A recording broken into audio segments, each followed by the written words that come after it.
glad to be working with many women and youth at the farm. And we are also doing wet and natural processing.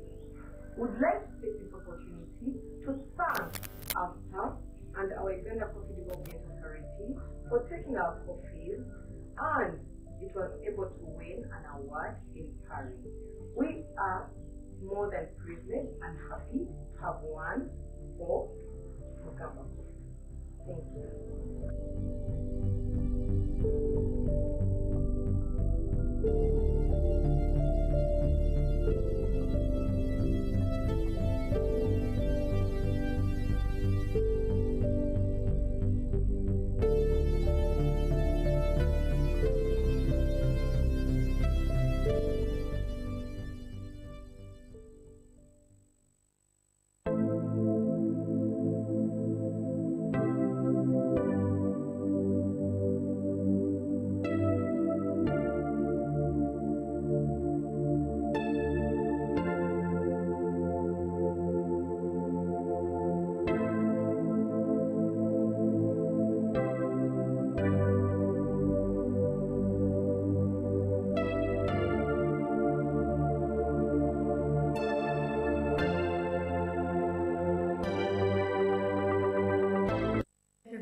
This is Anna Navde, the co-founder and managing director of Dikana Coffee Limited, a company based in Uganda that ventures into producing roasted coffee and also offers coffee consultancy services along the value chain from tree to cup.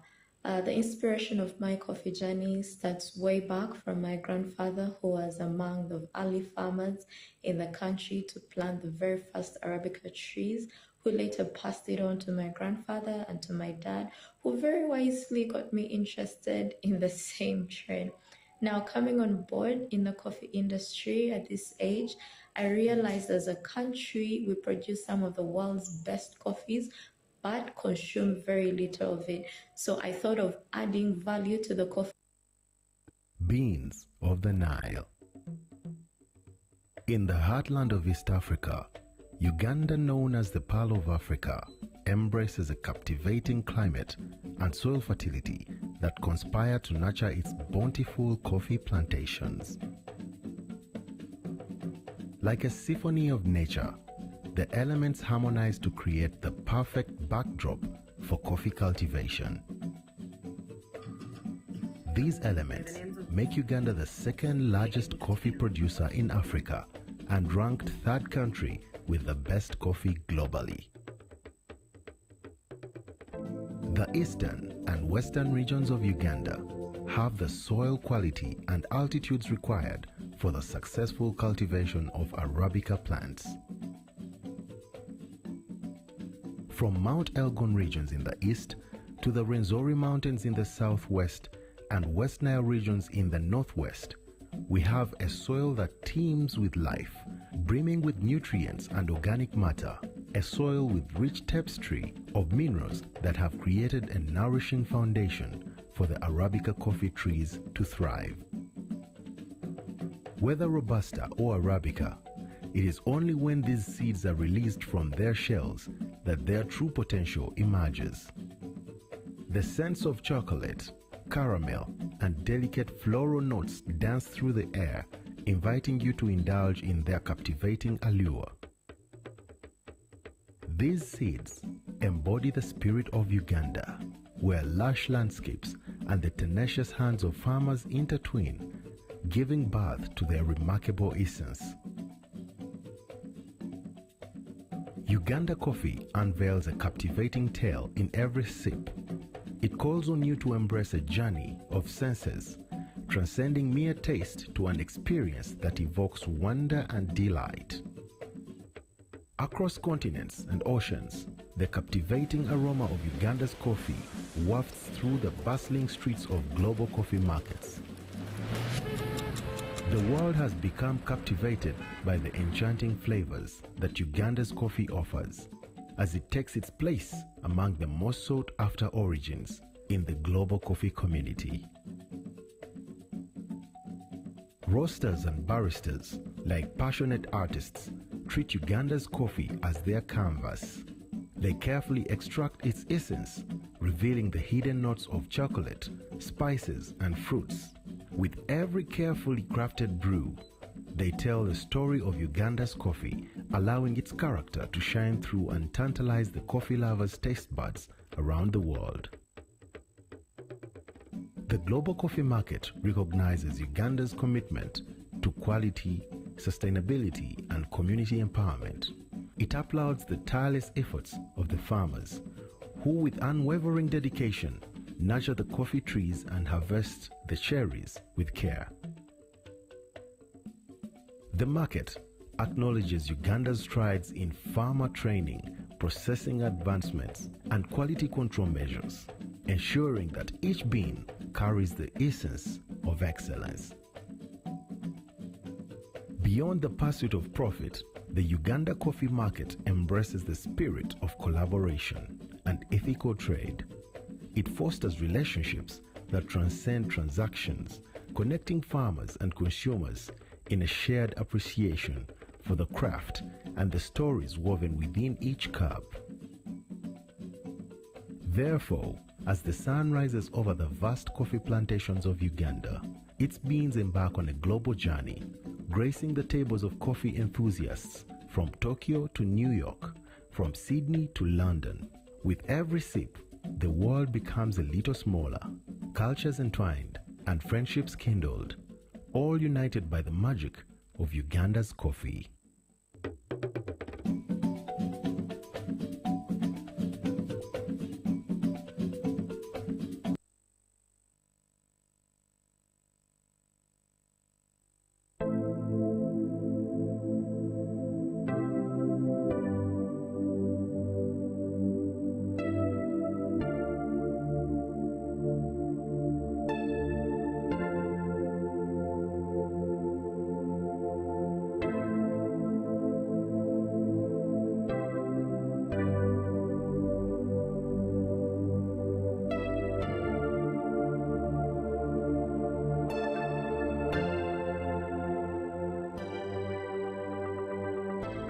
Beans of the Nile. In the heartland of East Africa, Uganda, known as the Pearl of Africa, embraces a captivating climate and soil fertility that conspire to nurture its bountiful coffee plantations. Like a symphony of nature, the elements harmonize to create the perfect backdrop for coffee cultivation. These elements make Uganda the second largest coffee producer in Africa and ranked third country with the best coffee globally. The eastern and western regions of Uganda have the soil quality and altitudes required for the successful cultivation of Arabica plants. From Mount Elgon regions in the east to the Rwenzori Mountains in the southwest and West Nile regions in the northwest, we have a soil that teems with life, brimming with nutrients and organic matter, a soil with rich tapestry of minerals that have created a nourishing foundation for the Arabica coffee trees to thrive. Whether Robusta or Arabica, it is only when these seeds are released from their shells that their true potential emerges. The scents of chocolate, caramel, and delicate floral notes dance through the air, inviting you to indulge in their captivating allure.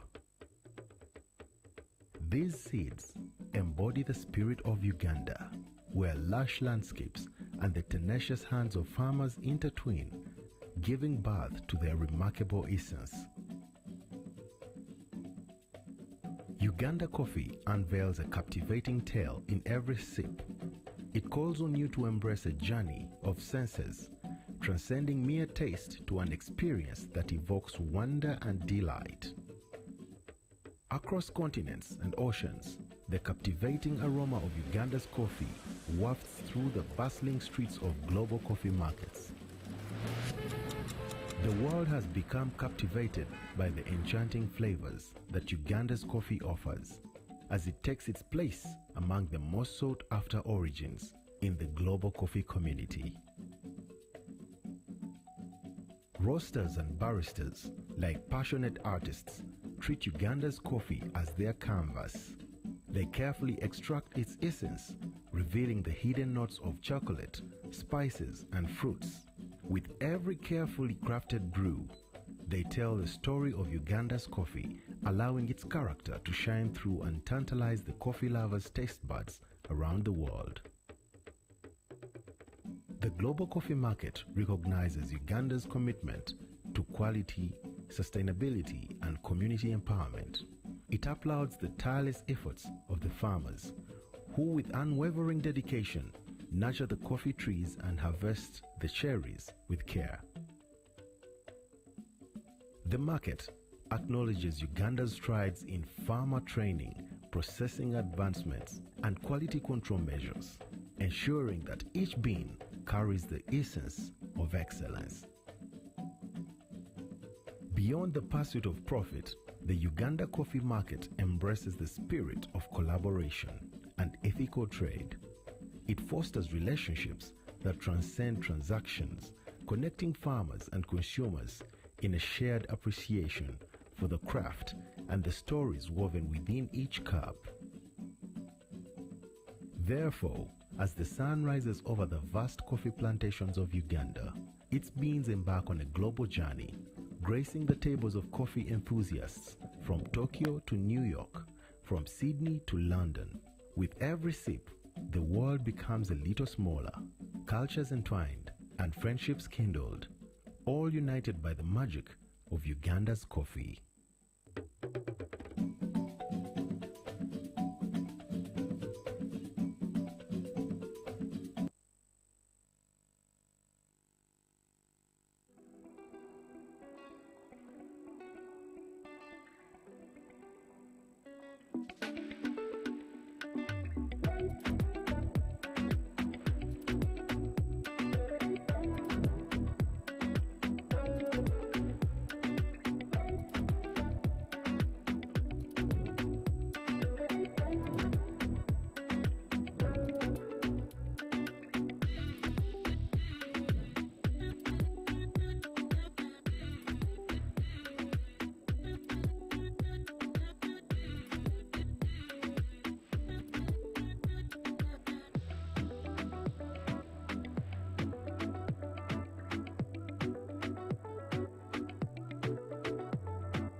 Every waking day is a reminder just how beautiful this, our land, truly is. The kind of beauty that you can only find here, in the lush green all around us and the wondrous sights within. It's in the distinct aroma of our cooking, to the taste of food that takes you on a journey, in the sound of homecoming and the sound of Mother Earth. In the magnificence we find on our travels and the exciting moments we experience. Ours is the kind of beauty that comes in all things big and small. All we have to do is awaken our senses and truly enjoy what's uniquely ours. Explore Uganda, the Pearl of Africa. Beans of the Nile. In the heartland of East Africa, Uganda, known as the Pearl of Africa, embraces a captivating climate and soil fertility that conspire to nurture its bountiful coffee plantations. Like a symphony of nature, the elements harmonize to create the perfect backdrop for coffee cultivation. These elements make Uganda the second largest coffee producer in Africa and ranked third country with the best coffee globally. The eastern and western regions of Uganda have the soil quality and altitudes required for the successful cultivation of Arabica plants. From Mount Elgon regions in the east to the Rwenzori Mountains in the southwest and West Nile regions in the northwest, we have a soil that teems with life, brimming with nutrients and organic matter, a soil with rich tapestry of minerals that have created a nourishing foundation for the Arabica coffee trees to thrive. Whether Robusta or Arabica, it is only when these seeds are released from their shells that their true potential emerges. The scents of chocolate, caramel, and delicate floral notes dance through the air, inviting you to indulge in their captivating allure. These seeds embody the spirit of Uganda, where lush landscapes and the tenacious hands of farmers intertwine, giving birth to their remarkable essence. Uganda coffee unveils a captivating tale in every sip. It calls on you to embrace a journey of senses, transcending mere taste to an experience that evokes wonder and delight. Across continents and oceans, the captivating aroma of Uganda's coffee wafts through the bustling streets of global coffee markets. The world has become captivated by the enchanting flavors that Uganda's coffee offers, as it takes its place among the most sought-after origins in the global coffee community. Roasters and baristas, like passionate artists, treat Uganda's coffee as their canvas. They carefully extract its essence, revealing the hidden notes of chocolate, spices, and fruits. With every carefully crafted brew, they tell the story of Uganda's coffee, allowing its character to shine through and tantalize the coffee lovers' taste buds around the world. The global coffee market recognizes Uganda's commitment to quality, sustainability, and community empowerment. It applauds the tireless efforts of the farmers, who with unwavering dedication nurture the coffee trees and harvest the cherries with care. The market acknowledges Uganda's strides in farmer training, processing advancements, and quality control measures, ensuring that each bean carries the essence of excellence. Beyond the pursuit of profit, the Uganda coffee market embraces the spirit of collaboration and ethical trade. It fosters relationships that transcend transactions, connecting farmers and consumers in a shared appreciation for the craft and the stories woven within each cup. Therefore, as the sun rises over the vast coffee plantations of Uganda, its beans embark on a global journey, gracing the tables of coffee enthusiasts from Tokyo to New York, from Sydney to London. With every sip, the world becomes a little smaller, cultures entwined, and friendships kindled, all united by the magic of Uganda's coffee.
Every waking day is a reminder just how beautiful this, our land, truly is. The kind of beauty that you can only find here, in the lush green all around us and the wondrous sights within. It's in the distinct aroma of our cooking, to the taste of food that takes you on a journey, in the sound of homecoming and the sound of Mother Earth, in the magnificence we find on our travels and the exciting moments we experience. Ours is the kind of beauty that comes in all things big and small. All we have to do is awaken our senses and truly enjoy what's uniquely ours. Explore Uganda, the Pearl of Africa.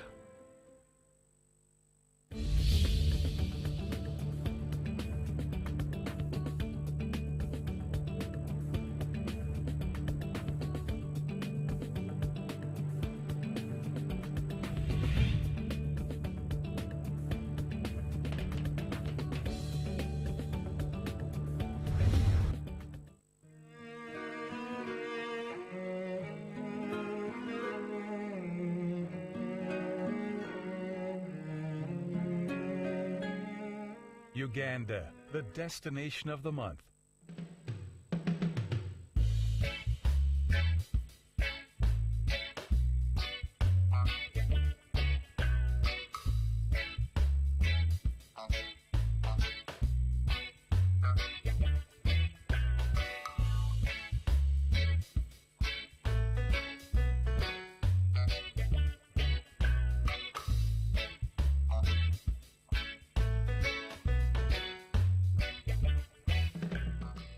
Uganda, a land of pristine natural beauty and a tourist haven for visitors from all across the world, is a perfect getaway for travelers from the Middle East.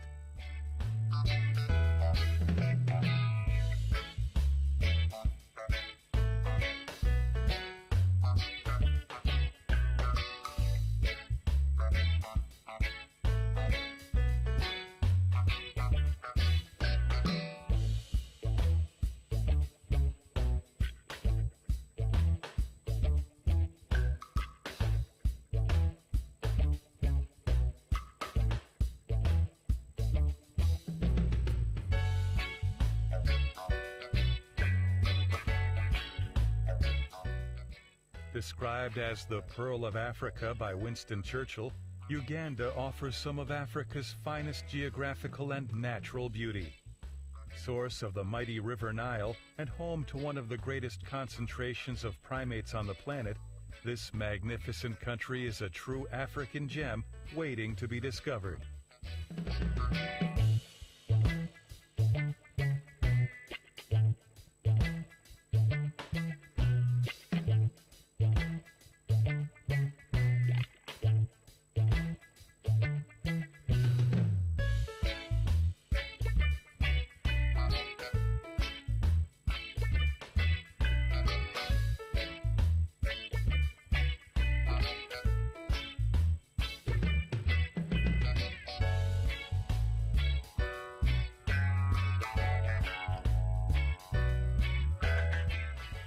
Tourists can also witness the abundant wildlife that roams freely in the country's many national parks and jungle reserves.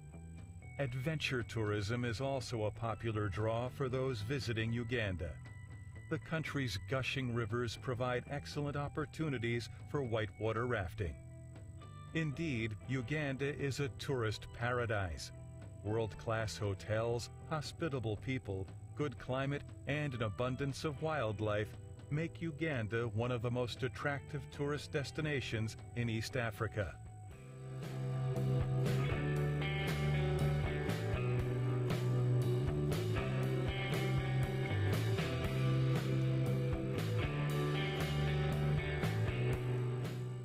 Just a 5-hour flight from Dubai and other GCC countries, Uganda is fast emerging as a popular destination for travelers from the Arabian Gulf region.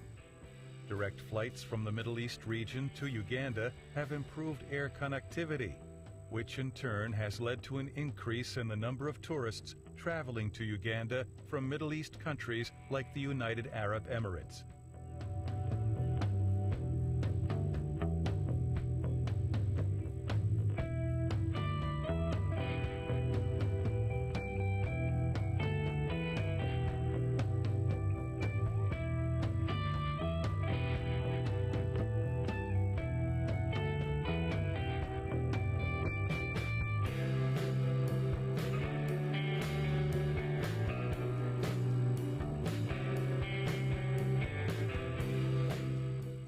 The editorial team from the Holiday Guide magazine traveled across Uganda to experience and explore the various tourist attractions in Uganda.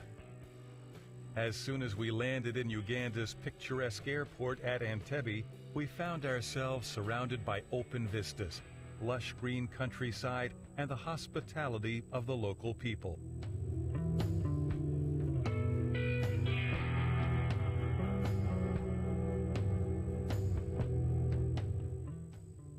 After spending a night in Kampala, we found ourselves driving through Uganda's lush green countryside to our destination, the Bwindi Impenetrable National Park, to meet the endangered and elusive mountain gorillas. Surprisingly, the road network in Uganda is excellent, not something one would expect in most African countries. Our drive across Uganda was an enjoyable experience as we passed through small villages and towns and observed the simple lifestyle of people living in rural Uganda.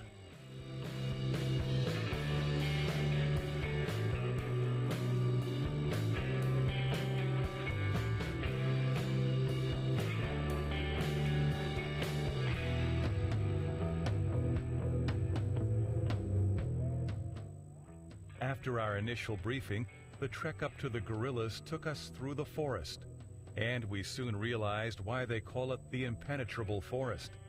We had to literally make our way through this dense forest to reach the home of the endangered mountain gorillas.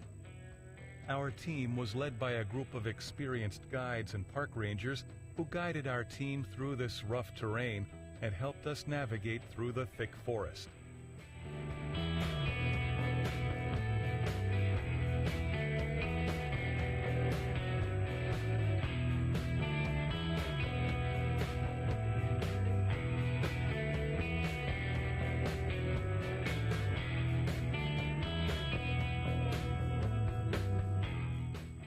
Coming face to face with these elusive primates is an experience one cannot forget. Contrary to their false reputation as the marauding apes, these are in fact very docile and easygoing animals, often also known as the gentle giants.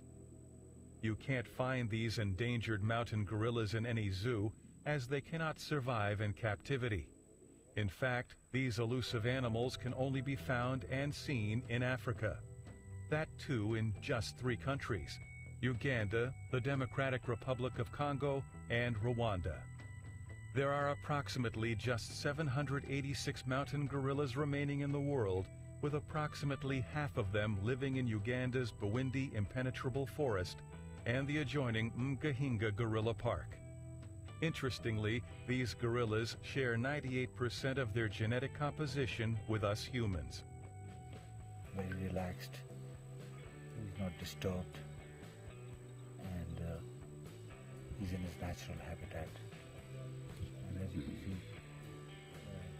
since this is a dry season, the food is scarce, and that's why we have to go far and wide in search of food.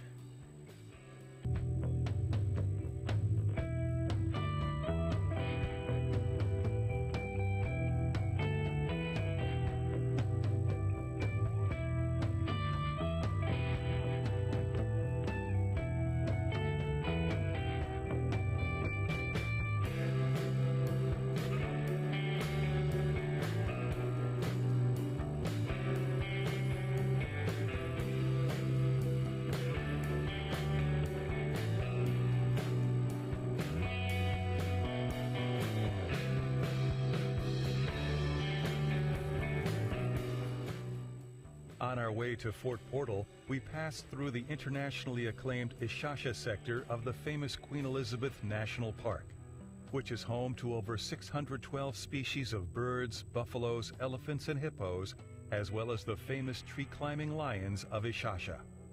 It is somewhat uncommon for lions to climb trees. There are no more than 2 populations in the whole world of such lions that climb trees.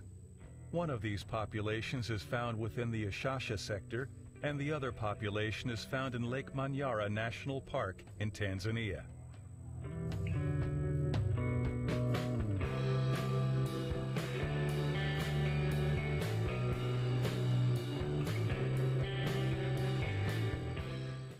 Driving through the Ishasha sector of the Queen Elizabeth National Park is an experience that will surely rejuvenate your senses. It was certainly a welcome break from the traffic jams on the Dubai-Sharjah road for our team.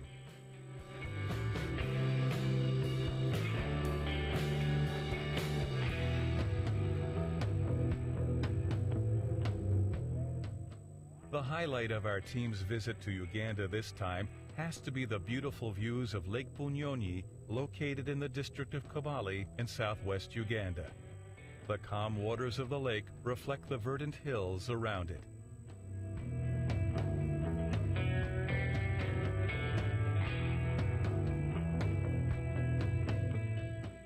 As you can see behind me, this is the picturesque Lake Bunyonyi, and this is one of the famous tourist spots in Uganda, and it is a perfect getaway for Middle East tourists because the weather here is really nice.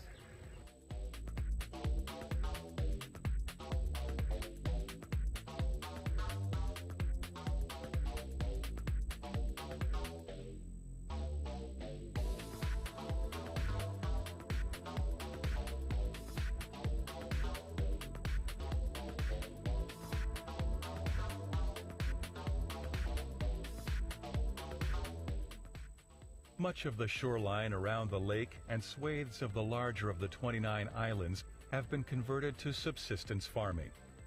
While this has no doubt robbed the lake of the deep green beauty of Uganda's natural vegetation, the snaking course of the water's edge and the rolling hills that overlook it are still undeniably stunning.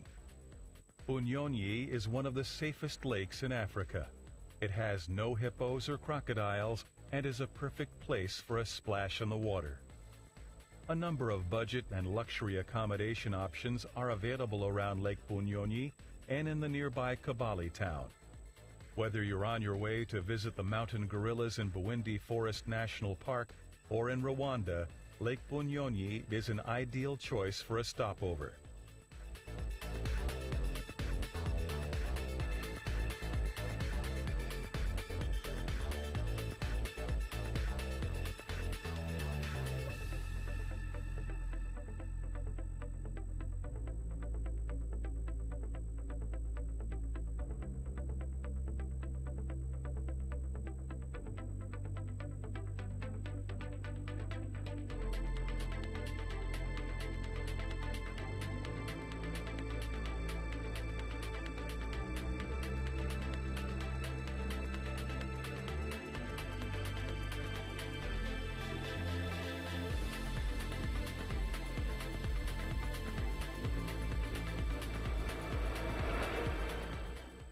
Located in western Uganda, Fort Portal is another town the Holiday Guide team visited on their 20-day trip across Uganda. The quaint little town has an old-world charm and boasts of some excellent hotels, like the Mountain of the Moon, where we stayed for the night.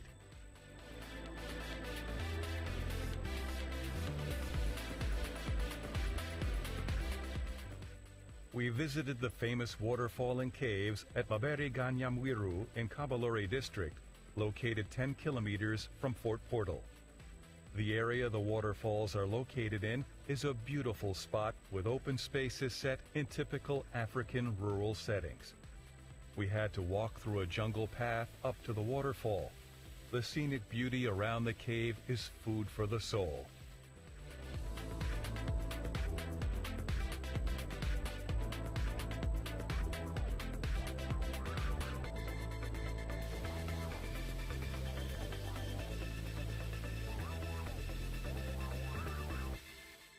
Nature walks to the nearby crater lakes can also be arranged by your guide.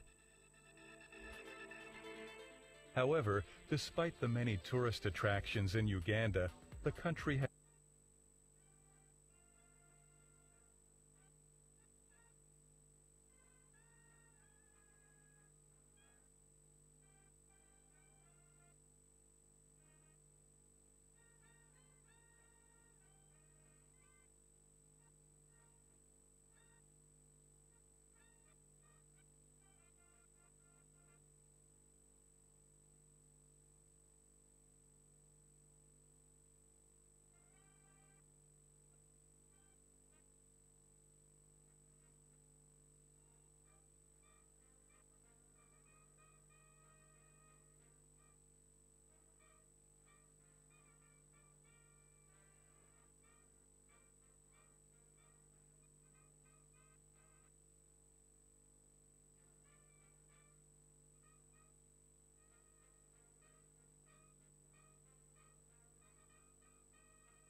You know?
Ladies and gentlemen, crane performers. Thank you very much, crane performers. Ladies and gentlemen, you're most welcome. I want to welcome you on behalf of IACO and Uganda Coffee Development Authority. We are requesting all our delegates to make their way into the room and settle in. We would like to start with some informal conversations, and then when the excellencies join us, we'll then kick into the very formal official opening of this second G-25 Africa Coffee Summit. So we welcome you, all heads of delegation, your excellencies, the ambassadors who are here, the honorable ministers, members of parliament, and our heads of the government agencies and departments, our friends of coffee in the entire value chain, including our coffee farmers who are represented here. We want to thank you so much for joining us. Very shortly, we'll be expecting that our heads of state will be joining us.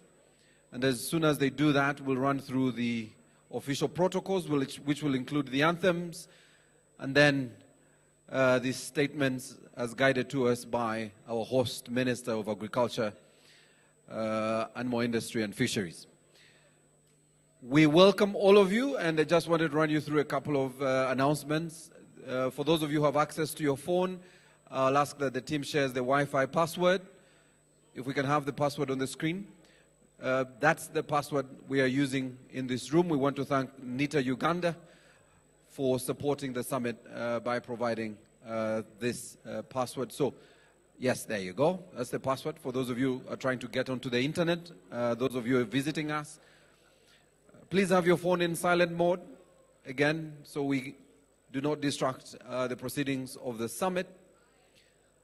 I also want to mention, for those of you who will need translation services, and I think one of our speakers will speak in Portuguese, the translation with the gadgets you have, English is on channel 2, French channel 3, Portuguese on channel 4.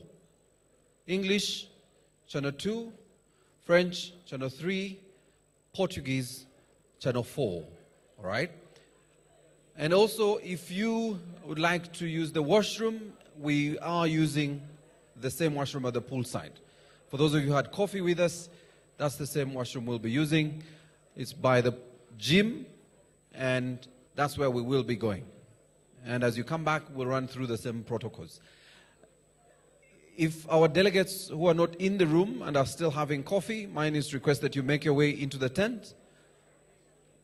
We should be able to start very shortly, and before the presidents join us, we will have 2 remarks from the Executive Director of Uganda Coffee Development Authority and from IACO, and these will really be introductory remarks and vote of thanks for all the partners who've made this summit a success, and we want to thank you all. We have sponsors who've been with us, and we want to thank them for joining us. The Ugandan delegation, we really want to appreciate you, and if you must let a friend know that they need to be in the tent as soon as possible, the better. We want to appreciate the Private Sector Foundation of Uganda that is represented here. We have the Vice Chair and one of the executive members. We want to thank the Uganda Police Force Brass Band who will be entertaining us through the morning, and of course the crane performers who will be entertaining us. Again, for translation services, English is on channel 2, French channel 3, Portuguese on channel 4. I hope I'm right.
1, 2, okay.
Ladies and gentlemen, very shortly we'll begin receiving the excellencies, and I would like to request that we all settle in and take our seats, and if we must clear all the delegates who are coming in, if we can fast track that.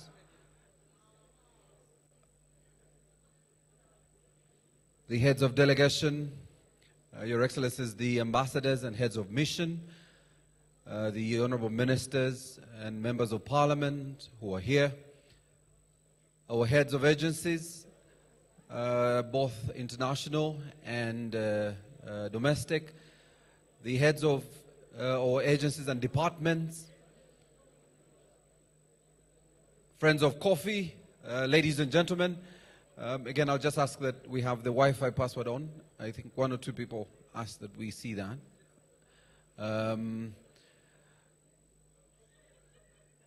Translation services, if you've just walked in, we have English on channel 2, French on channel 3, Portuguese on channel 4.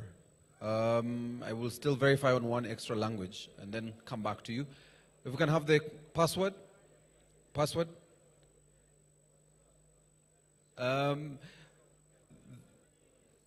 Again, as soon as we start, I'll request there will be limited movement in the room. Members of the Fourth Estate, please try and stay within the area you are. If you're on the right side, stay within the right side, and if you're on the left side, please stay on the left side. We will be avoiding the crisscrossing because of the center cameras that are capturing the moment and are positioned for specific speeches. So we want to thank you for that, members of the Fourth Estate, and especially the camera persons. Please, we request, as soon as we start, you will desist from crossing the line, the middle line, and stay within the area you will have positioned yourself when we start. And again, the protocol is that we'll start with the anthems, and our host, the Minister of Agriculture, will then take us through the program for the day, specifically recognizing all the partners and stakeholders who are here from the member states, and we want to welcome you. We are currently handing out the conference bag, and the conference bag has the profiles and also the day's agenda. But not just today, but the next 2 days, where we will have conversations on production, productivity, the value chain, and all the frameworks that the players in the coffee sector have been putting together, and how we can link that to the Africa Continental Free Trade Area and the protocols therein. So you will find all that. You will find all the panel speakers who will be speaking tomorrow and Thursday, and you will find profiles of that. But also in one of the handbooks, you're able to find the profile of all the Ugandan value chain actors across the board, from the farmers, some of the farmers, all the way to the processors. If there is any delegate who's still outside, I would really want to request the ushers to ask them to get in, because if you look at the movement around the room, shortly the excellencies will be joining us. Crane performers.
Hello. Hello. Che. Hello. Che. Hello. Che. Hello. Hello. Hello. Yes. Okay.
ladies and gentlemen, delegates, I'm very surprised. Mike.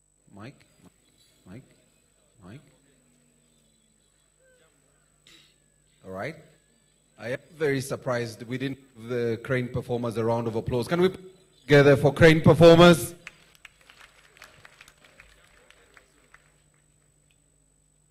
Gentlemen, you're most welcome.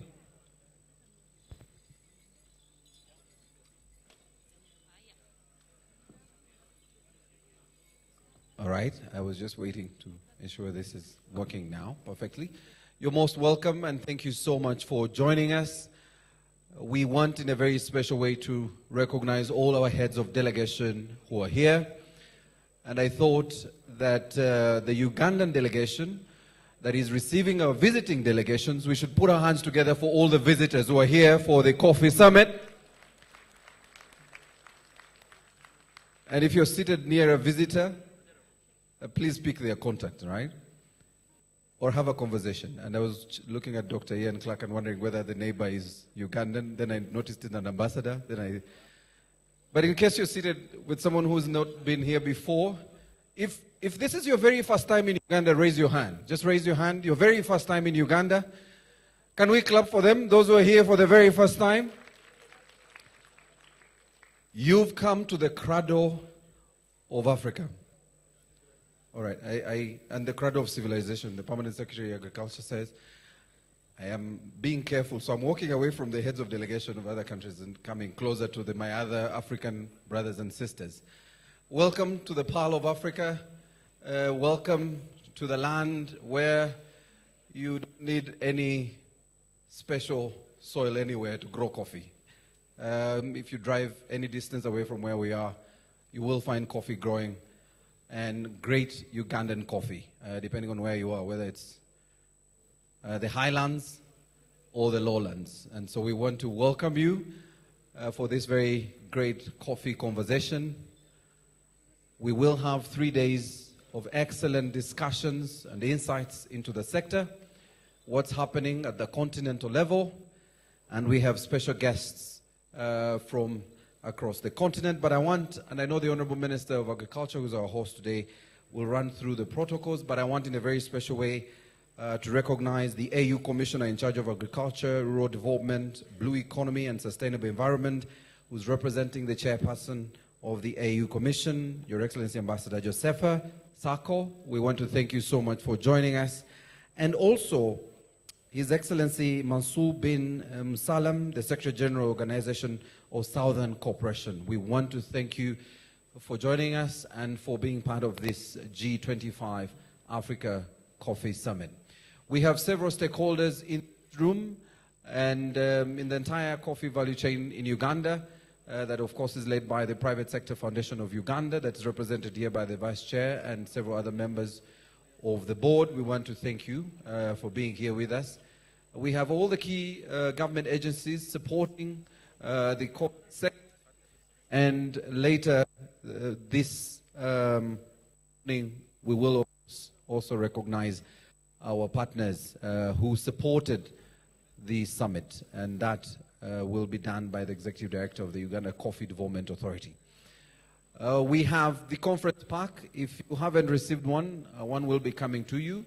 It has all the profiles you need for the 3 conference and all the information you may need while you're here with us starting today. We will also later provide you the links where you can find all the video platforms where you can share with colleagues about the conference and the summit, the links to today's opening ceremony, and the links to the various discussions that will be happening and panel discussions. Very shortly, I will invite our host, Uganda Coffee Development Authority, and IACO to speak to us, just to say hello, but also to recognize all the key partners who are here in this room. And if you joined us a short while ago, we are offering only 3 languages. Only 3 languages are being provided today. If you need a gadget, and I suggest you try and get one, because one of our speakers will speak in Portuguese. And so we are translating from English on channel 2 into English on channel 2. So if you want English, that's channel 2, French channel 3, and Portuguese on channel 4. If you don't have a gadget, just let the ushers know. They are distributing those bags. You get a bag, you can ask for one of the gadgets for translation. That will be provided.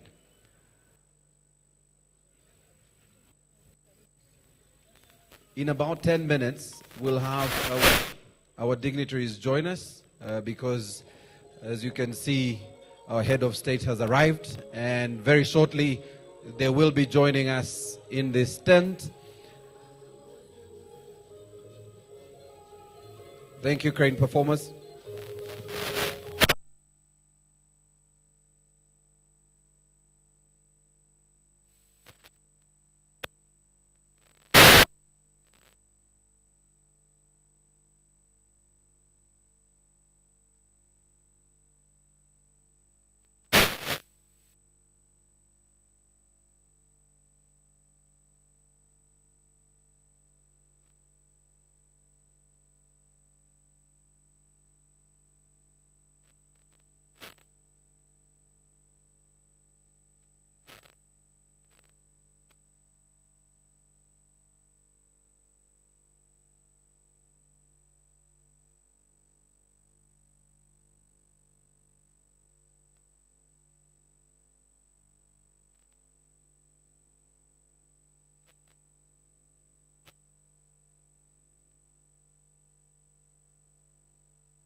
Thank you very much. Crane performers. Thank you very much, crane performers.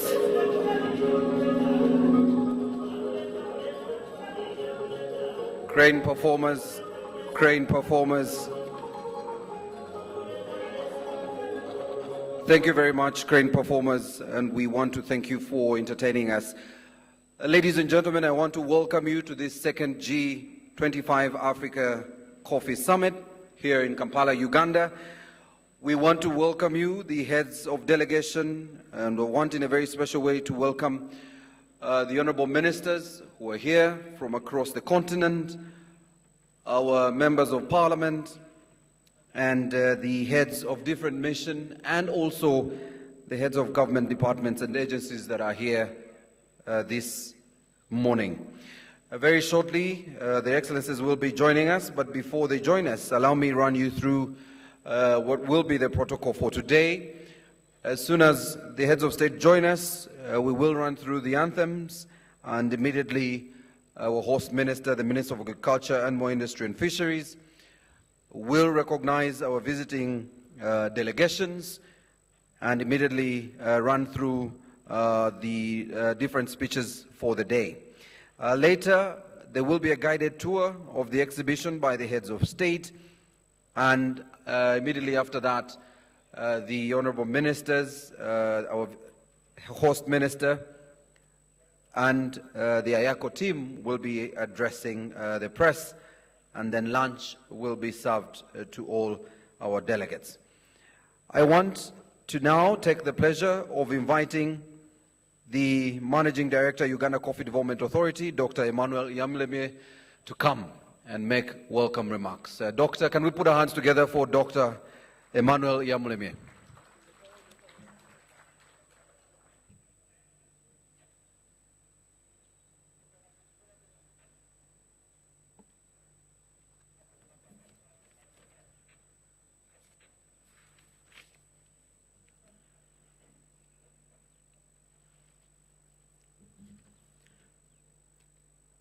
the members of Diplomatic Corps, Your Excellencies, Her Excellency the Commission of Agriculture in the African Union Commission, honorable ministers present, honorable ministers from other African countries, the chairman of the Inter-Africa Coffee Organization, the Secretary General of the Inter-Africa Coffee Organization, the presidents of the Agency of Robusta Coffee of Africa and Madagascar, ACRAM, the Executive Director of African Fine Coffees Association, AFCA, invited delegates from Africa and other regions, and in particular, our brothers and sisters from Guatemala and Panama, distinguished delegates, the media, ladies and gentlemen. It is my pleasure to welcome you to this second G-25 Africa Coffee Summit in Kampala, Uganda, after the first one, which was held in Nairobi, Kenya, on May 25th last year, under the theme, Sustainable Development and Economic Growth in African Coffee Sector. During the first summit, ministers from 25 African coffee-producing countries signed the Nairobi Declaration, which would be submitted to the African Union to include coffee as an anchor commodity in the African Union in harmony with the African Union Agenda 2063. We are very optimistic to see that what has been achieved during the last year, especially the first milestone of including coffee as a strategic commodity African Union Development Agenda. On the domestic scene, the government of Uganda has been doing a lot in line with the coffee roadmap, in line with what we'll be discussing the next 2 days. Ladies and gentlemen, the theme of this summit is transforming the African coffee industry through value addition, and is therefore not only topical, but also very timely and very relevant. Specifically, this summit is expected to address the following issues. 1, investment in value addition. African countries have continued to export coffee as a raw material in green beans due to low investments in value addition. There is a need to consolidate efforts towards investments in value addition through strengthening public partnerships initiatives. We need to invest in new technologies, including digital marketing and blockchains. We need also to be promoting domestic coffee consumption in our own countries so that all these investments, we can create jobs and incomes. We have an aspect of unlocking untapped markets within Africa. And I want to thank our political leaders for having seen it wise to look at the African Continental Free Trade Area. This is the largest trading bloc in the world, and we can not only take advantage of this trading bloc, but a commodity that unites many of the African countries. Lastly, we will be discussing about boosting production and productivity. Ladies and gentlemen, I would like to welcome you again in Uganda, and this particular I would like to register my unwavering appreciation for the support we have received in organizing this summit. I thank you very much. I would like in particular to thank all our partners who have supported the G25 summit, which was headed by the National Organizing Committee, and I would like to thank in particular my own Minister of Agriculture, Animal Industry and Fisheries, who took it upon himself during the first summit to accept to host this summit. But also my other ministers who have been all very supportive, and my permanent secretary, I cannot thank you enough. The Secretary General of Inter-Africa Coffee Organizations, who had endless meetings, and today we'll be celebrating the achievements of what we have been working for. But also the Minister of Foreign Affairs, we are very happy with the organization, the leadership we have provided, and we want to thank you for making all the protocols forward. The Private Sector Foundation Uganda, you are our brothers in this, and we want to thank you for organizing the private sector and in particular the coffee fraternity. The European Union delegation in Uganda, we want to thank you, especially the ambassador, for having traveled in Uganda on Sunday, and this is your first activity. We want to thank you. The United Nations Development Program, they are well represented here. We want to thank you. The Organization of Southern Cooperation, the Secretary General is here. We want to thank you. The ABI Development, the USAID Feed the Future, but also our own, the Uganda Coffee Federation, the African Fine Coffees Association, the Uganda Coffee Farmers Alliance, Besmark Coffee, Ibero Coffee Limited, New Bukumbi Coffee, Outspan Enterprises, DFC Uganda, and Centenary Bank.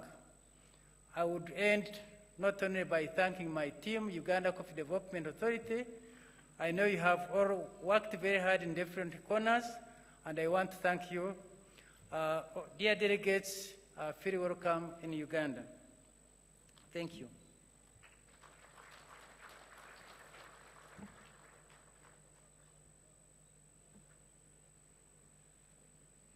Ladies and gentlemen, we can do better than that. Another round of applause for the Managing Director, Uganda Coffee Development Authority.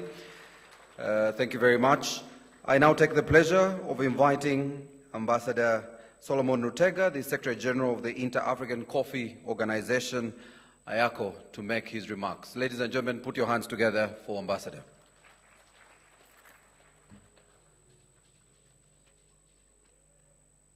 Thank you, Master of Ceremonies. Honorable ministers, heads of delegations from the G-25, the ambassadors, heads of mission, members of the diplomatic corps, members of parliament from the Ugandan parliament, members of the Ugandan cabinet, the members of the private sector association, and invited delegates, ladies and gentlemen. On behalf of the member states of the Inter-Africa Coffee Organization, I would like to convey our gratitude to President Yoweri Museveni and his government for accepting to host the second G25 Africa Coffee Summit. Uganda is the birthplace of Robusta coffee, so this is really a great honor for the country. A hand of applause for the Ugandan government and leadership. Yeah. The G25 Africa Coffee Summit has given IACO a political instrument to address the underperformance of the coffee sector on the continent for decades. We embarked on our journey to reevaluate the overall performance of the coffee sector at our first G25 Africa Coffee Summit, which was kindly hosted by the government of the Republic of Kenya in May 2022.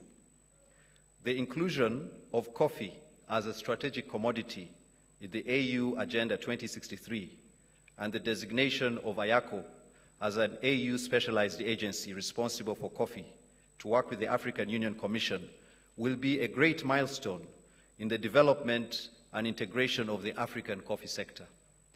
The issues we will tackle at this summit will include the future of the African coffee industry under the AFCFTA, financing options for value addition, lessons for coffee value addition, production and productivity in the African coffee region and sharing regional experiences in creating a coffee culture in Africa, the role of research in value addition, strategies to promote value addition and access to new markets, accelerating the implementation of the Africa Coffee Standards under the AFCFTA framework, accelerating the implementation,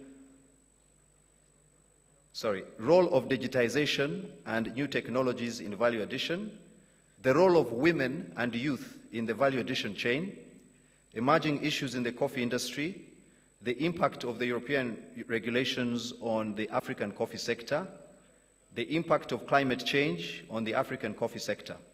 I'm very optimistic that we can transform the African coffee sector through value addition. We have a huge untapped market on the continent. Together we can fulfill our goal by promoting domestic consumption and opportunities for our youth and women. So I'd like to take this opportunity to thank the member states who've traveled from afar. I also would like to take this opportunity to thank the Minister of Agriculture, Animal Industry and Fisheries. I'd also like to take this opportunity to thank the Uganda Coffee Development Authority and also thank the Secretariat of the Inter-Africa Coffee Organization for a job well done. Thank you very much. Merci beaucoup.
Ladies and gentlemen, may we be upstanding to receive the President's.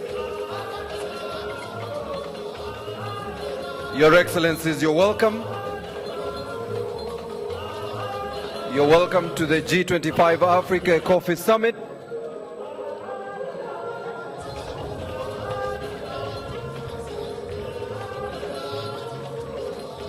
You're most welcome, Your Excellencies. May we remain standing, ladies and gentlemen.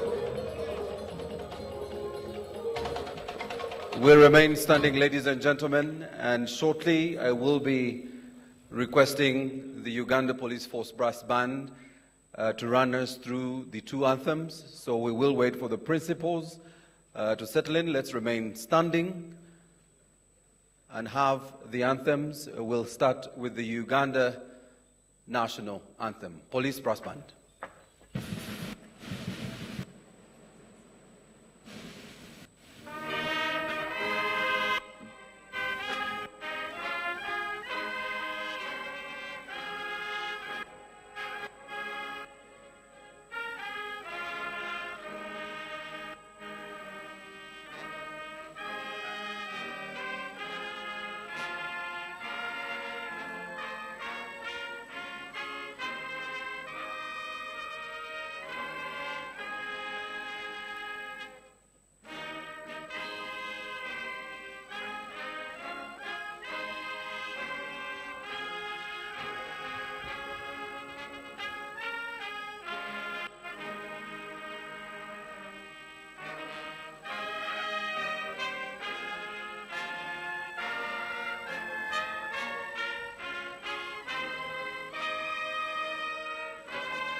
Your Excellencies, you may take your seats.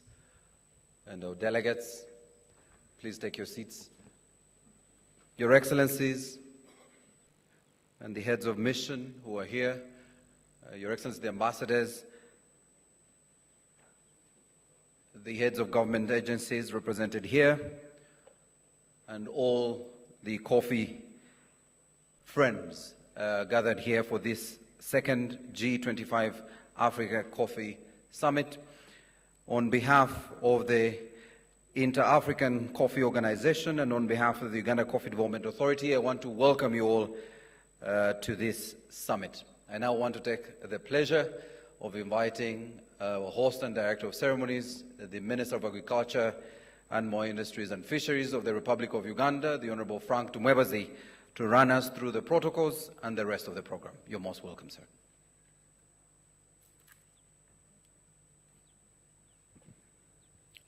His Excellency Yoweri Kaguta Museveni, our host and the President of the Republic of Uganda, Her Excellency Saleh Work Zewde, President of the Federal Republic of Ethiopia, His Excellency Dr. Philip Isidore Mbago, the Vice President of the United Republic of Tanzania, Her Excellency Jessica Lupo, the Vice President of Uganda, His Excellency Musalia Mudavadi, the Prime Cabinet Secretary of the Republic of Kenya, His Excellency Dr. Girma Amente, Chairman of the Inter-African Coffee Organization, Minister of Agriculture of Ethiopia, Honorable Ministers representing the various heads of state and leading the delegations, Honorable Ministers of Uganda and Honorable Members of Parliament, Your Excellency the Ambassadors, heads of coffee organizations, exporters and private sector, ladies and gentlemen. Your Excellency and the Excellencies, allow me to quickly introduce to you the countries participating here and their leaders. I'll mention the ministers. We have Honorable Juan Jose Ndogo Tomo, Minister of Agriculture, Livestock and Rural Development, Republic of Equatorial Guinea. I hope you can stand up and wave to His Excellency and the Excellencies. We have Honorable Adedeze Kodijo, Minister of Trade, Industry and Local Consumption, Republic of Togo. We have Honorable Antonio Francisco de Assisi, Minister of Agriculture and Forestry, Republic of Angola. We have Honorable Sam Daristo Kawale, Minister of Agriculture, Republic of Malawi. We have Honorable Tayeb Zitoun, Minister of Commerce and Export Promotion, People's Republic of Algeria. We have Honorable Dr. Anxious J. Masuka, Minister of Lands, Agriculture and Fisheries, Republic of Zimbabwe. We have Ambassador Ale Toure, representing the Republic of Cote d'Ivoire. We have Honorable Didefonse Musafiri, Minister of Agriculture and Animal Resources, Republic of Rwanda. We have Honorable Marie Chantal Nijimbere, Minister of Commerce, Transport, Industry and Tourism, Republic of Burundi. We have Honorable Paul Valentin Ngobo, Minister of Agriculture, Livestock and Fisheries, Republic of Congo.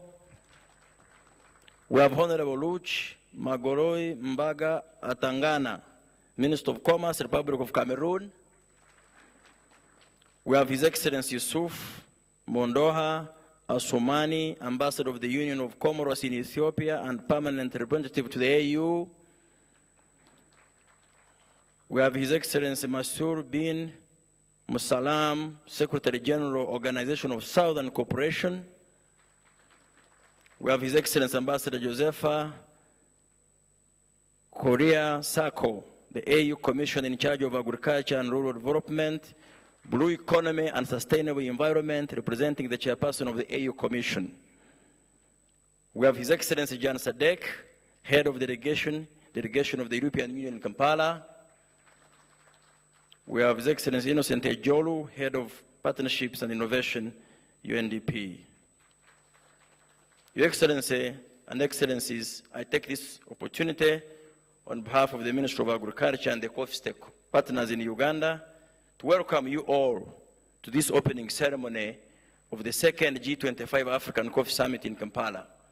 The first one was last year in Kenya, where it was successfully held, and I want to thank the government of Kenya and all the other G25 countries for having accepted Uganda then when we put in our bid to host the second African Coffee Summit. We thank you. Your Excellencies and distinguished delegates, the theme of this year's summit is transforming the African coffee sector through value addition. This is both guided by the vision of our leader, who has always given us instructive guidance on the need to add value to coffee so as to be able to get much value from it and transform our economies. It is also in line with the theme of the 2023 African Union Agenda that focuses on accelerating the implementation of the African Continental Free Trade Area. This theme recognizes the importance of transitioning Africa from raw material supplier to a processor and or a trader of value-added products. Your Excellencies, at the end of this summit today, we'll have a declaration signed, which would be putting on paper and on record the commitment of all the G-25 to marshal support and to inform the other members of the African Union that we can all win if we trade our coffee collectively and add value to it, and also fight for the right classification of our specialty coffees, because these coffees are born and birthed and innovated from Africa. Your Excellency, allow me to invite the Vice President of the Republic of Uganda to say her remarks and thereafter invite you to open the summit. Once again, welcome and feel at home. Uganda is the true part of Africa.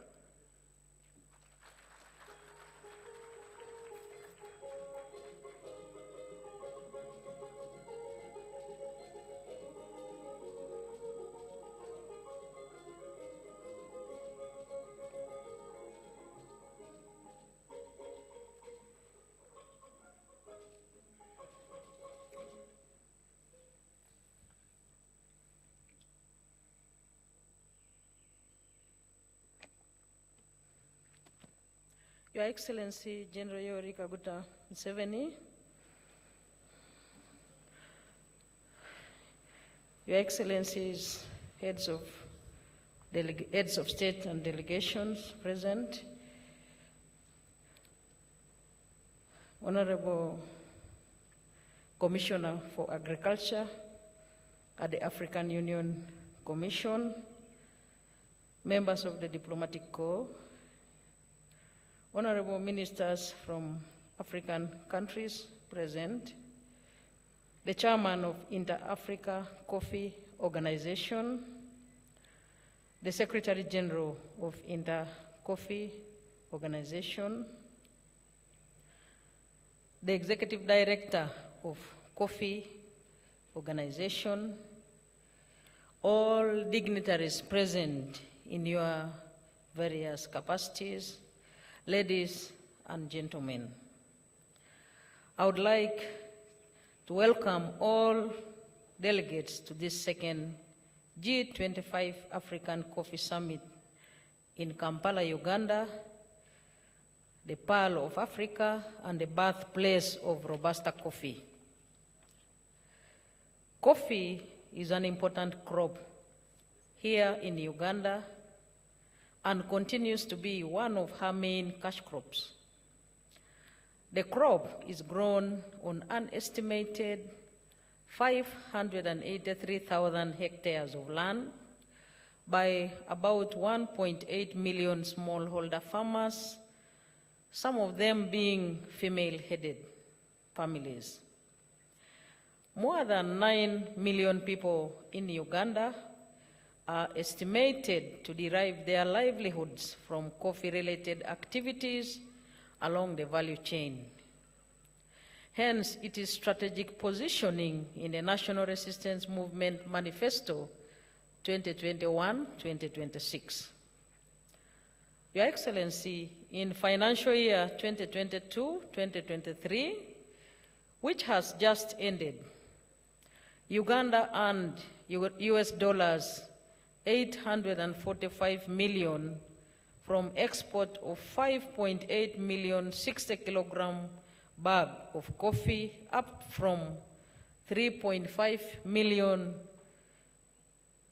60-kilogram bags 7 years ago, due to government's deliberate effort in coffee replanting. We thank the farmers of Uganda for embracing the government programs, especially those of agriculture. Your Excellency, as I come to the conclusion of my remarks, coffee is one of the commodities that stands to benefit from the African continental free trade area that hinges on leveraging on the comparative and competitive advantages of African countries. Under the Parish Development Model, Your Excellency, coffee is one of the strategic enterprises, and we expect that it will contribute significantly to elevating our people from poverty while applying the 4-acre model in the NRM manifesto. In line with the theme of this year G-25 meeting, i.e., transforming the African coffee sector through value addition, and as Your Excellency, you have always advised, we are making significant efforts to add value to our coffee so that we stop exporting wealth and jobs. The G-25 summit is a very good platform to discuss value addition of coffee in Africa, and Uganda is committed in this direction. Let me congratulate the Ministry of Agriculture, Animal Industries and Fisheries on successfully hosting this summit. Ladies and gentlemen, at this juncture, it is now my singular honor and privilege to invite His Excellency General Yoweri Kaguta Museveni, the President of the Republic of Uganda, to officially open this summit. Your Excellency, the floor is yours now.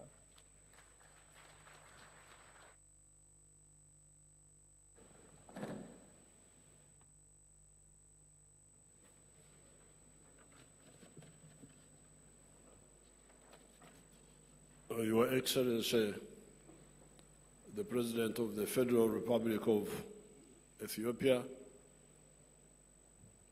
Your Excellency, the Vice President of Tanzania, the Right Honorable Excellency, Right Honorable Mudavadi, the Prime Minister of Kenya, Honorable Ministers, the Vice President of Uganda, ladies and gentlemen, first of all, I welcome you most warmly for agreeing to have this conference in Uganda. Thank you so much. Karibu sana. Robusta coffee, what we call emwanyi, is indigenous to Uganda. And in the past, we used to use it to perform ceremonial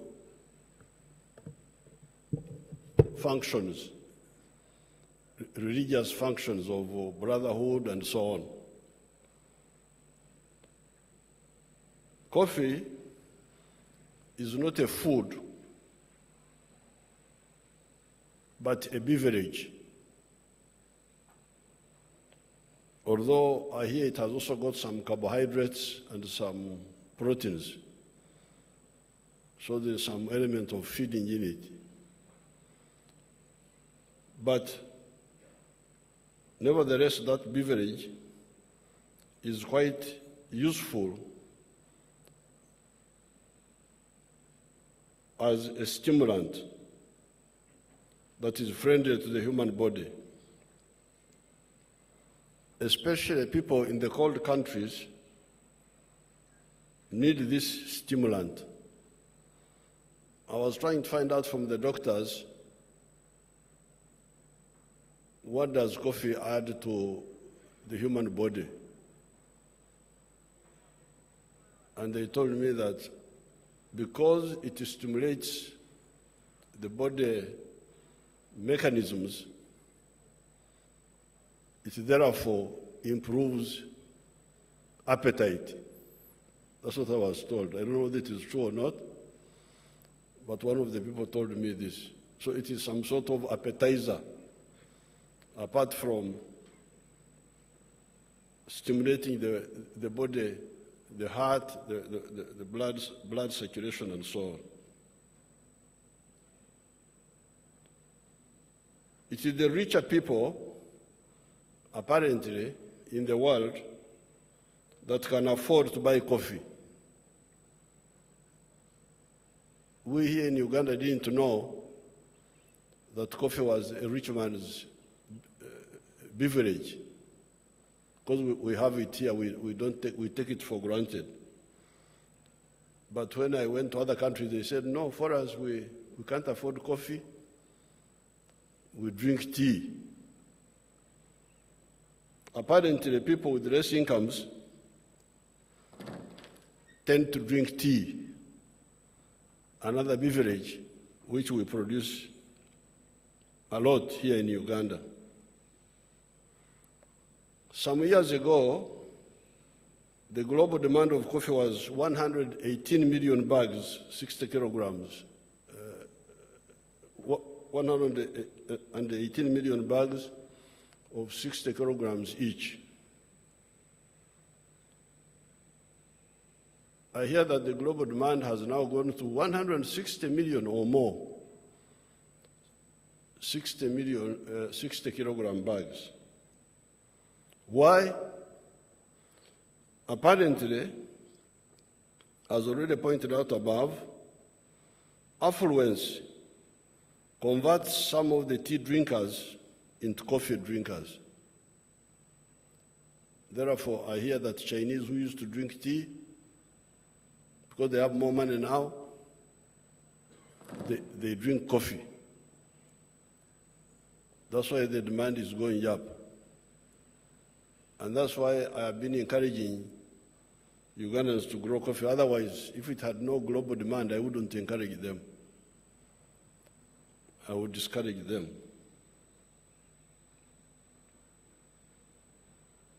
This trend will therefore be good for the coffee producing countries like Uganda.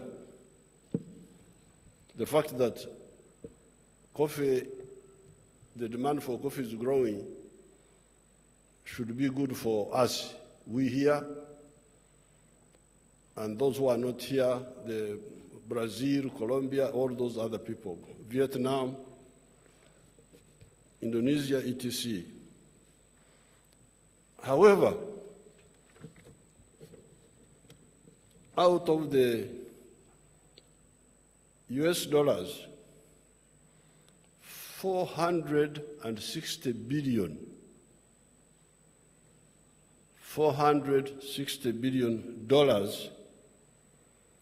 global coffee value. The coffee producing countries of the whole world, we here and those who are not here, only take US dollars 25 billion. That's where there's a problem. The coffee value in the world, 460 billion. But all the coffee growing countries of the world, they share only $25 billion.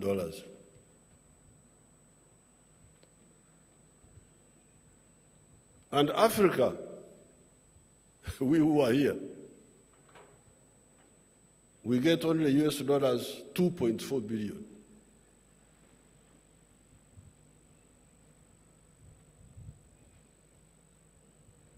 $2.4 billion out of a business of $460 billion. Uganda takes $845 million of this. Of the 2.4 billion, Uganda takes more than 1/3 because of the volumes we produce here. Now, this is part of the iniquities of the present global parasitic system. the present global system is parasitic. A parasite is the one who takes from you and doesn't give back to you. We call that a parasite. So this system is parasitic. In the last 60 years,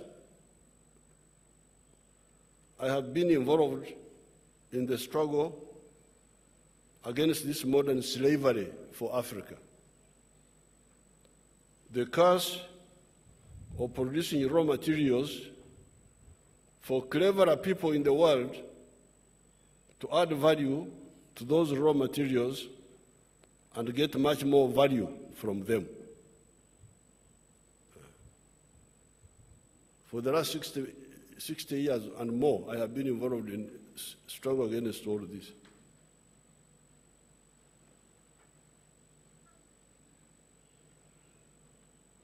A kilogram of bean coffee of good quality may go for US dollars 2.5 billion to $2.5 a kilo of good quality. They call it something, some chew something. They give them some names. You may get $2.5. The same quantity of coffee, roasted, ground, and packaged outside may go for US dollars 40. For what Africa gets $2.5, somebody else gets $40. This is where there is massive hemorrhage of money from the global south to the global north. It is not only the loss of money per kilo, it is also the loss of jobs, because these are jobs. The one who roasts is a job. The one who grinds is a job. The one who packages is a job. All those jobs are exported. If you take the whole, now this is in one area of coffee, but if you take the whole spectrum of raw materials from agriculture, from minerals, from forest products, etc., the loss to Africa is massive.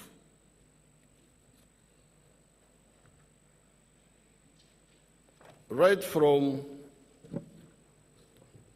the student days in our movement in the 1960s, we put forward the strategy of building Uganda's economy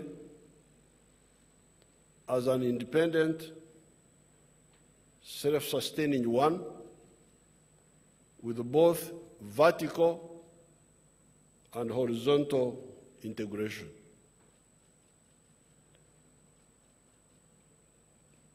That's what we identified in the 1960s when we were part of the student movement. Here in Uganda, we have succeeded somehow in some sectors, such as the dairy sector, the milk sector. Uganda now is a big exporter of milk products. Fisheries, textiles, sugar, leather, etc., a number of sectors where we have been able to achieve this. Vertical integration and horizontal integration.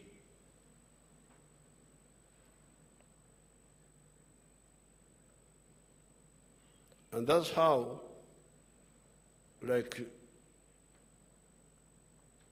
as we speak today,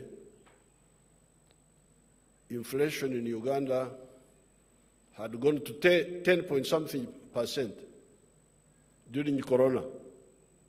Our inflation rate had gone to 10-point-something. these Ugandans were panicking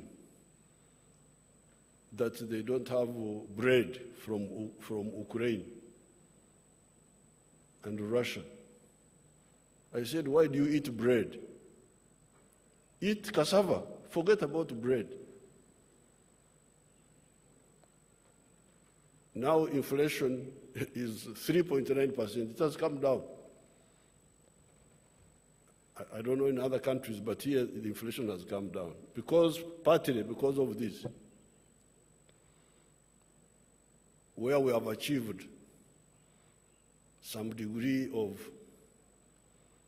vertical and horizontal integration.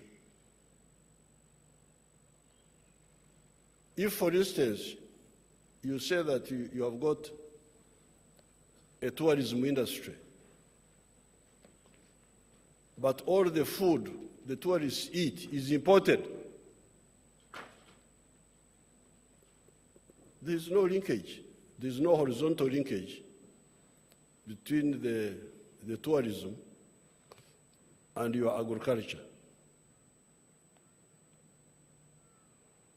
This is where there would be a problem. But here in Uganda, we produce a lot of food, and that's how I think somehow there's a linkage between the tourism sector and agriculture. However, in many sectors, including the coffee sector, we are still losing a lot of money and jobs on account of this distortion. That is why I banned completely, some years ago, the export of unprocessed minerals. I banned them. I'm not popular in some areas. But God is my savior. I'm not bothered. There was one Indian group which came and linked with my people here.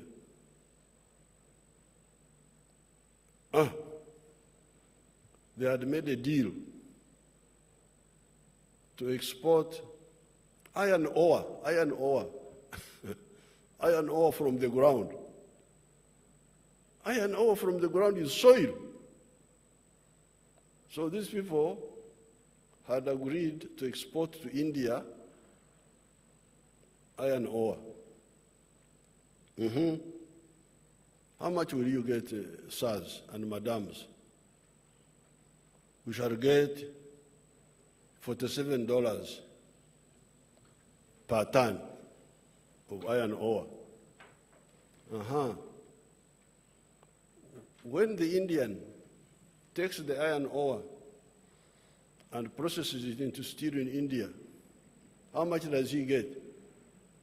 He gets like now, I think now it's like $700.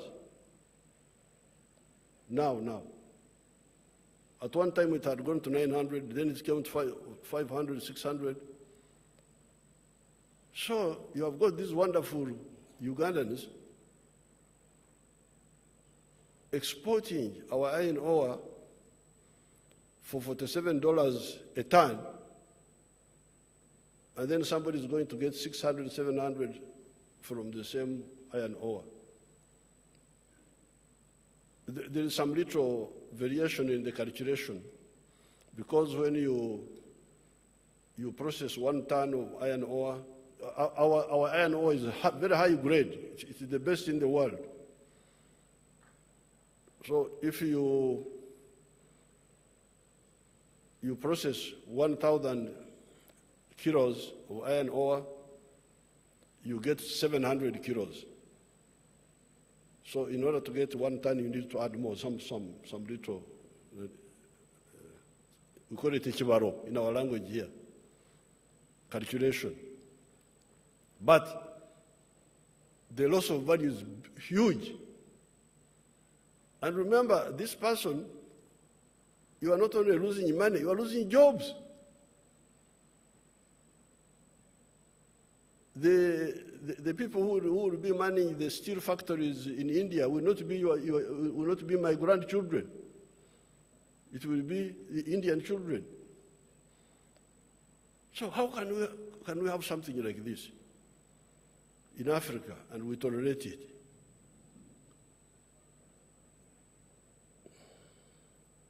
So that's why I banned completely some years ago the export of unprocessed minerals such as iron ore, blister copper. Blister copper is 94% pure. Uganda in the past used to export this type of copper. 94% copper, 94% pure copper, they call it blister copper. But here we had a situation where we were exporting this blister copper up to Mombasa, and yet we had some factories here making cables for electricity,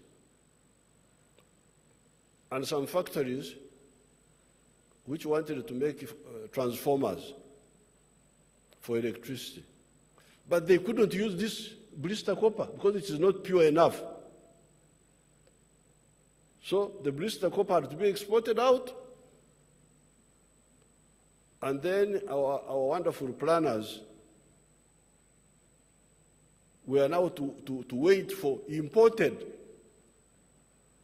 cathode copper. The cathode copper is the one which is 99 point something pure.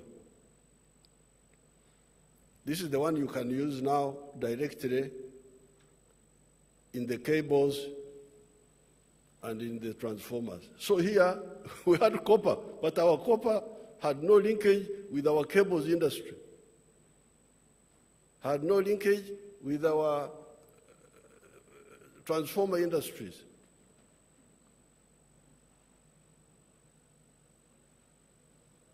You wonder, how can Africans accept this? So I stopped all this. I said, if you are not ready to process, let it stay in the ground. It has been there for 2 million years. It can stay there for another 100 years until you are ready to process it yourselves.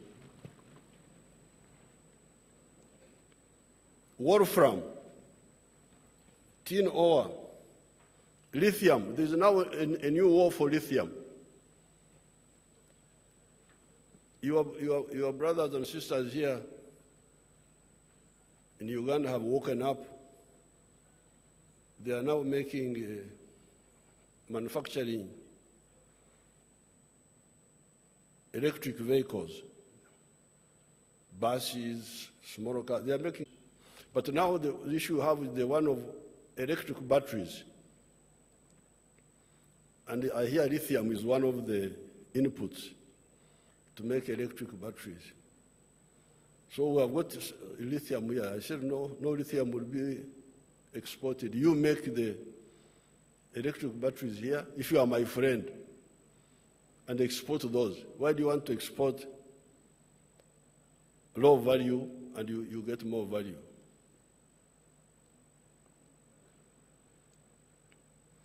Uranium, etc. We have got a lot of uranium here. You have heard of the quarrels going on in Niger. There's a crisis now in an African country known as Niger. I think some of our friends from West Africa know it better, Togo and Cameroon, they know it better. You have heard of the quarrels going on in Niger, in West Africa, about uranium being taken to Europe. That's how I came to know recently. When this crisis started, we started getting information that apparently Niger is exporting a lot of uranium to Europe and to France for them to use in their nuclear power stations to generate electricity for themselves. So this morning I took interest. I said, by the way, what is the electricity supply in Niger?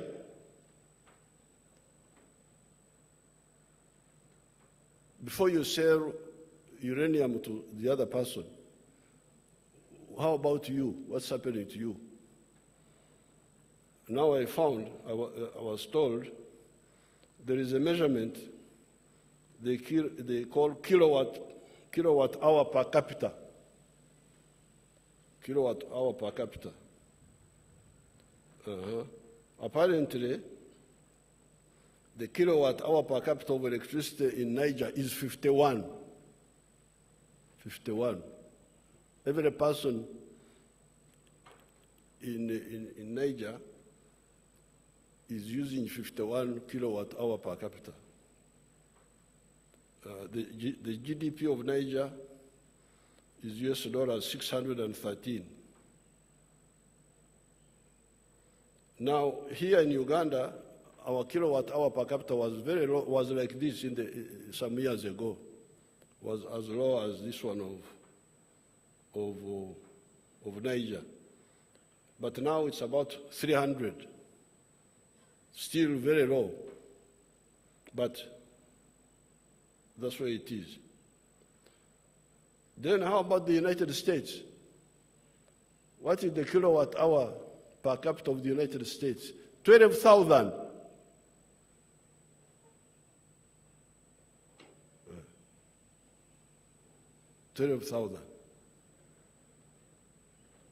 And there's a country called Iceland. It has got a lot of electricity. Of course, they have got a small population, but it is 54,000. Now, Uganda has got a lot of uranium. Some years ago, a Western company came and proposed to mine the uranium. They came here, said they want to mine the uranium. I asked them, mine it and take it where? They said, export it. That was their answer. I asked them, export it for what purposes? They told me, you want to take the uranium, but have you had a rumor that there are some human beings here?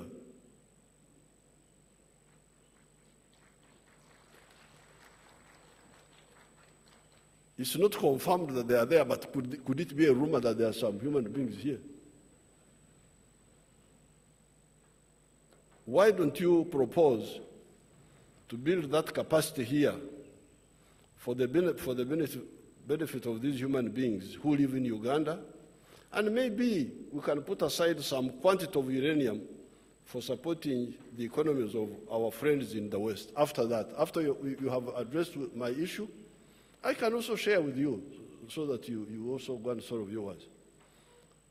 But to tell me that you solve my problems and forget yours, I cannot accept that.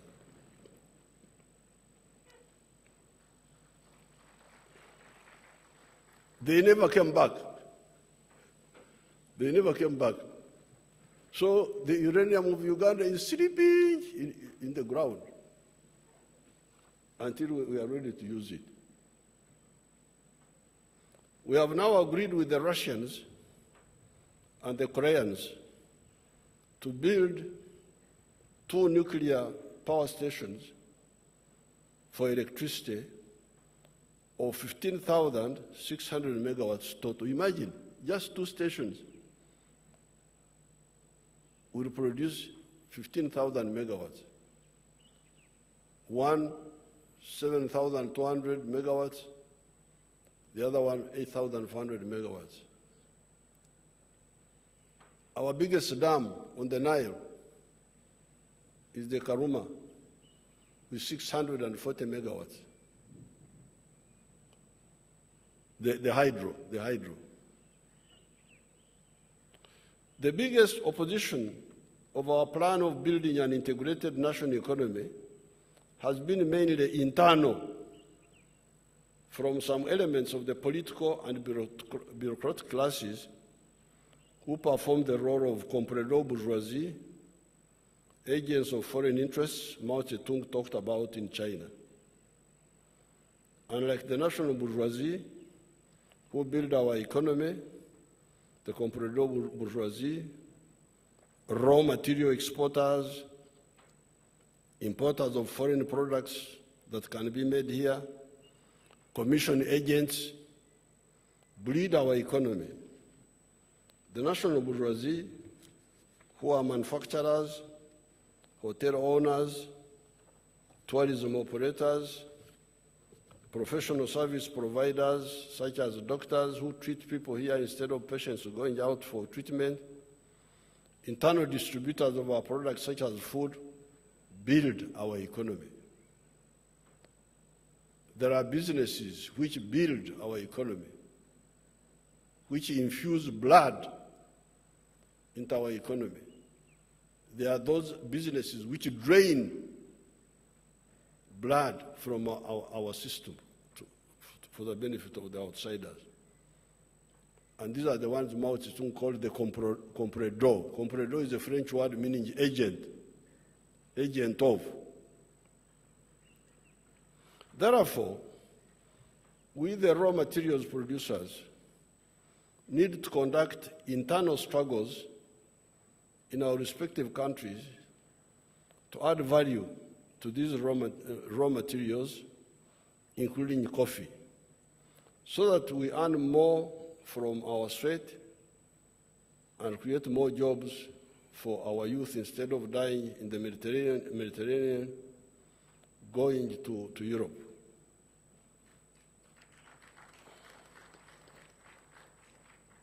We also need to sensitize our partners in the countries that have been buying our raw materials at same slave prices, that their economics is defective. What will the USA or Europe or Asia lose if Africa sells added value coffee to them instead of the raw materials, of the raw material form, and earn more money? What if the value addition is done to other raw materials like copper, gold, iron ore, lithium, etc.? Money to Africa will mean higher purchasing power for Africa. The Africans who now lack electricity will be able to afford to pay for electricity.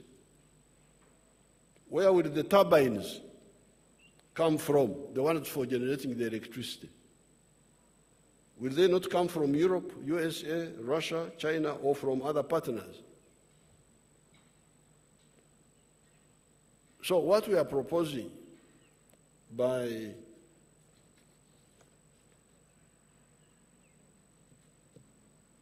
adding value to our raw materials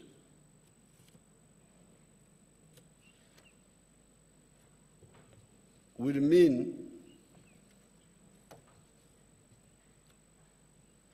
putting more purchasing power in the hands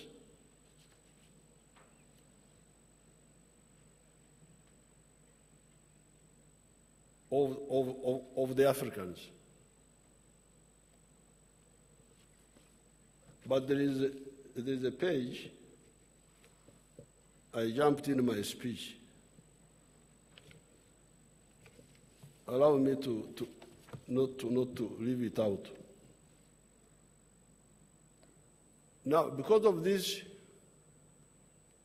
hemorrhage from Africa, because of these raw materials, that's why the economy of Africa is stunted. African economy is stunted. I had jumped this, very sorry, very sorry. That's why the economy of Africa is stunted. Somebody from stunted growth is somebody who can't grow.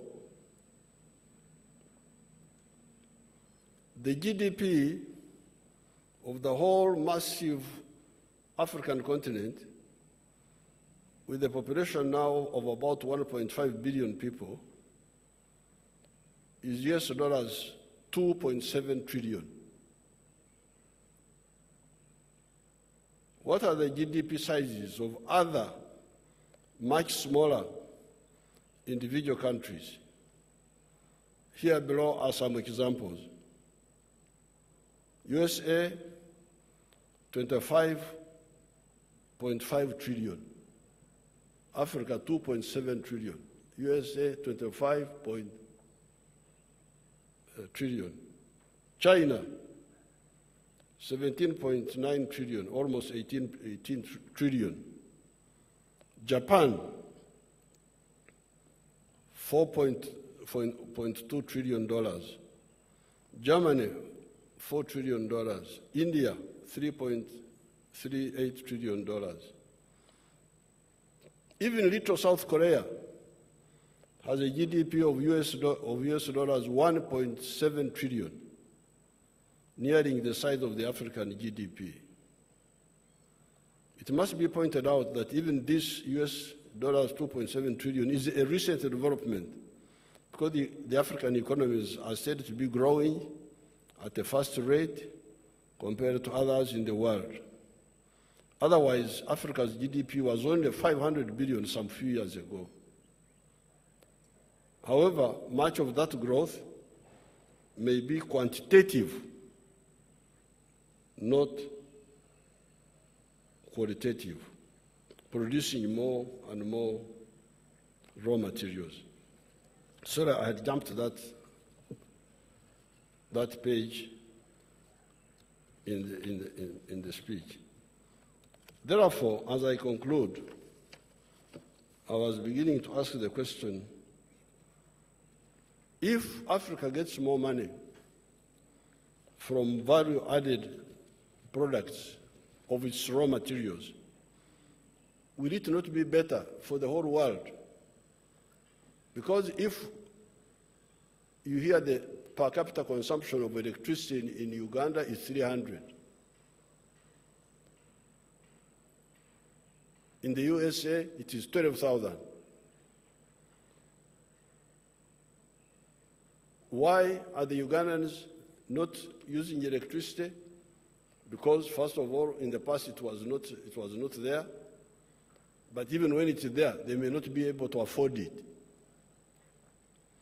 But if they get income, because they are getting more money from their coffee, getting more money from their iron ore, getting more money from their copper, they will be able to buy electricity, and we shall be able to generate more electricity. Where will the turbines for generating that electricity be coming from? Uganda is not making turbines yet. We shall have to buy them from those people. So therefore, that's why I was asking,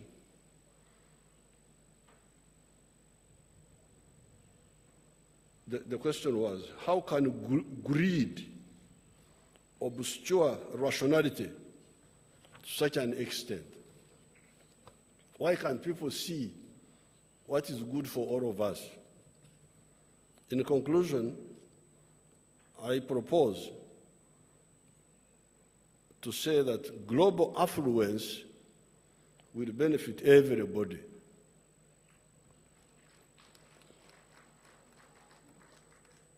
Down with imperialism, down with the parasitism, long live the win-win strategy.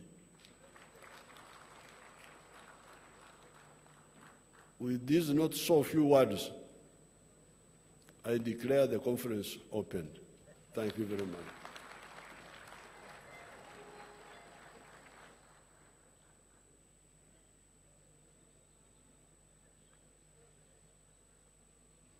Thank you, Excellency. Let's give His Excellency another round of applause.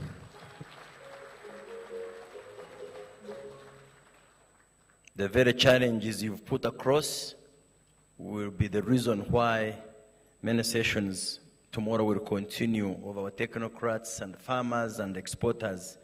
They will be looking into answering the very challenging questions, Your Excellency, you've posed. Thank you once again. With your permission, Excellency, we're now going to go into a session of brief statements from their excellencies and heads of delegations. We'll have a statement from His Excellency Dr. Girma, the chairman of the Inter-African Coffee Organization. Your Excellency, we have the Inter-African Coffee Organization where the G25 meet, share experience, and collectively plan to act together. Your Excellency, you're welcome.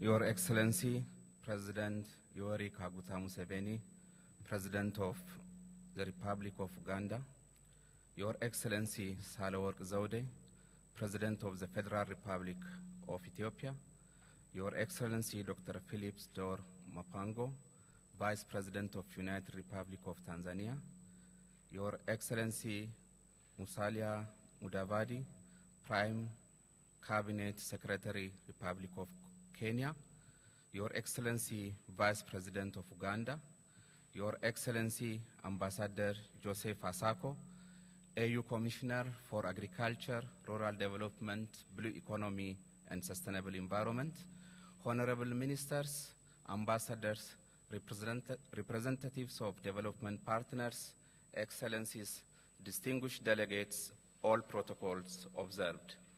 On behalf of member states of the Inter-African Coffee Organization and the Ministry of Agriculture of the Federal Democratic Republic of Ethiopia, I would like to convey our appreciation and gratitude to His Excellency President Yoweri Museveni and his government for hosting the second G25 African Coffee Summit here in Kampala under the theme Transformation of the African Coffee Sector through Value Addition.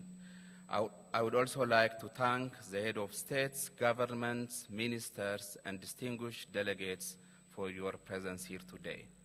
This is a testament to solidarity and commitment to pursue our common goal to find solutions for the development of the African coffee sector.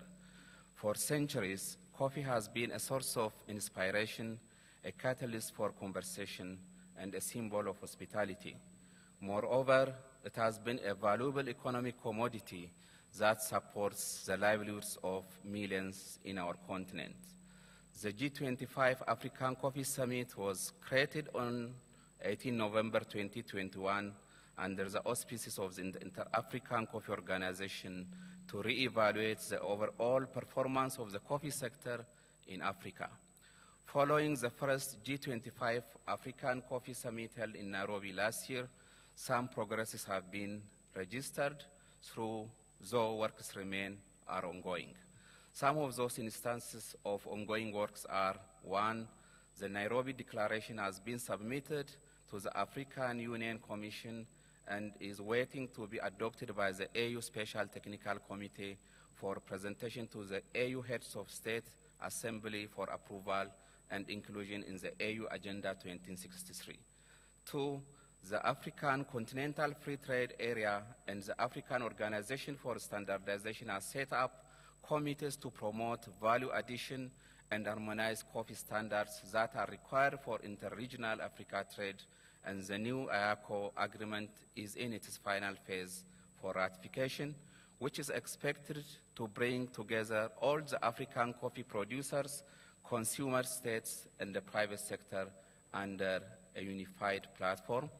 3rd, several coffee houses and training institutes have been opened in member states together with cupping sessions, barista championships, which have led to more coffee awareness and job opportunities for youth. I would like to appreciate the work being done by the Secretariat and commend the leaders of the G25 member states for their commitment to come together to find common grounds on the regional challenges facing the African coffee sector. Excellencies, Africa now has the political will and legal instruments such as the historical African Continental Free Trade Area, which is the world's largest free trade area, bringing together the 55 countries of the African Union and 8 regional economic communities. In addition, AU's flagship project in the African Union Agenda 2063, aimed at building transport infrastructure, air and rail, combined with the Nairobi Declaration that demanded the inclusion of coffee as a strategic crop in the AU's Agenda 2063, are expected to open a lot of opportunities for the development and empowerment of youth and women across the value chain. Aside from the fact that Africa is the birthplace for coffee, Robusta coffee in Uganda and Arabica coffee in Ethiopia, the livelihood of at least 60 million people across the continent, it only accounts for 12% of the world's coffee production. There is also huge inequality in the value chain, as it is already indicated by His Excellency the President, which could be explained by the fact that Africa obtained only 0.6% out of the total value chain globally generated in 2026. One of the reasons for the inequality is that 99% of the value chain of coffee produced on the African continent is being captured abroad. Africa is operating at the low end of the supply chain as a green bean exporter. This is due to a number of factors that include lack of investment in the processing plants, technology, and low level of coffee consumption culture, among others. Promisingly, over the last 2 decades, domestic consumption has been an increasing trend in the continent. However, sadly, this demand has been served predominantly through the importation of processed coffee from abroad. This is optimal for Africa because it is increasing the import bill and making coffee consumption within Africa more expensive. Excellencies, there are 2 factors inhibiting the full implementation of the Inter-African Continental Free Trade Agreement, namely infrastructure and lack of investment in the value addition. For instance, Nigeria, with a population of 221 million, almost similar to Brazil, has a huge untapped market and could serve as a prime consumer of African coffee. However, due to lack of adequate infrastructure, coffee exporters from East Africa to Nigeria by ship can take maybe more than 7 months. Another prime example in South Africa, which has huge potential for African coffee, but it imports primarily from Brazil and Europe. This is a trend in many of our African countries facing logistical and infrastructural barriers. Currently, it is quicker and easier for our producers to ship coffee to Europe, but sadly at a very cheap price. Excellencies, allow me to underscore the following key areas that need addressing to overcome some of these barriers. 1, there is a need for consensus from African leaders to support the adoption of coffee as a strategic crop in the AU's Agricultural Agenda 2063 as the next meeting of the AU in February 2024. 2, to capture the 99% of value addition, the G-25 African producing countries need a strategy to create public-private partnerships to fund and support investment in value addition and promote careers in the coffee sector through vocational trainings for the youth and women. 3, Africa has huge potential to increase production drastically. There are lessons to be learned and scaled up from countries that have successfully implemented their national initiatives and boosted production, like what is mentioned in Uganda by His Excellency the President. As part of our motto, Africa Solutions to Africa Problems, we have now enough experience and best practices that can be scaled up and shared with one another without going to other continents. 4, it is important that we harmonize coffee standards under the African Continental Free Trade Agreement framework in collaboration with the African Standard Organization and the African Union Digital Platform. Lastly, the flagship projects of the African Agenda 2063, such as the Single African Air Transport Market and the integrated high-speed train networks, need to be accelerated. This is critical to accessing new markets and facilitating the African coffee producers to trade seamlessly within the continent. Excellencies, as the Inter-Africa Coffee Organization, we remain optimistic on the future growth of the coffee industry. There are abundant opportunities that need to be unlocked in Africa. We have the youngest population in the world, estimated at 700 million below the age of 30 years. Unemployment is driving our youth to take dangerous journeys to migrate to Europe, when we have huge potential to make Africa self-sufficient and create employment for the youth and empower women. Once again, I congratulate His Excellency President Yoweri Kaguta Museveni and all leaders gathered here today for their commitments to build a well-connected and integrated Africa for equitable and sustainable development. I thank you.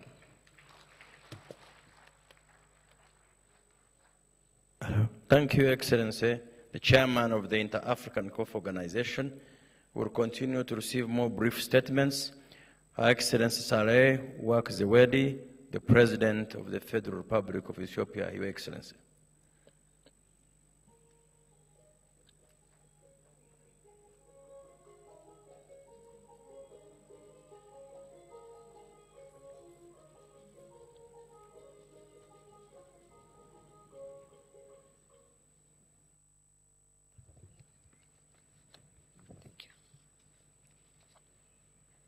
Your Excellency Yoweri Kaguta Museveni, President of the Republic of Uganda, Madam Vice President of Uganda, Your Excellency my sister, Excellency the Vice President of Tanzania, Excellency the Prime Cabinet Secretary of Kenya, my brother Musalia Mudavadi, the Chairman of the Inter-African Coffee Organization and Minister of Agriculture of Ethiopia, distinguished participants, my sister, the African Union Commissioner, Joseph Asako, ladies and gentlemen.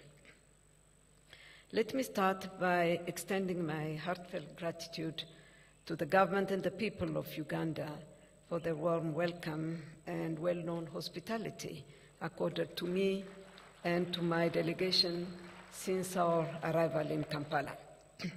I'm here today because we strongly believe that our in-person presence and participation at this important summit convened by Uganda provide an opportunity to keep and accelerate the momentum and is unique opportunity also to deliberate on the many challenges facing the coffee sector in Africa and propose possible solutions.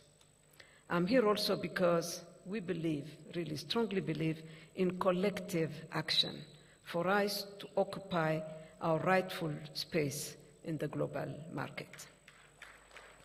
Despite being one of the most traded commodities globally and consumed virtually by people of all cultures and religions around the globe, coffee didn't receive the proper attention it deserves compared to even some less traded commodities. While this is partly due to the weak bargaining power of the very producers, the poor farmers, it's in part due to the lack of strong organizations committed to work on behalf and for the benefit of the producers and exporters. Filling these serious gaps should be the aim and priority of the Inter-African Coffee Organization. I believe this second G-25 summit will encourage such a mandate. The poor farmers sweat to produce and supply best quality coffee to the international market. But it is the traders who decide the international coffee price in the absence of the producers or their rightful representation. The very producers are price takers and remain at the receiving end throughout the market chain. We all must work to end this market unfairness together. With just simple value addition, it's possible to increase the benefit of smallholder farmers and enable them to get fair share of their efforts. It is important to promote African coffee at the global market and invite and encourage international trading companies to support the producing farmers technically and financially.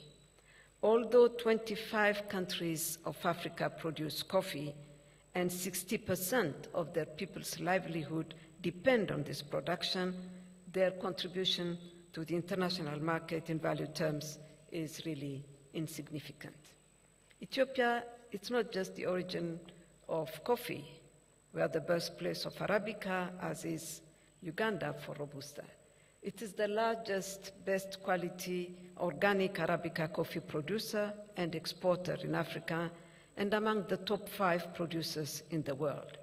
With a number of distinct varieties and unique characteristics, coffee is the most consumed. In fact, we consume 50% of our production locally, and colorfully celebrated commodity in Ethiopia, with, of course, unique coffee making process. Coffee accounts the largest part of Ethiopia's export earnings of agricultural products and employs millions of direct and indirect jobs. Ethiopia has a potential of more than 1.2 million hectares of land for coffee growing, out of which more than 900,000 hectares have already been covered by coffee trees. To encourage investments in coffee farming and processing, the government provides investors income tax exemption of up to 5 years. It is working to improve the farmers' production techniques through innovation and provision of improved inputs, as well as by minimizing the trading barriers resulting from extended coffee market chain led by unauthorized brokers. We are also encouraging investments in value addition and working to improve the market chain so that the producing farmers can have fair share of the benefit and be encouraged for production of more volume and better quality coffee.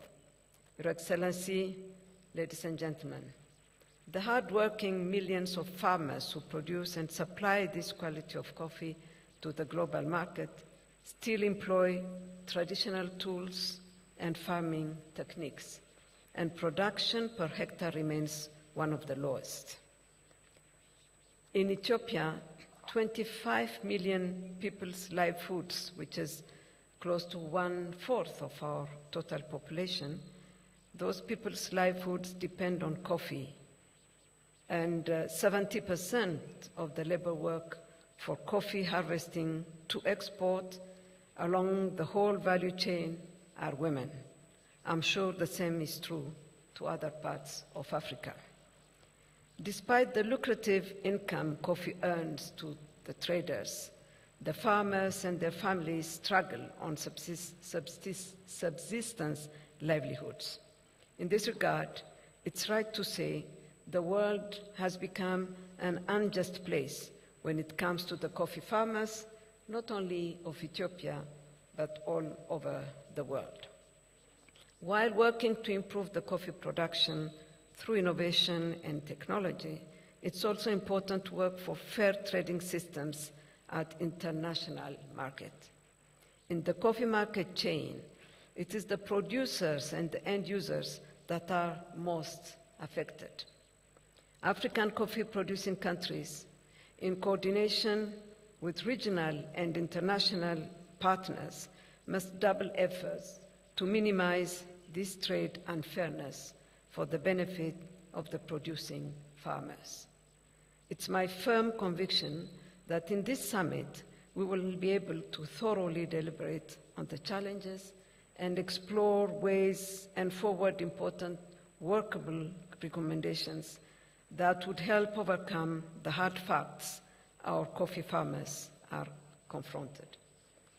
In this regard, I would like to propose to include in our declaration supporting a united and coordinated promotion of African coffee and fair price for the product at the global market, as well as requesting and encouraging international coffee trading companies to support coffee-producing African farmers technically and financially in the value addition process.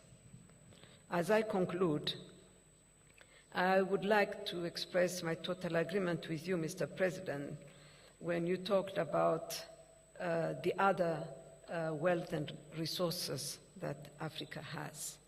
What applies to coffee, what we are trying to do to coffee, applies to the other raw materials that we have. The world could be only a better place if we have our share in that. In fact, it's becoming increasingly difficult to accept the fact, the dilemma of a rich continent, but yet poor people. We have seen it, it's becoming an increasing challenge. So we have to go beyond rhetoric. We know the problem, it's not an issue not only of fairness, but also of security for all of us. So, Mr. President, ladies and gentlemen, I would like finally to assure you of Ethiopia's commitment to play its role fully and contribute to the efforts in resolving the multifaceted problems of the sector. I thank you very much for your kind attention. Thank you, Your Excellency, the President of the Federal Republic of Ethiopia. Another round of applause. Your Excellency will now receive the statement from the Vice President of the United Republic of Tanzania, and he will be followed by the Prime Cabinet Secretary of Kenya.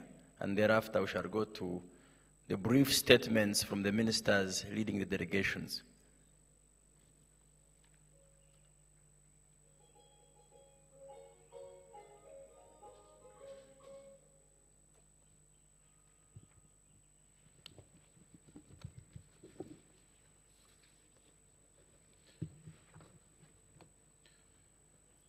Your Excellency, Yoweri Kaguta Museveni, the President of the Republic of Uganda, Excellencies, Heads of State and Government here present, distinguished participants, ladies and gentlemen, it is an honor and privilege to participate in the opening of the second G20 African Coffee Summit on behalf of Her Excellency Dr. Samia Suluhu Hassan, the President of the United Republic of Tanzania. I thank His Excellency Yoweri Kaguta Museveni, the President of the Republic of Uganda, for hosting this summit and for the warm reception accorded to me and my entourage. Excellencies, ladies and gentlemen, the G20 African Coffee Summit remains to be an important platform that brings together members of the Inter-African Coffee Organization to discuss and strategize on how to transform the coffee subsector in the region. I commend the progress made in implementation of the May 2022 Nairobi Declaration and welcome the theme for the 2023 summit, which says transforming the African coffee sector through value addition. Indeed, it encapsulates well the very essence of our journey towards a thriving coffee industry. Excellencies, nearly half of African countries grow coffee, and for some of us, it constitutes a major source of our foreign exchange earnings and among the vital contributors of our GDP. Given this importance and our enormous endowment of vast arable land, favorable climate, and demographic dividend of our youth labor, it is timely that we have the 2023 G-25 summit, and I want to underscore that we should use this platform to anonymously push for a declaration of coffee as a strategic commodity in harmony with the AU Agenda 2063, promote value addition, agree on how to expand regional coffee trade, and discuss remedial measures to underlying risks to this important cash crop. Excellencies, according to the World Bank's Commodity Market Outlook reports, world coffee prices maintained a long-term positive trend, with the price of Arabica coffee increasing more than twofold from an average of $2 per kilogram in 2001-2002 to $5 in 2022-23.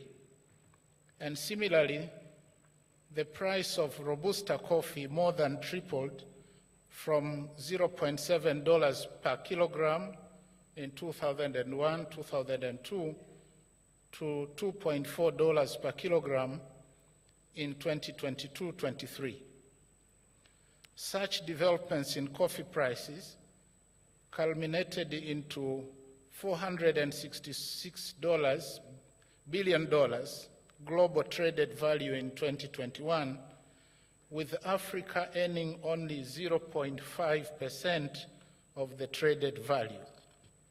Despite the price advantage over the past 20 years, Africa remained at the tail end, and it accounts for a mere 12% of the world's production, and the trend in the region has been steadily declining.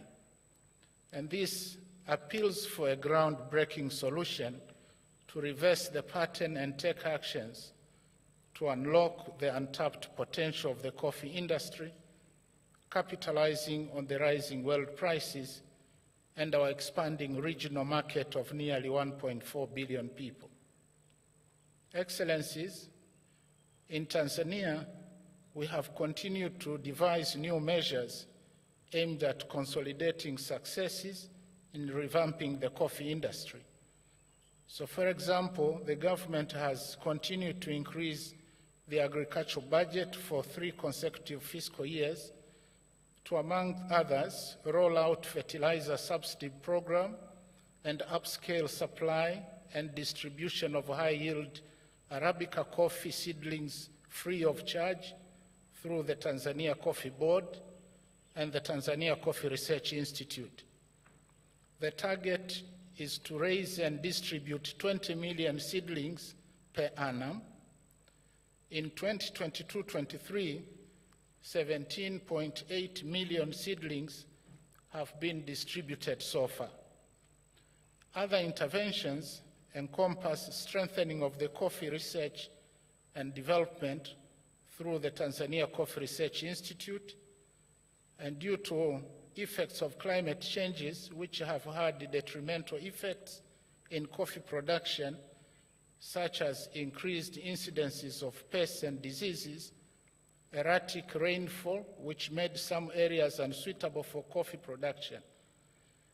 Tanzania has taken steps to mitigate the situation by developing coffee varieties which are drought resistant. We do hope that these varieties will be released in the coming few years after assessment trials in the field are completed. We have also scaled up extension services through local government in collaboration with cooperatives, and introduction of a 1-year certificate course in coffee quality and trade at the Moshi Cooperative University to address the shortage of extension officers. And on markets, we have introduced zonal coffee auctions such that agricultural marketing cooperatives that used to be the sole buyers are now competing with other market players, and prices are benchmarked to world prices. Excellencies, on involvement of women and youth in the coffee value chain, Tanzania has made some steps in mainstreaming gender, and the efforts include establishment of the Tanzania Women in Coffee Association, which brings together women in the coffee value chain and encourages and empowers them to grow their business in the coffee value chain. In addition, the government has established a program to train the youth in the coffee quality and trading for the purpose of building their capacity to participate in activities along the coffee value chain and fill the gap of skilled personnel in the Tanzania coffee subsector. Excellencies, in tackling financial constraints, we have recapitalized the Tanzania Agricultural Development Bank, and in collaboration with commercial banks, we have re-established credit and export guarantee schemes to address shortfalls in collateral and introduce a facility at the Bank of Tanzania to support affordable agricultural financing at interest rates not exceeding 9%. Some of the achievements from the above interventions include increased coffee production by 19% from 66.5 thousand tons in 2018-19 to 82.5 thousand tons in 2022-23. Foreign exchange earnings from coffee exports nearly doubled from $235.6 million in 2022-23 compared with $123.2 million in 2018-19. Coffee cultivated area increased from 218,966 hectares in 2018-19 to 265,000 hectares in 22-23. Excellencies, as we convene here today, let us renew our commitment to the transformation of African coffee. First, let us embrace value addition as our guiding principle. And I therefore call upon governments and the private sector to direct more energy and resources to acquire modern coffee processing facilities, roasteries, and quality packaging. Second, I urge our farmers to increasingly adopt eco-friendly farming methods to ensure that our coffee industry leaves a positive footprint on both the environment and the people it touches. And third, I wish to remind the Secretariat of the Inter-African Coffee Organization to fast-track development of the Africa Coffee Center of Excellence in Tanzania, as already agreed. And I assure you that the Tanzania government will provide all the required support. Excellencies, ladies and gentlemen, to conclude, I'm pleased to note that Tanzania will be hosting the third G-25 African Coffee Summit next year, 2024.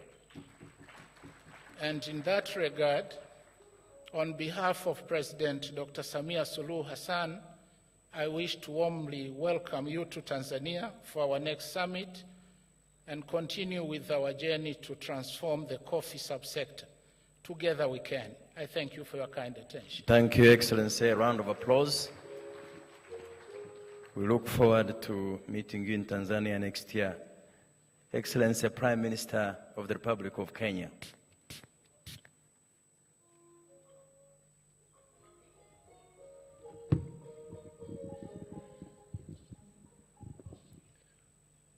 Your Excellency, Honorable Yoweri Kaguta Museveni, President of the Republic of Uganda, Your Excellency's Head of State and Government, the Chairman of the Inter-Africa Coffee Organization, distinguished guests, ladies and gentlemen. I first take this opportunity to sincerely thank you, Your Excellency, Yoweri Kaguta Museveni, for hosting this very important summit. Equally, let me convey the salutations and solidarity of His Excellency President William Samoei Ruto to you and to the people of Uganda. It is gratifying and encouraging that the African community gathers here in Kampala to reflect on and celebrate the Africa coffee sector. Indeed, this summit is an affirmation of our collective commitment to support transformative reforms in our coffee sector. As African leaders, we also laud and commend initiatives under the Inter-African Coffee Organization of transforming the African coffee sector through value addition, a theme that resonates well with our aspirations. It is on this firm commitment that Kenya hosted the first G-25 African Coffee Summit in Nairobi from 25th to 27th May 2022, which was attended by 41 African countries. During the Nairobi Summit, the African coffee-producing countries made the following declarations on the Africa coffee sector. First, to include coffee among the strategic agricultural commodities. This will enable the continent to identify, formulate, and drive the implementation of policies and solutions for higher returns in the sector. Second, to support production and research, enhance transparency and traceability of origins, encourage youth employment and empowerment of women, allocate more land for coffee production, incentivize farmers, support coffee research, and offer technical assistance to farmers. Third, to enhance access to finance through government-backed schemes, African Coffee Facility Fund, and support for the African Export-Import Bank, AfriExim, the African Development Bank, and the African Union. And fourth, to address value addition and domestic consumption by opening up domestic markets and share knowledge on the health benefits of coffee and investment in value addition. Your Excellencies, ladies and gentlemen, coffee is an important export commodity for many African countries and has the potential of unlocking the continent's prosperity, foster inclusive growth, boost economic growth, and lead to rapid transformation of the continent. Your Excellency, let me echo some of your statistics. African coffee accounts for about 12% of the world's coffee production, making it the second largest, most traded commodity in Africa after oil. In the year 2021-2022, for example, Africa's coffee production registered a dismal performance of 19.27 million bags of coffee compared to a global production of 167.2 million bags in the same period. This is a paltry 11.5% against a potential of 40% attributable to Africa's comparative advantage in land acreage, rainfall, and fertile soils. As a continent, we must develop appropriate strategies to reverse this negative trend and reclaim our position on the global coffee platform. Ladies and gentlemen, domestic consumption of coffee, of African coffee, remains dismal. Africa consumes less than 10% of our value-added coffee, while consumption of imported coffee is on the increase. At the same time, Africa is a net importer of about 12 million bags of coffee, much of which is value-added.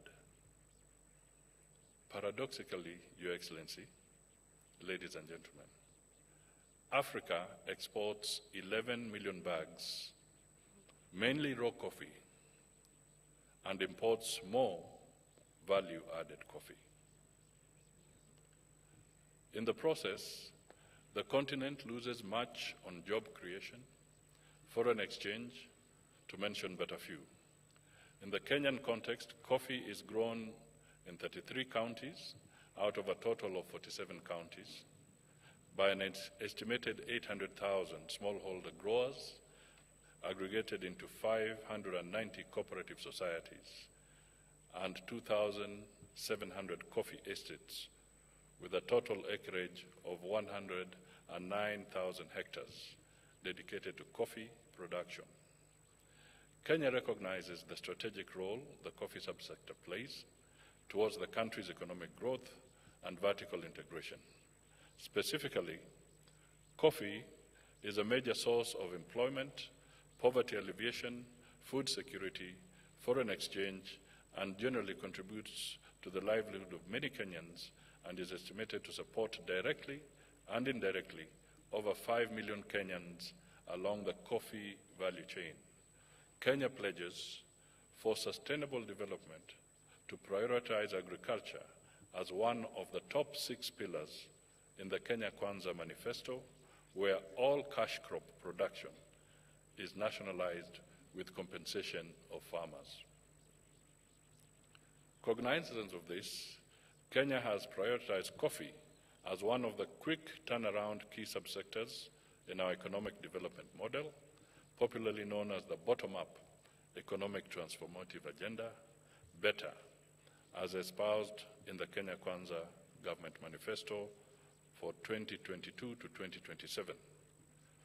Looking at the historical performance, the coffee subsector attained remarkable growth soon after independence, leading to the growth of an all-time high production of 130,000 metric tons in 1987-1988 during the famous coffee boom. Currently, coffee production has been declining due to challenges such as climate change vagaries, perennial price volatility, market access, and low domestic consumption, among others. The decline in production has adversely affected farmers' earnings and their livelihoods. Your Excellencies, Kenya has come up with various initiatives to reverse the declining performance of the coffee sector. The initiatives include e-voucher fertilizer input subsidy program for coffee farmers, rollout of the coffee revitalization program, establishment of the Cherry Advanced Revolving Fund, coffee credit financing through the establishment of Commodities Fund to provide affordable finance credit for coffee farming and other agricultural produce, as well as review of the subsector's legislation. I am convinced that these reform initiatives will bear fruit by increasing Kenya's coffee production from the current 51,000 metric tons realized in 2021-2022 to 100,000 metric tons by the year 2025, thereby contributing to an increase in Africa's coffee production globally. The African Continental Free Trade Area provides opportunities for the acceleration of the inter-African trade. We must therefore take advantage of this vast market potential for Africa by promoting domestic consumption of and boosting African-grown coffee, besides boosting trade position in the global market. Kenya is a good example of promoting inter-African coffee trade in coffee. Kenya's coffee imports from African countries have grown tremendously over a 5-year period from 3 metric tons in 2019-2010 to 857 metric tons in 2022-2023. In the same period, Kenya's coffee exports to African countries reduced from 1,064 metric tons to 212 metric tons, a decrease of 80%. Not very good statistics there. What does this probably show? That Kenya is at the forefront of promoting intra-Africa coffee trade, while majority are not embracing the spirit of the African Free Trade Area. Your Excellencies, with these few remarks, I look forward to fruitful deliberations and concrete outcomes that will indeed bolster the share of Africa in the global coffee market. I wish to assure you of my commitment and support in this endeavor. Finally, I wish to extend our sincere appreciation to the leadership of IACO for organizing such a robust event. I thank you, asante sana, God bless you all, and I will go and take my cup of coffee. Thank you. Thank you, Excellency. The Prime Cabinet Secretary of Kenya, yes, coffee is served, and it's delicious. So it's Uganda, the Pearl of Africa, and the birthplace of Robusta coffee, while Ethiopia is the birthplace of Arabica. Your Excellencies, allow me now to request the ministers leading various delegations, we have quite a number, but we'll give each strictly 3 minutes to give you a brief statement such that we can all capture our views and move together before signing the declaration. We'll have the Minister of Agriculture, Livestock and Rural Development from the Republic of Equatorial Guinea, and would be followed by the Minister of Trade from the Republic of Togo. 3 minutes each, and I hope the translation is working.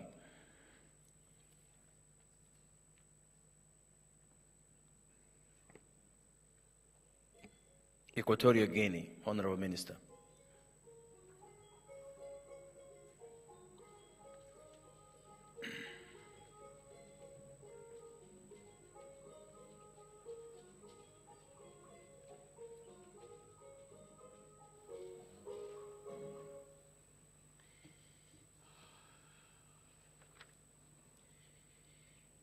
Excelentísimo señor presidente de la hermana República de Uganda, excelentísimos señores presidentes de los 25 estados solidarios y miembros de la Organización Interafricana de Café, excelentísimos señores ministros de Agricultura aquí presente, excelentísimo señor secretario general de la Organización Interafricana de Café, señores representantes de las organizaciones y asociaciones de productores de café, señoras y señores. Séame permitido, señor presidente, extender a los aquí presentes los cordiales y fraternales saludos de su excelencia Obiangema Mbasogo, presidente de la República de Guinea Ecuatorial, quien por agenda interna de su última hora no ha podido asistir en este magno evento africano, pero que por su espíritu panafricanista sigue de cerca el desarrollo del mismo al tiempo que asegura el perfecto éxito de esta cumbre. Excelentísimo señor presidente, debo expresar mi gratitud y la profunda satisfacción en tanto la iniciativa de la cumbre como la atención prestada, así como la perfecta organización reservada a mi humilde persona y a la delegación que me acompaña. La delegación de Guinea Ecuatorial que tengo el honor de representar en esta cumbre agradece y felicita la iniciativa de la Organización Interafricana de Café y del Gobierno de Uganda por reunir a los africanos productores de café en tanto para analizar la situación actual de ese producto que ha sido la base de la economía que ha aumentado la renta per cápita de nuestros países. Que también la ocasión sea propicia para estudiar y analizar the problem of production of coffee for effective transformation of this sector for the well-being of the rural population.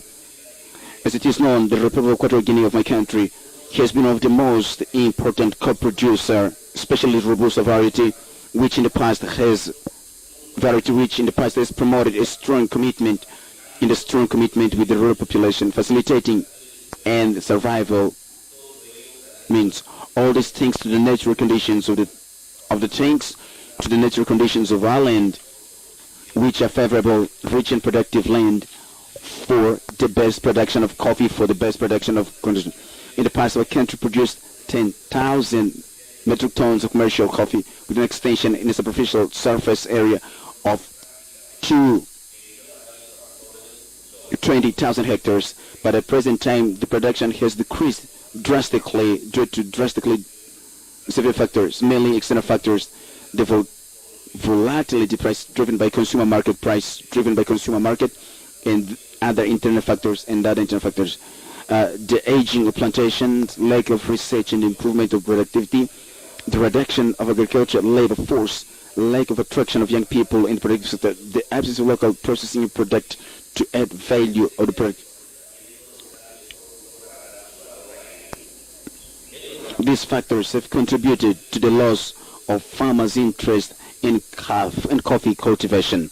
His Excellency, Mr. President, distinguished Minister, despite these negative effects that we have highlighted at the beginning, the government of the Republic of Equatorial Guinea, aware of the importance of the coffee sector in its economy, has designed a program of economic diversification towards Horizon 2035, through which the agriculture subsector and agriculture sector is envisaged as capable of guaranteeing both the United Nations social development goals of the United Nations and the objectives of the African Union 263. However, the country is initiating the rehabilitation of the coffee through a private company, Mato Guisa, in collaboration with the Ministry of Agriculture, through the establishment of 100 hectares of nurseries, robusta, of varieties of pure stock tested and adapted to our soil environmental condition. The role of the Ministry of Agriculture is to sensitize and attract the population, the promotion and extension of the coffee sector through the national territory. The delegation of Equatorial Guinea supports the Declaration of Kampala for 2023 for the promotion and development of the coffee sector and for effective transformation and a sense of the product in favor of producers themselves. We support at the same time that the scientific research for the innovation of the sector integrated into the value chain in order to attract young people to production process, in order to process in such a way that we will be able to increase the productivity in production as well as the self-esteem in production of the population, to promote the local transformation of product and facilitate the increased consumption of our own products, because as has been to say, consume what we produce and produce what we consume. All this would avoid the high importation products from abroad, as highlighted here by main speakers. In the same way, we must ensure the quality and control of these products in order to guarantee the health of our population. At the same time, in order to is recommended to the to effectively promote coffee sector and its effective continuity to ensure sustainable financing mechanisms which must be supported by the member countries. This requires that the producing countries themselves be the designers of the value chain of the coffee producer.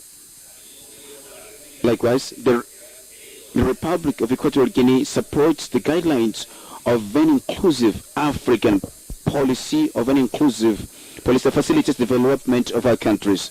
So the Republic of Equatorial Guinea supports the creation of an inter-African free trade zone and advocates for the framework of a fair price for raw material.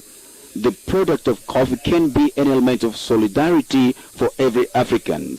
Ladies and gentlemen, the Equatorial Guinea Republic, taking into account the negative effects of climate change in our agriculture in general and coffee in particular, we support all initiatives aimed at scientific research with the main objective developing and adapting adapting varieties to climate aggressiveness, pests and diseases endemic to our areas. Not to be so long, I am here to say thank you so much for your attention deserved to me.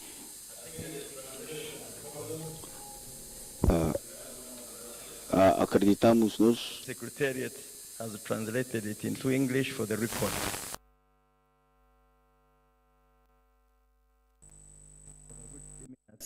because their excellencies will be departing. Thank you.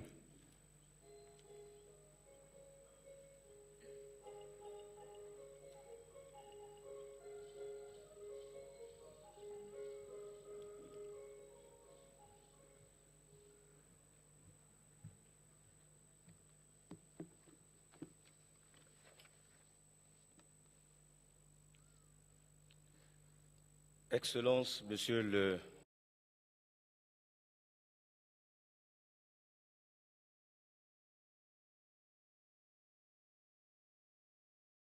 Madam, the President of the Federal Republic of Ethiopia, Vice President of the Republic of Tanzania,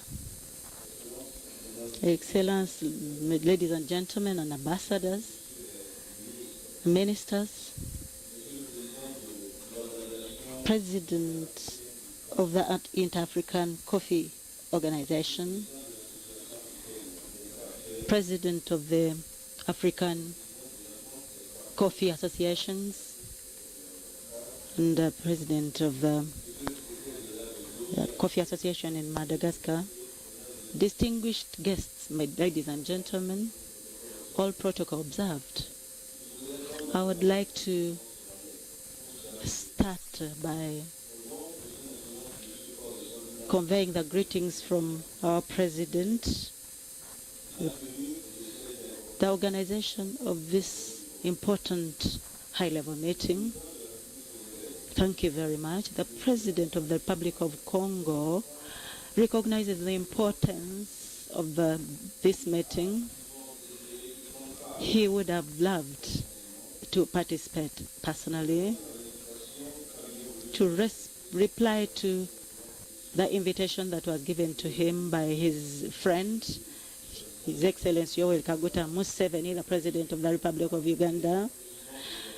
But because of some problems that happened at the last minute, he asked me to represent him. Mr. President, I would like to convey to you the greetings and gratitude of your friend and brother. I would like to thank the authorities and the people of Uganda for the warm greetings and welcome that they have extended to us since our arrival in Uganda. Honorable invited guests, ladies and gentlemen, we can never echo this enough. Coffee growing is very strategic in our different economies.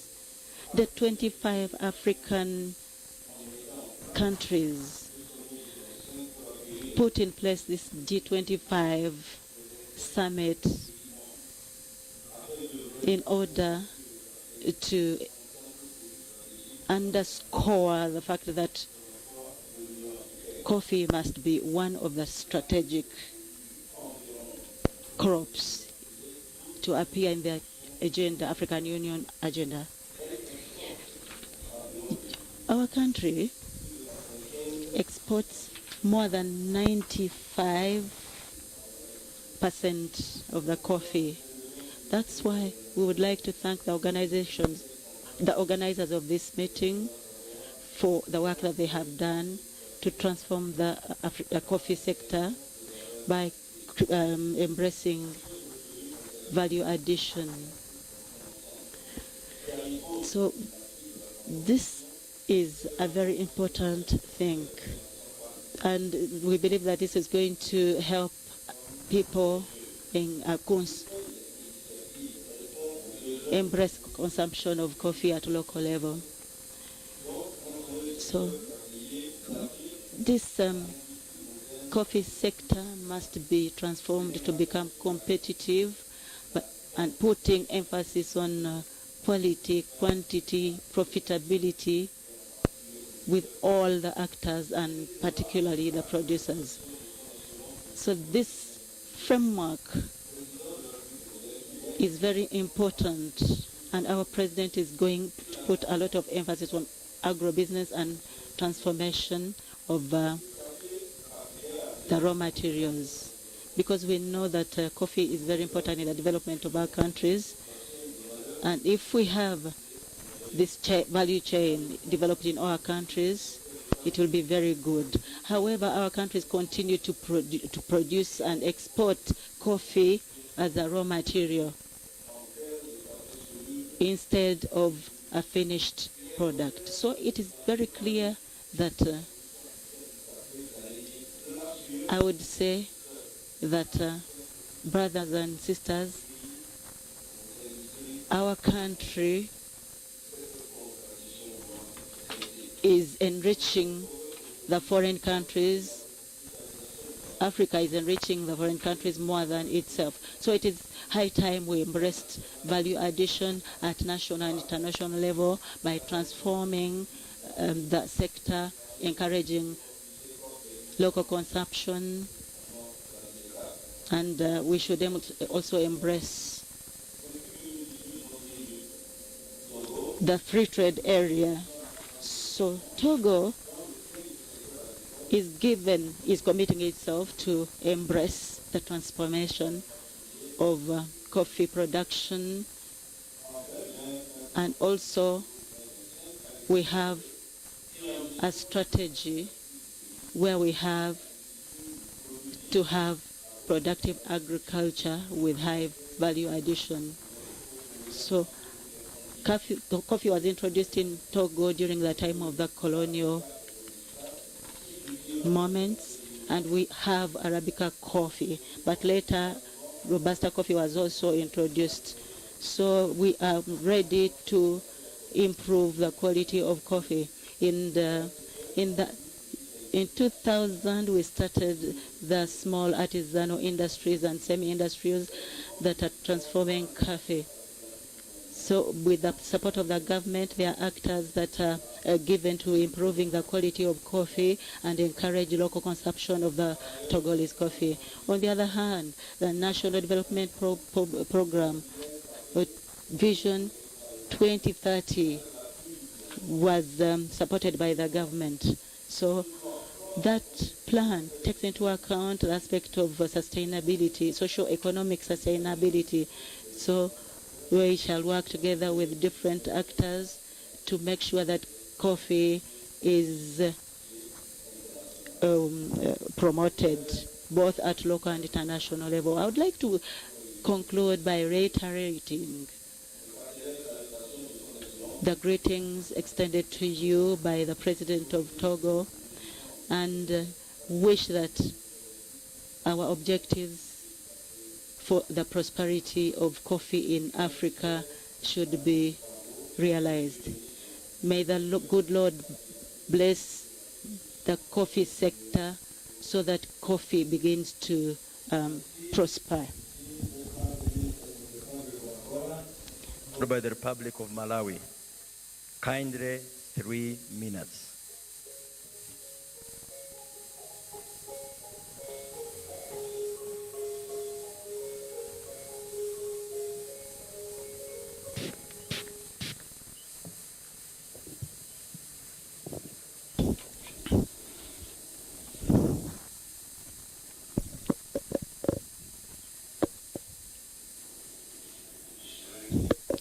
His Excellency, President of the Republic of Uganda,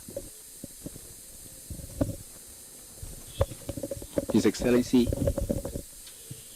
Head of States and Government who are present in this summit, Excellency, the Secretary General of the International Organization, Inter-African Organization of Coffee, distinguished guests, ladies and gentlemen, it is with great gratitude that in the name of His Excellency the President of the Republic of Angola, Dr. João Manuel Gonçalves Lourenço, I come to the participants to this summit of coffee in this wonderful city of Kampala.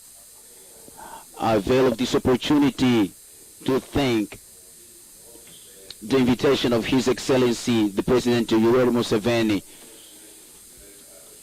sent to his by the President of the Republic of Angola, which gives us honor and gives us privilege at the same time to manifest our sincere gratitude for the organization to this very important event. Excellencies, the summit of the African coffee of G-25 takes place at a crucial time in the right country with the topic transforming the African coffee through value addition, which is in line with the African Union Agenda 2023 on the implementation of the African Continental Free Trade Area, and at the time when we are witnessing the growth of coffee crop in regions that were considered to have low production, such as Uganda, but which today has become the second largest coffee producer in Africa and the 9th at the world level. Angola is a founding member of the Inter-African Coffee Organization, one of the oldest intergovernmental organizations in the continent, whose main mission is to assist member countries to address the challenges of the coffee sector, proposing solutions that ensure sustainable production, coffee research, access to markets, promotion, and the well-paid prices. Angola is a producer of Robusta and Arabic coffee, whose production is one of the eldest in the sub-Saharan Africa and dates back to the beginning of the 19th century. The first production was recorded in 1830, and despite the drop in production levels observed in recent decades, coffee is still one of the main agricultural products in Angola. Ladies and gentlemen, considering the importance of coffee as a wealth to a country whose production has an impact on the economic and the social aspects, on environmental preservation and rebirth of forest ecosystems,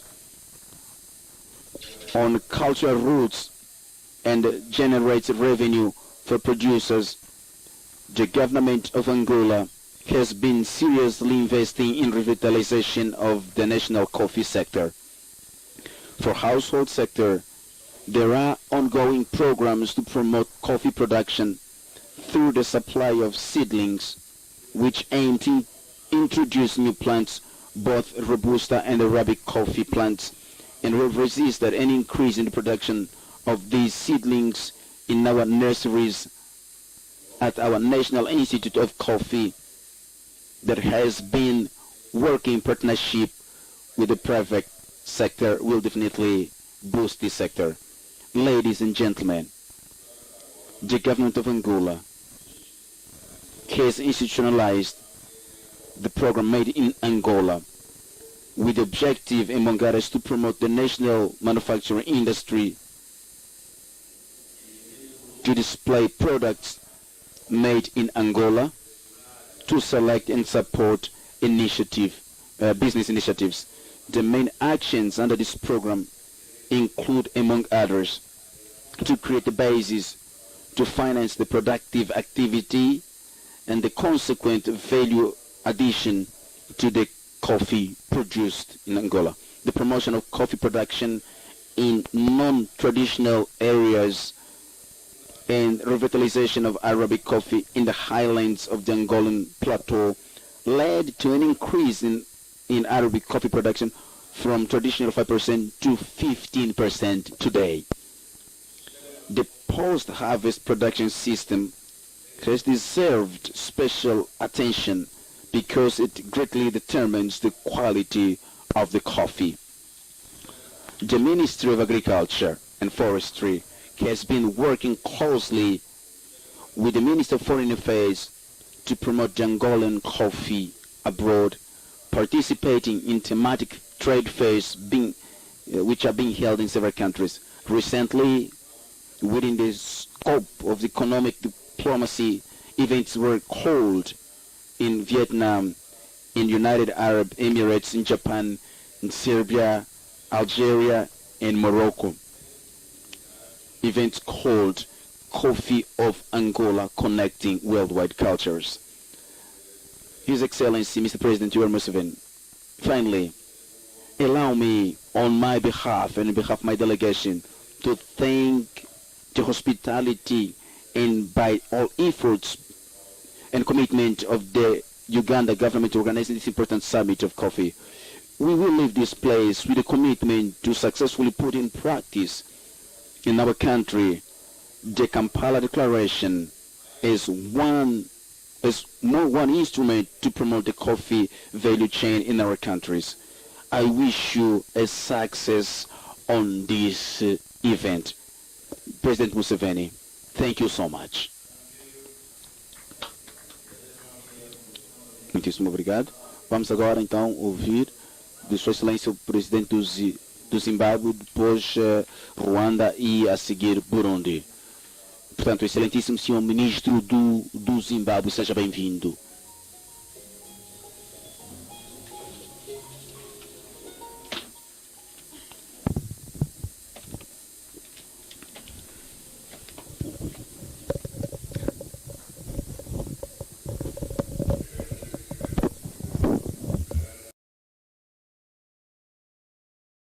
Excelência Presidente.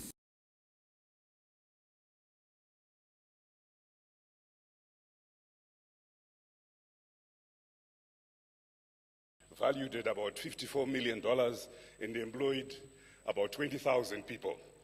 That is drastically reduced, but in 2018, the Second Republic, ably led by His Excellency Dr. Idi Mnangagwa, came in and put in a raft of bold and transformative agricultural strategies captured as the Agriculture and Food Systems Transformation Strategy.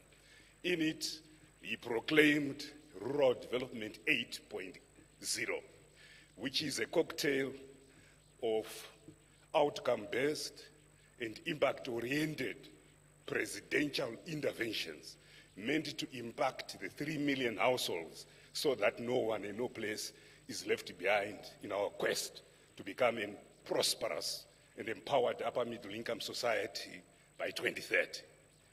In it, the President declared that coffee, among others, trees will be grown in areas where the ecological footprint of coffee are allowed. And we looked at priority areas: food security, feed security, fiber security, biofuel security, now beverage security.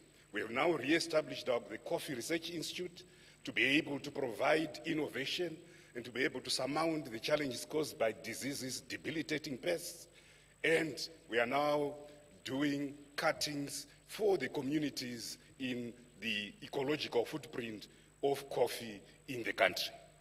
We've also put in place a government program under Rural Development 8.0 to ensure that the communities are provided with capacitation.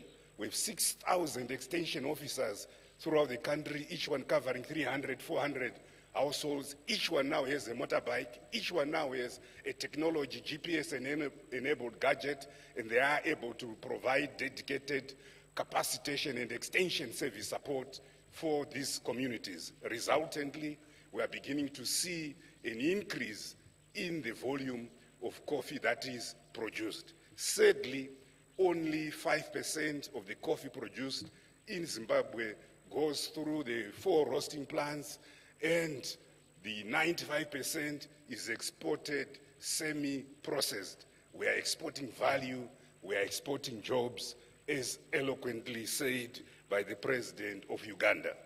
I believe that as Zimbabwe, as we increase our coffee production, we do have an opportunity to learn from Uganda, to learn from Ethiopia, the birthplace of Robusta and Arabica coffees, to be able to do much more. So we support the Kampala Declaration in its entirety. Thank you, Your Excellency. Thank you so much, Honorable Minister, for being brief and for your remarks. Siabong, the Honorable Minister from Rwanda, followed by Burundi, and I will mention the next speakers.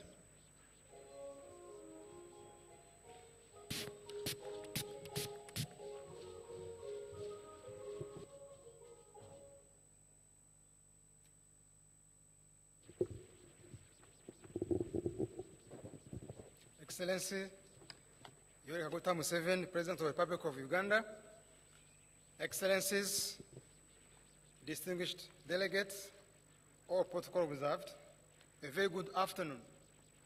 While I'm enjoying the hospitality in this great country of Uganda, I'm honored to attend and address the G-25 Africa Coffee Summit on behalf of the President of Rwanda, His Excellency Paul Kagame. Coffee, a cherished beverage enjoyed by people worldwide, holds a special place in our hearts. Beyond being a symbol of comfort and enthusiasm, it has become a vital economic pillar for countless communities. In Rwanda, the third main contributor of our foreign earnings is coffee, and it plays a crucial role in maintaining our balance of trade and driving our overall economic performance. Our coffee sector sustains over 400,000 households, cultivating coffee on almost 40,000 hectares of land. For those hardworking farmers, coffee production is not merely a livelihood, it is their way of life. Let us take a moment, therefore, to acknowledge and appreciate the exceptional effort of our coffee farmers across the continent. The aromatic and delicious beans we savor every day are the fruits of their unwavering commitment and labor in the fields. Their dedication is what truly fuels the coffee industry, and it is essential that we honor the resilience and dedication. Excellencies, as we gather here to discuss the future of coffee industry, it is imperative that we address the pressing issues plaguing our coffee value chain. First, our farmers' livelihoods are greatly impacted by price volatility, leading to unpredictable and variable incomes. To support them and the dedication, we must strive for fair and consistent rates that adequately compensate their hard work. Second, the problem of income disparity within the coffee value chain cannot be overlooked. While coffee drinkers around the world savor more their morning brew, by many of the farmers struggle to make a dignified life. It is our collective responsibility to find solutions that promote a fair revenue distribution across the entire value chain. By fostering transparency, we empower consumers to make informed decisions and strengthen the negotiating power of all stakeholders. Finally, climate change poses extraordinary challenges to coffee farming, endangering the very foundation of this industry. As custodians of the industry, we must remain steadfast in our commitment to advancing climate-smart agriculture, promoting eco-friendly practices, and supporting environmental conservation programs. Excellencies, it's crucial to place the needs of small-scale coffee producers at the forefront, empowering farmers and amplifying their voices in shaping the dedication of the coffee business can be achieved through strengthening farmer cooperatives, increasing access to extension services, and promoting inclusive policies. Furthermore, by investing in equality, innovation, and sustainability, the coffee sector can thrive and adapt to the ever-changing demands of the global market.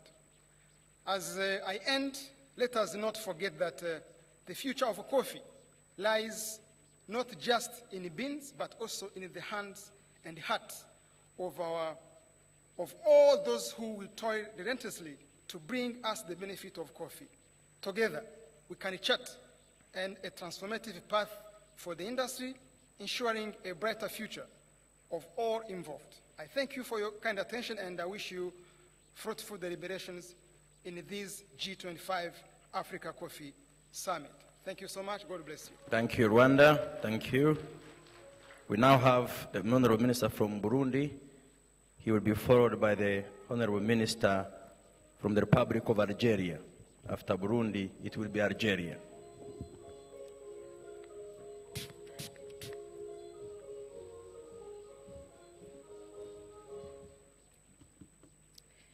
Your Excellency, the President of the Republic of Uganda, Honorable Yoweri Kaguta Museveni, Your Excellency, the President of the Federal Republic of Ethiopia, dear participants, friends of coffee, all protocol observed.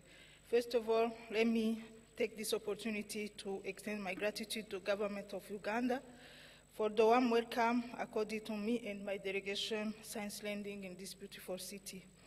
Your Excellencies, on behalf of the government of Burundi, let me convene the salutation and solidarity to the government of Uganda and the people of Uganda from His Excellency, the President of the Republic of Burundi, His Excellency Evariste Ndayishimiye. Your Excellencies, the theme of this summit is very important and crucial topic in the context of the African Continental Free Trade Area, as coffee is one of the most traded agriculture commodity globally. For the Republic of Burundi, coffee is strategic agriculture commodity to our economy, as it is contribute together with the tea to 90% of foreign exchange earnings, 40% of total exports, and correspond to 60% of the country GDP. All activities related to the coffee production chain contribute to the generation of employment and income for small and medium cooperatives of farmers. Reason why the government of the Republic of Burundi is committed to improve coffee value chain by increasing financial resources, capacity building, and involvement and value effort of small farmers in alignment of the vision of Burundi 2040. In the context of African Continental Free Trade Area, and in order to ensure quality and standard of the coffee, adequate structure of quality management of coffee should be put in place and reinforced.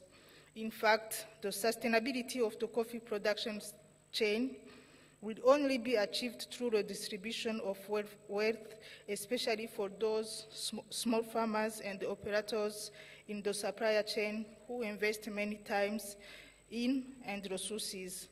Reason why involvement and consideration of the private sector roles in coffee sector is very important. Therefore, small farmers must be primarily assisted in the acumen of agronomic know-how and in finding adequate input in order to increase production and meet coffee product quality.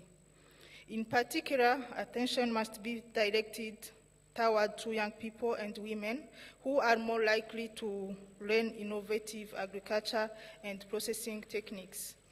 Government must also put in place policies aimed to reversing current trends for the future generation of coffee producers. Under the African Free Trade Area, coffee must be taken into consideration in order to start discussions on standards and rules of origin for the coffee sector, as it is ongoing with textile and automobile, as soon as possible for promoting intertrade and boosting coffee industry so that we will make a milestone of the Africa we want. The Africa Continental Free Trade Area is one of the solutions of some socio-economic challenges that we faced. To do so, we must focus on inclusive and sustainable programs which add value of our economies and which also improve the livelihood of our population, like agriculture commodities as well as coffee. I hope by the end of the day, we'll come up with a framework in order to unlock trade and investment opportunity in coffee sector.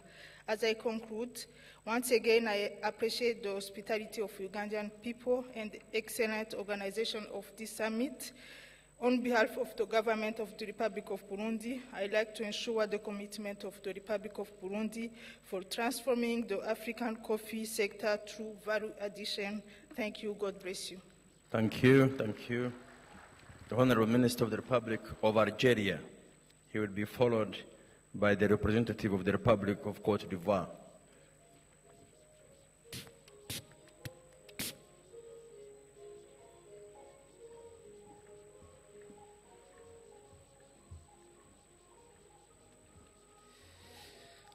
Son Excellence, Monsieur le Président de la République d'Ouganda, Monsieur Yoweri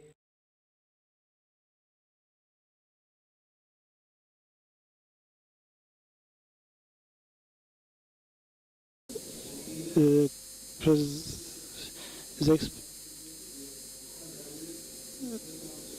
Vice President of Tanzania, the Vice President of Uganda, and the Vice President of Kenya,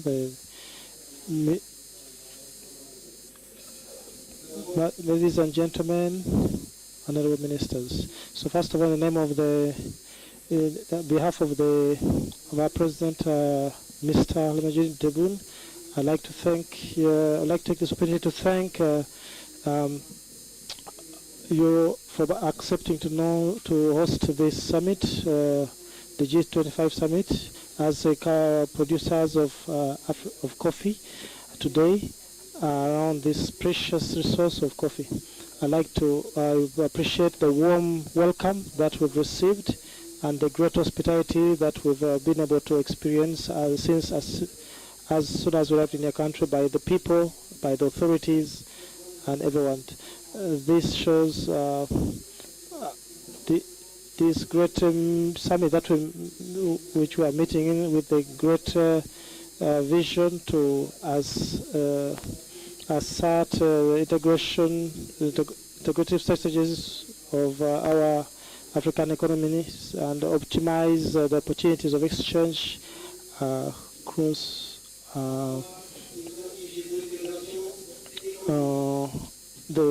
the different sectors, and we want to be able to have the different actors in this region within Africa who need the new dynamic impulsion of the dynamic regional impulse, especially when it comes to the free trade movement, and when it comes to the using and sharing of our resources and integration of our efforts. We would like to, as heads of state, and take it our responsibility today to stop exporting our raw materials of the continent, and instead to promote more of the inter-African exchange so that we can preserve the future of our people and of our continent. It's true that Algeria is not a producing country of coffee, but we are a buyer, we are a consumer.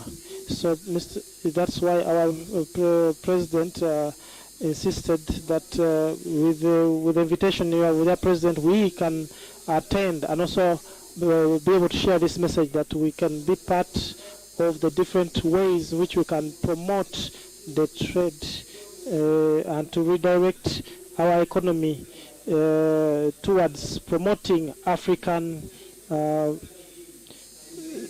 trade among us, which, because we have a very big space that covers over 6,300 kilometers. So we need to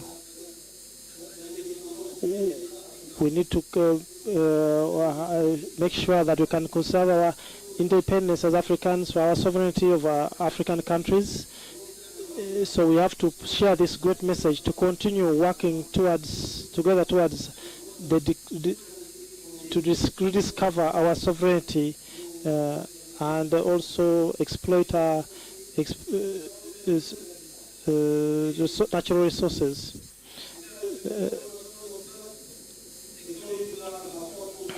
And in Algeria today has more than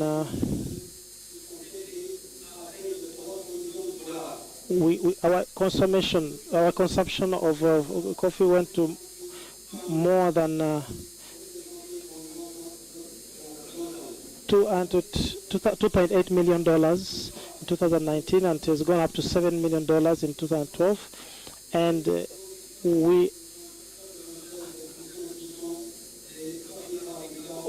Aurora Coffee, we have up to 2%. We're looking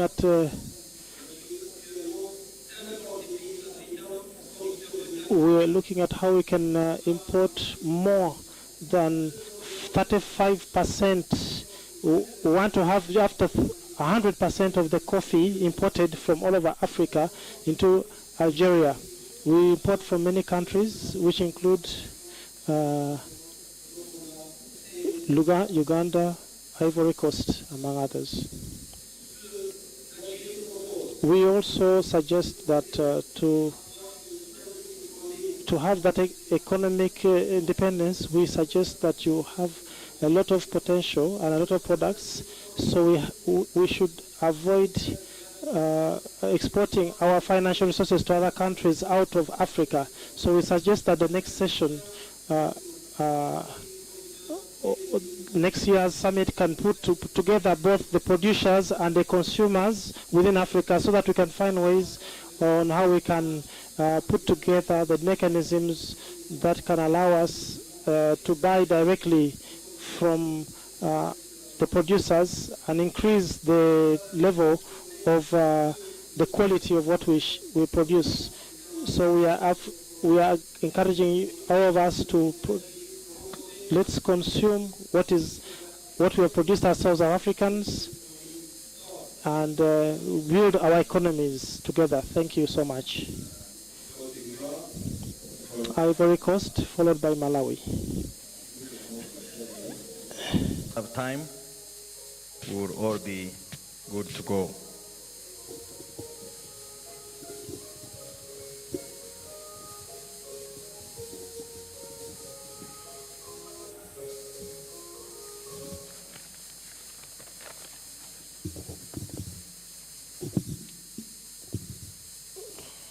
Excellence, Your Excellency, Mr. Yoweri Kaguta, the President of the Republic of Uganda,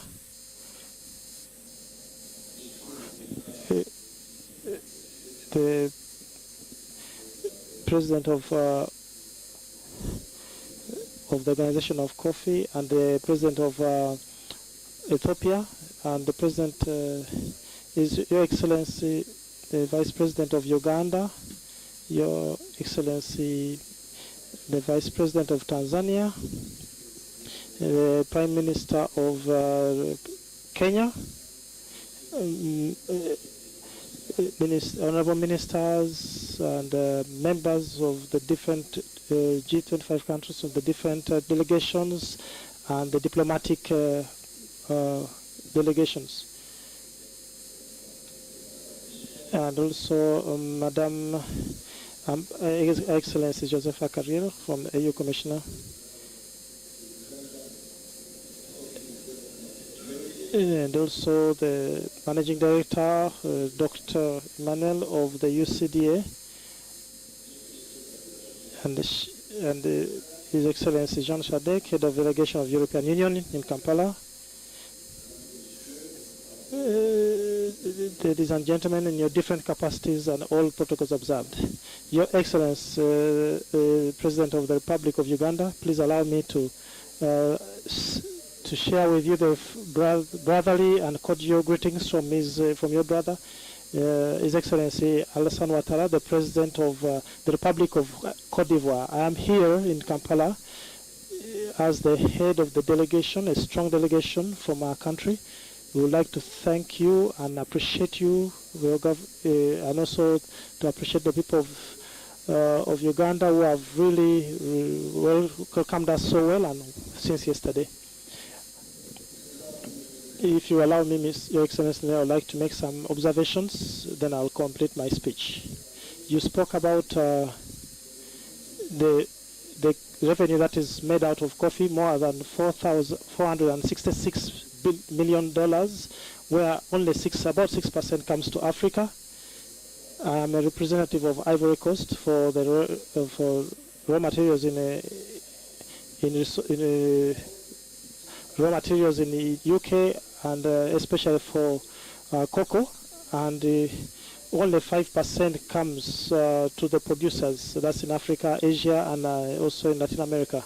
Africa alone produces more than 70% of cocoa all over the world. That means that we have about only 2% of this when it comes to earnings.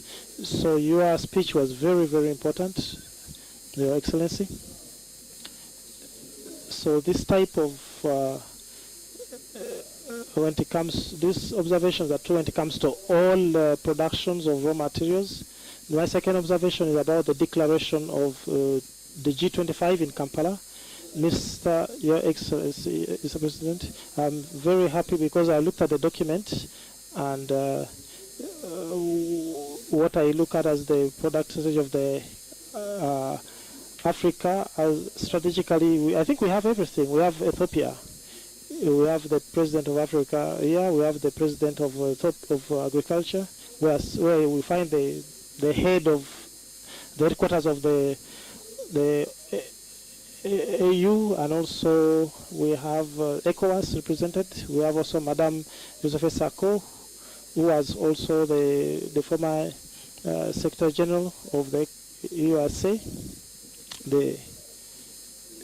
We also have our Papa here, who can help us and guide us. So I have no doubts that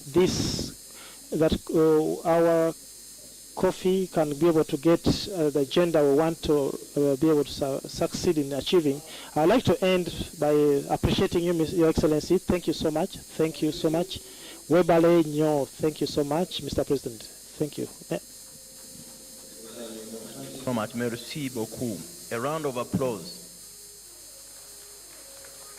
A round of applause for Cote d'Ivoire. So next is Malawi, and Malawi will be followed by the Secretary General of the Organization of Southern Cooperation, His Excellency Sheikh Mansour bin Muslim, after Malawi.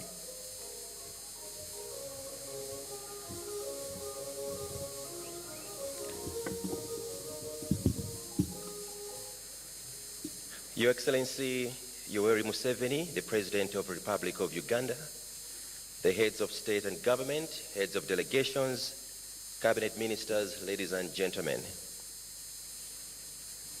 I am pleased to represent His Excellency, the President of the Republic of Malawi, Dr. Lazarus McCarthy Chakwera, and the people of Malawi at this event.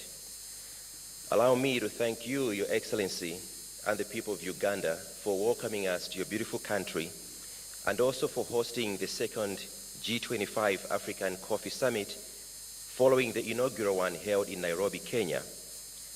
The gathering today is important as Africa has the best quality coffee in the world. Therefore, it is a great need for leaders to work together in securing financing and also having a political commitment to safeguard the coffee industry. Your remarks, Your Excellency, this morning were very inspiring. Let me just say I had the privilege of listening to you speaking in 2 weeks, because the first time we were together in Russia, and you also made a very passionate statement. And this morning, likewise, it has been very inspiring. So I thank you so much for that, Your Excellency. Malawi has an agro-based economy where agriculture sector contributes to about 23% of the GDP and 80% of export earnings, employing about 64% of Malawi's workforce. It also produces food and nutrition security. We highly value the development of agriculture exports. We have aligned our country's vision to that of Africa's 2063, and we have identified agriculture productivity and commercialization as one of the pillars for growth. Our first 10 years of implementation plan identifies horticultural crops, including coffee, as one of the key areas we need to commercialize. And over the past years, production and processing of coffee has been on the increase. But we know we can do more, and we want to do more.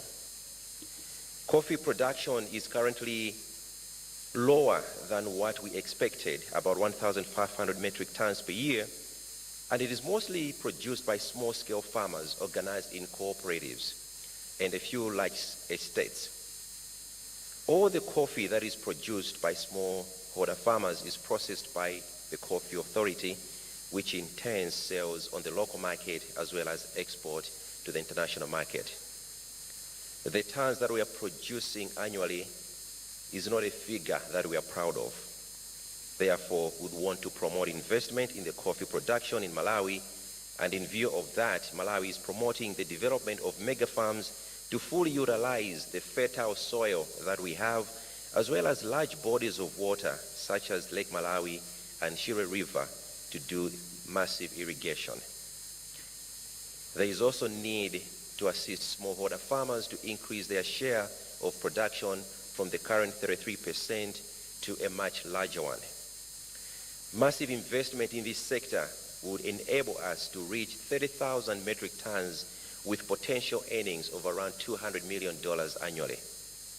But for us to do that, we need to focus on 3 areas. Firstly, increase yields from the current 200 to 250 kilograms of clean coffee per hectare to about 500 or even 700 with proper investment. Secondly, we need to increase access to pesticides and fertilizer, mainly for the smallholder farmers. And thirdly, we need to increase and investment in eliminating pests and diseases such as leaf rust and also coffee berry in the coffee industry.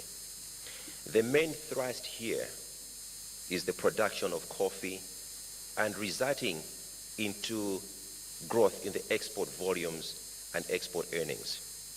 Malawi's Vision 2063 is committed to increasing coffee production and, as you have ably said, Your Excellency, a value addition so that we can export already processed products. And thirdly, consumption, including domestic consumption. In view of this, Malawi's view is that the Africa Free Continental Trade Area, as one of the platforms that would be beneficial to promote the coffee industry in Malawi, needs to be supported greatly. Malawi is therefore ready to support the cause of this summit and stand ready to partner with investors and other like-minded institutions, organizations, and countries to grow more and benefit from the coffee industry. I thank you, Your Excellency, for welcoming us. May the Lord bless you. Thank you. Thank you so much, Malawi. We are now going to hear from the Secretary General of the Organization of Southern Cooperation, and will be followed by the Honorable Minister of Agriculture, Livestock and Fisheries from the Republic of Congo.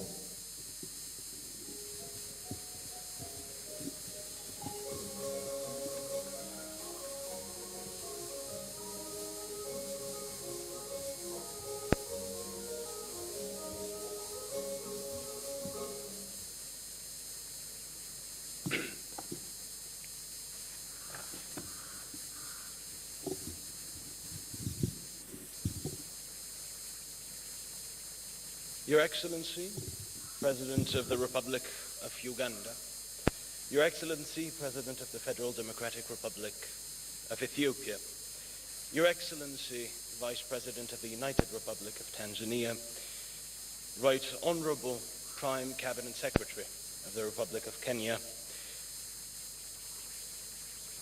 esteemed and distinguished Chairman of the Inter-African Coffee Organization, Distinguished Secretary General of the Inter-African Coffee Organization, Mesdames et Messieurs, en vos rangs, grades et qualités. Ladies and gentlemen, in different capacities. Según lo que tengo entendido, tenemos también a algunos latinoamericanos, así que un saludo particular para América Latina y el Caribe.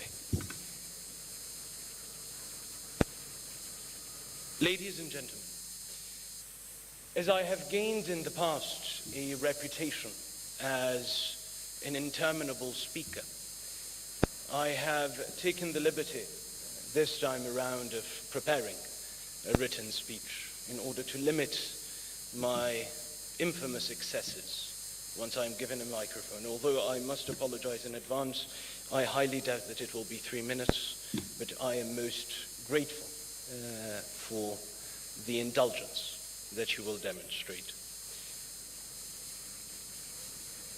This fair warning having been articulated and issued, allow me first to express, because it is first and foremost my profoundest appreciation that I should like to express to the government of the Republic of Uganda and to the Inter-African Coffee Organization for the invitation to address this summit today, whose topic is as crucial to the development agenda as its convening is timely. Ladies and gentlemen, as the intergovernmental organization of the South, and not merely for it, as the international organization by the South, and not arrogantly on behalf of it, the Organization of Southern Cooperation firmly believes in the importance of a new kind of multilateralism, one that adopts a framework of equality amongst parties, of equity in their relations, and of elevating solidarity rather than debasing charity. This new multilateralism demands, on the one hand, North-South partnerships which are equitable in that they acknowledge, respect, and abide by national priorities and local realities. And, on the other hand, it unambiguously calls for the reinforcement and amplification of South-South cooperation amongst countries and peoples that, whilst extraordinarily diverse in their histories, in their trajectories, in their realities, nevertheless share some systemic aspirations and challenges. And in order to build mutually beneficial North-South partnerships that achieve self-sufficiency in our countries, as well as to ensure effective South-South cooperation that goes beyond mere aspirations and achieves tangible results, proper regional exchanges, cooperation, and integration are necessary.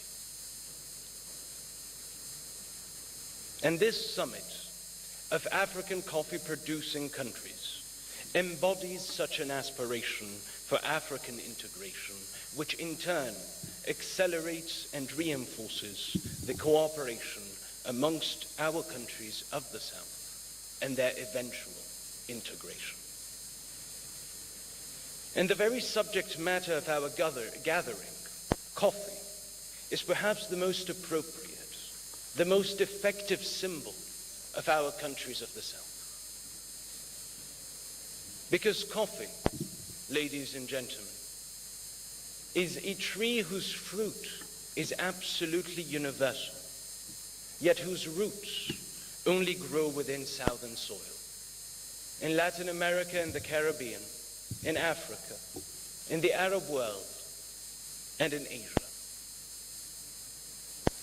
Coffee also represents the structural economic injustices that our countries have and continue to endure, whilst simultaneously embodying the potential for endogenous development to be materialized into a tangible, prosperous, and sustainable reality for our peoples. Ladies and gentlemen, the elements that we must consider at this summit fall under two general categories: short-term measures to address the structural issues with the coffee industry as it currently stands, and medium-term measures in order to transform the coffee sector within our countries. In 2021 alone, the value of the global coffee trade, not even taking into account the consumer market value of $466 billion, amounted to over $36 billion. Yet, not only do our coffee-producing and exporting countries only benefit from as little as 5% of the end market prices, but we are also exposed to the whims of the international commodity market, setting the prices which keep fluctuating for our produce. Even well-intentioned initiatives to address this issue, such as the Fair Trade Foundation, which has recently increased quite generously, apparently, the fair trade minimum price per pound to $1.80 for washed Arabica and $1.20 for natural Robusta. Even those well-intentioned initiatives do not address the root causes of the problem. When the international commodity market prices plummet, this does not in the least reduce the cost of coffee growers, 25 million of whom are smallholder farmers. Yet the minimum prices set by the Fair Trade Foundation are the same everywhere, despite the fact that the living costs, the production costs are different in each of our countries. In other words, despite appearances, even initiatives that aim to ensure fairness in the profoundly inequitable global coffee trade are, by basing themselves on the whims of the international market, nothing more than a price guarantee for retailers in the north, and not a price assurance, a living profit margin assurance for producers in the south. The state of affairs, ladies and gentlemen, is not only abysmal, but it is intolerable. Our coffee-producing countries, not only of Africa, but also of Latin America and the Caribbean, of the Arab world, and of Asia, must come together in order to stabilize the markets for our farmers, as well as set prices that are authentically fair. We have done it in the past as countries, in the case of oil. We can do it again today in the case of coffee. In this regard,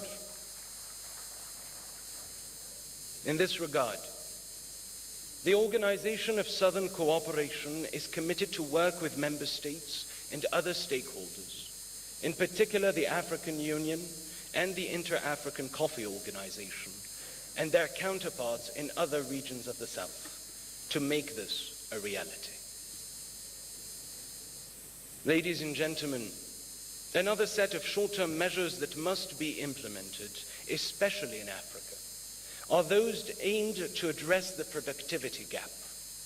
Whereas Africa accounted for 30% of the global area of 11.3 million hectares harvested in 2021, it only represented 12% of the 175.6 million bags produced in the same year.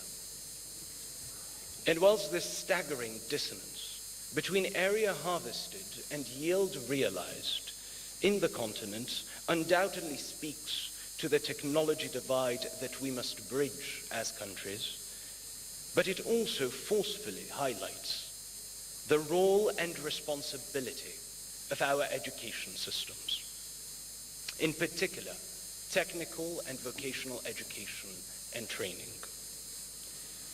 Aside from the fertilizers and of overall technology to which African smallholder farmers have limited access, there is an abundance of knowledge, both modern and ancestral, that would enable them to increase their yields, improve their livelihoods, and contribute to environmental sustainability. In the host country of this summit, Uganda, an agroforestry project in 2020 demonstrated that pruning, which consists in trimming the dead and young shoots off of tree stems, when done deliberately and consistently, ensured less water use, the creation of water reserves in the soil that can be used for other crops, and increased the yield of those smallholder farmers by 27 to 32%.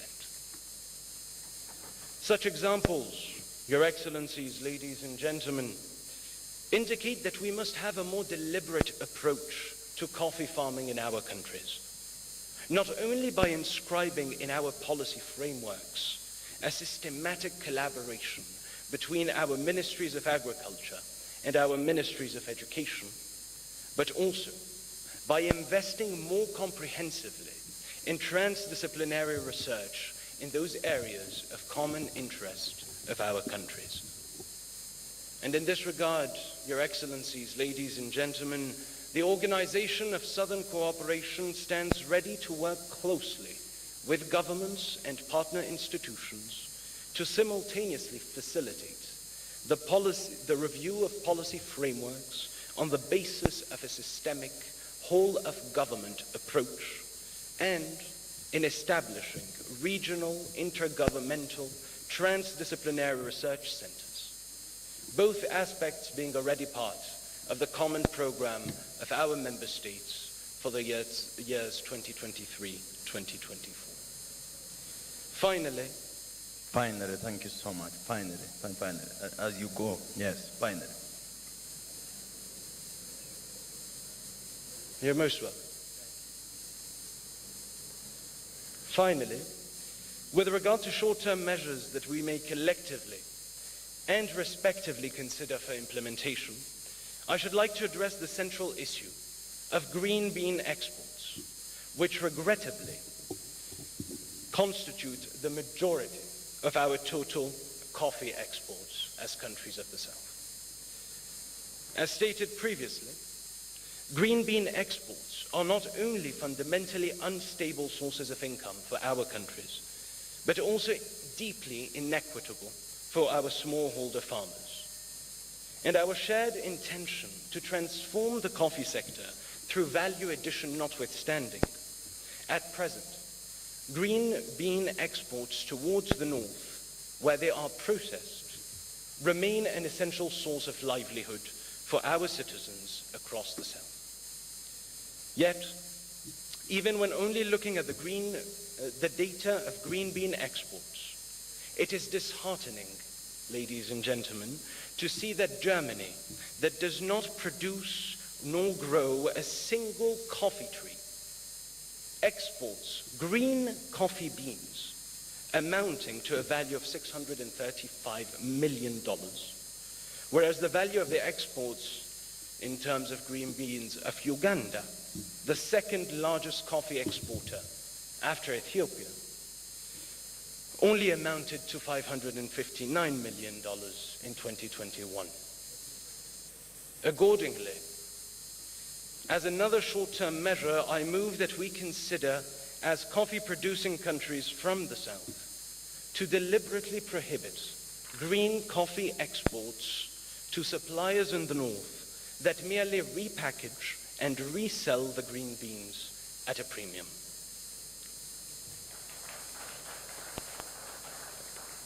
Their clients should have to redirect their operations towards the purchase of green beans directly in the country of origin.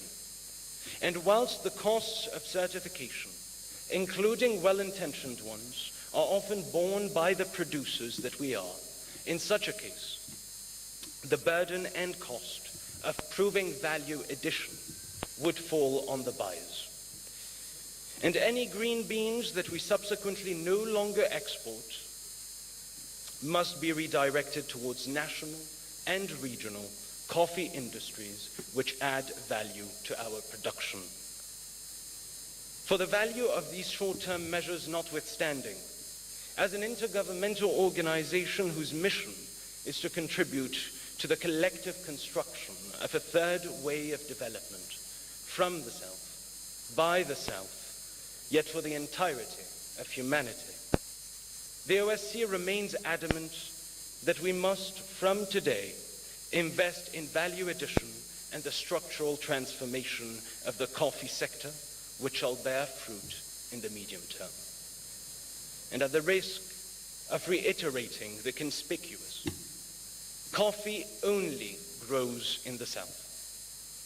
Yet, outrageously, 4 out of the top 10 coffee exporters in the world are European: Switzerland, Germany, Italy, and France, each of whom exported more coffee in 2021 than Ethiopia, which is the largest African coffee exporter. As a matter of fact, Europe constitutes 39% of total coffee exports, whereas African coffee exports amount to a mere 7%. In other words, Africa sells, alongside other southern regions, green coffee beans to Europe, where they are roasted, processed, encapsulated, and, in part, sold back to us.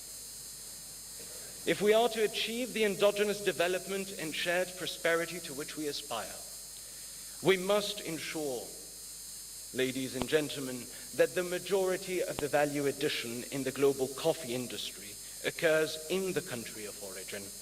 But it is only possible if we inscribe our initiatives within a broader, systemic, and collective plan of transformation, a third way of development.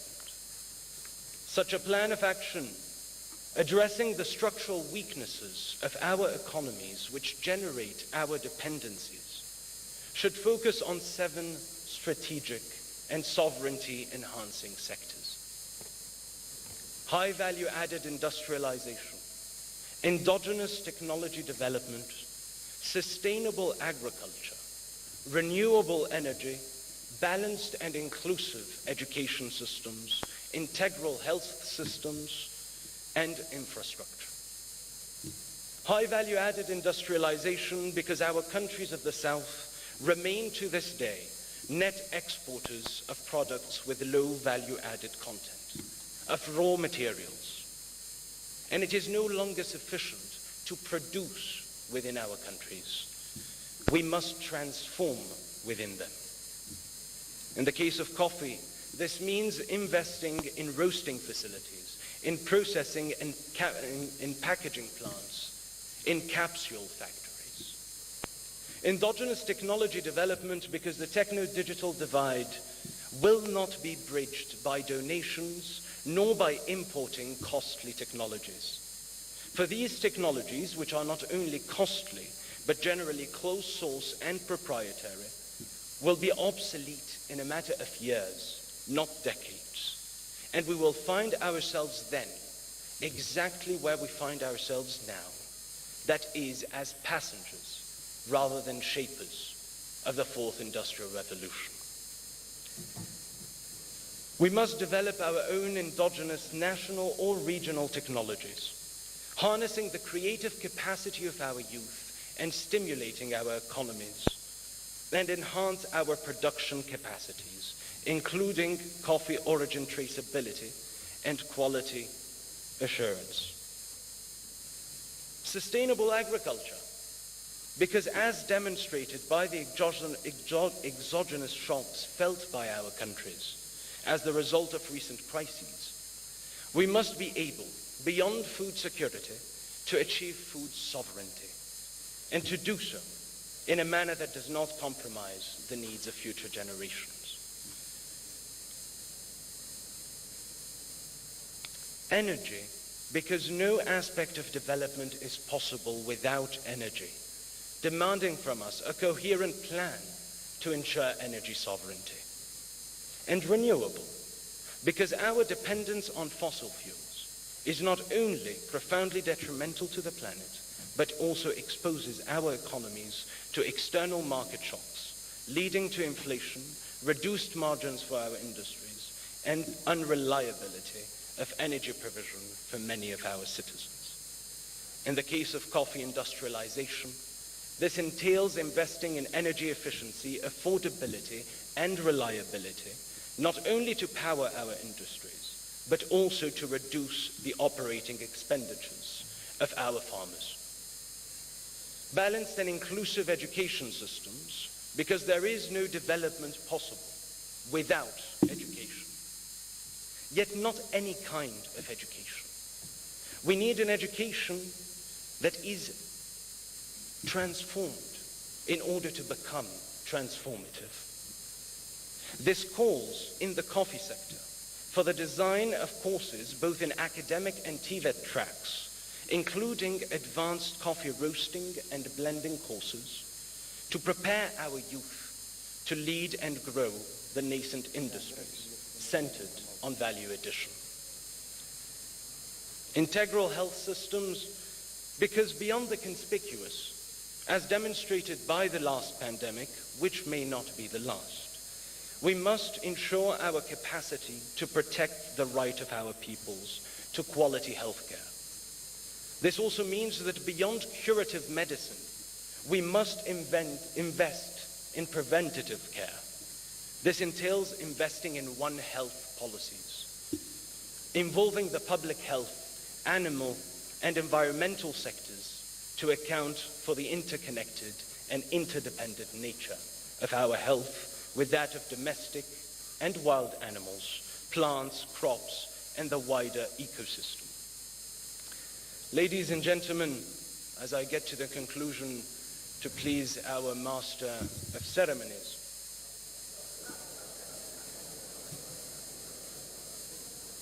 it is my plan B in life. Ladies and gentlemen, this direction which we are determined to take collectively towards an approach to multidimensional, endogenous, and sustainable development, for which coffee has the potential to act as the catalyst, is one that is not only feasible, but within reach. Because we may speak at length of this transformation, we may even develop policies and operational plans for its realization, but if we do not give ourselves the financial means to invest in these sectors that are key to the shared prosperity of our peoples and the multidimensional development of our nations, then all that we are discussing today will remain nothing more than eluding intangible aspirations. We must accordingly work together as countries of the South to ensure greater fiscal space for governments to invest in those strategic areas, but also to secure fresh financing for their multidimensional development agenda on highly concessional terms. And it is with this imperative in mind that the OSCE is actively working with its member states on the launch in the course of this year and the next of a number of new, innovative and solidary financial instruments that will give material substance to our noble discourses. So as the second Africa, this is my paragraph, yes. Look, you invited me for 20 minutes. I flew here, so you'll respect me and let me finish that paragraph. Thank you. So, for as this second Africa Coffee Summit unfolds, as experiences are shared, as arguments convince, as ideas are concretized to transform the coffee industry and by extension our development models, we must act with a collective, righteous sense of urgency, striving as one to forge the future instead of being forged by it. To that end, ladies and gentlemen, we must, through a whole of government, whole of society endeavor, muster the will that is necessary to transform our aspirations into action. The clock is ticking, and the struggle for a better world continues. Thank you. Thank you so much for your speech. My sincere apologies, Excellencies and honorable members. I'm trying to balance time and be sensitive to your planned schedules. So it's not being rude. Once again, my apologies. Let's hear from a statement from the Honorable Minister of Congo, DRC. No, my apologies. Republic of Congo, my sincere apologies.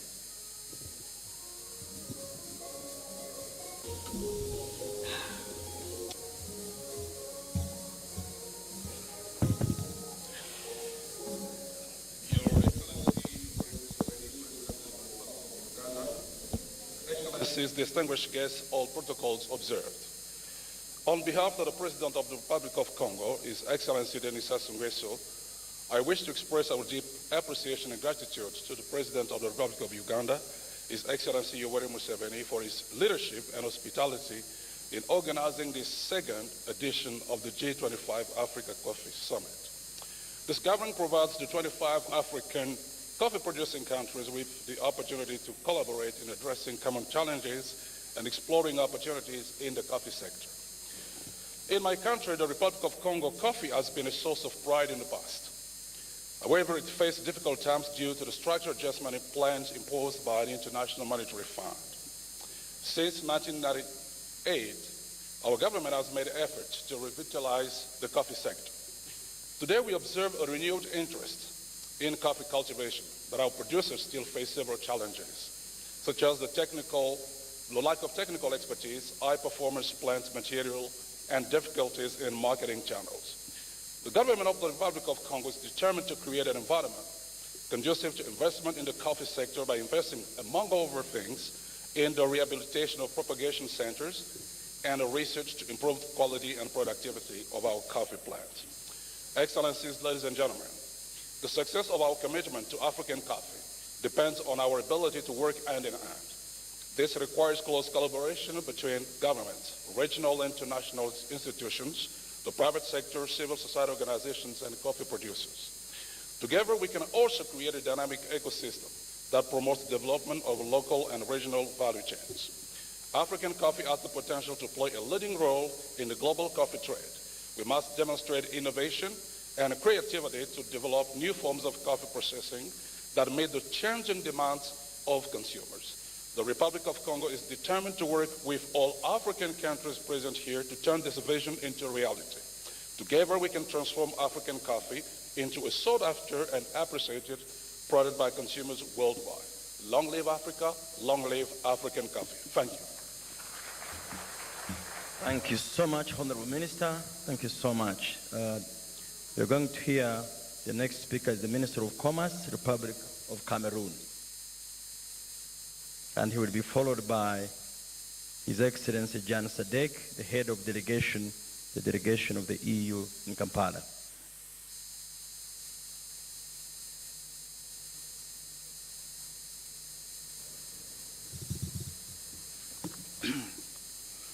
Excellence, Monsieur le Président.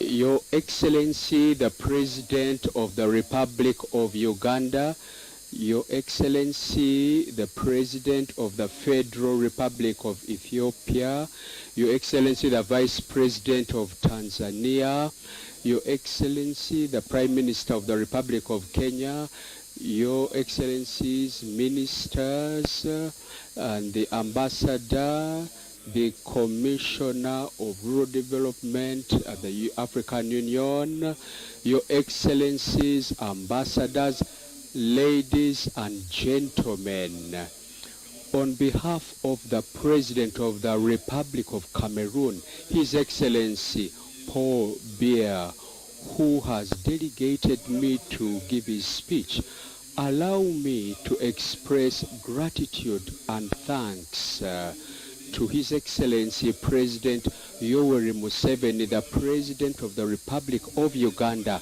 and his government for inviting Cameroon to attend this second G-25 African Coffee Summit. And on behalf of my delegation, we have been gratified since our arrival and hospitality accorded to us in Uganda. I would also like to thank the actual chair and Secretary General of the Inter-African Coffee Organization for having organized this event. Your Excellencies, ladies and gentlemen, Cameroon has been one of the leading producers of coffee in Africa. Remember, we've had 600,000 tons during the 86-87 campaign, which made Cameroon the second African producer of coffee. Unfortunately, we witnessed a fall in prices, and that led to a decline in the sector, and other farmers preferred more profitable crops. So facing this situation, the Cameroonian government in 2010 put in place a strategy to develop the sector. The objective was to move from a subsistence sector to a sustainable sector that was economically profitable to all the actors. Your Excellency, ladies and gentlemen, through Mr. Paul Biya, the President of the Republic, who has been happy to be present at this summit, and this is because our work during this summit is to transform the African coffee sector through value addition, and it corresponds perfectly to the Cameroonian strategy of coffee development that I have talked about. This actually requires Africa to integrate itself in a sustainable way so that we can be part of the world coffee value chain. So if we continue to position ourselves at the bottom of the chain by producing raw materials, 89% of African coffee will continue to be captured outside Africa for its value, and this will not be in line with our intentions. Value addition to our coffee is the most sure way to get out of the traps that have been imposed on us, and we shall be able to ensure convenient remuneration for our farmers. So in Kampala, what we are going to do is to ensure that we supply other factories and our coffee should not just simply be processed by others. We should locally produce and consume and process our coffee.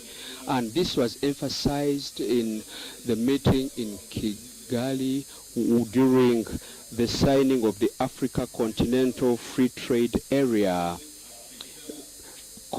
Produce in Africa and consume in Africa.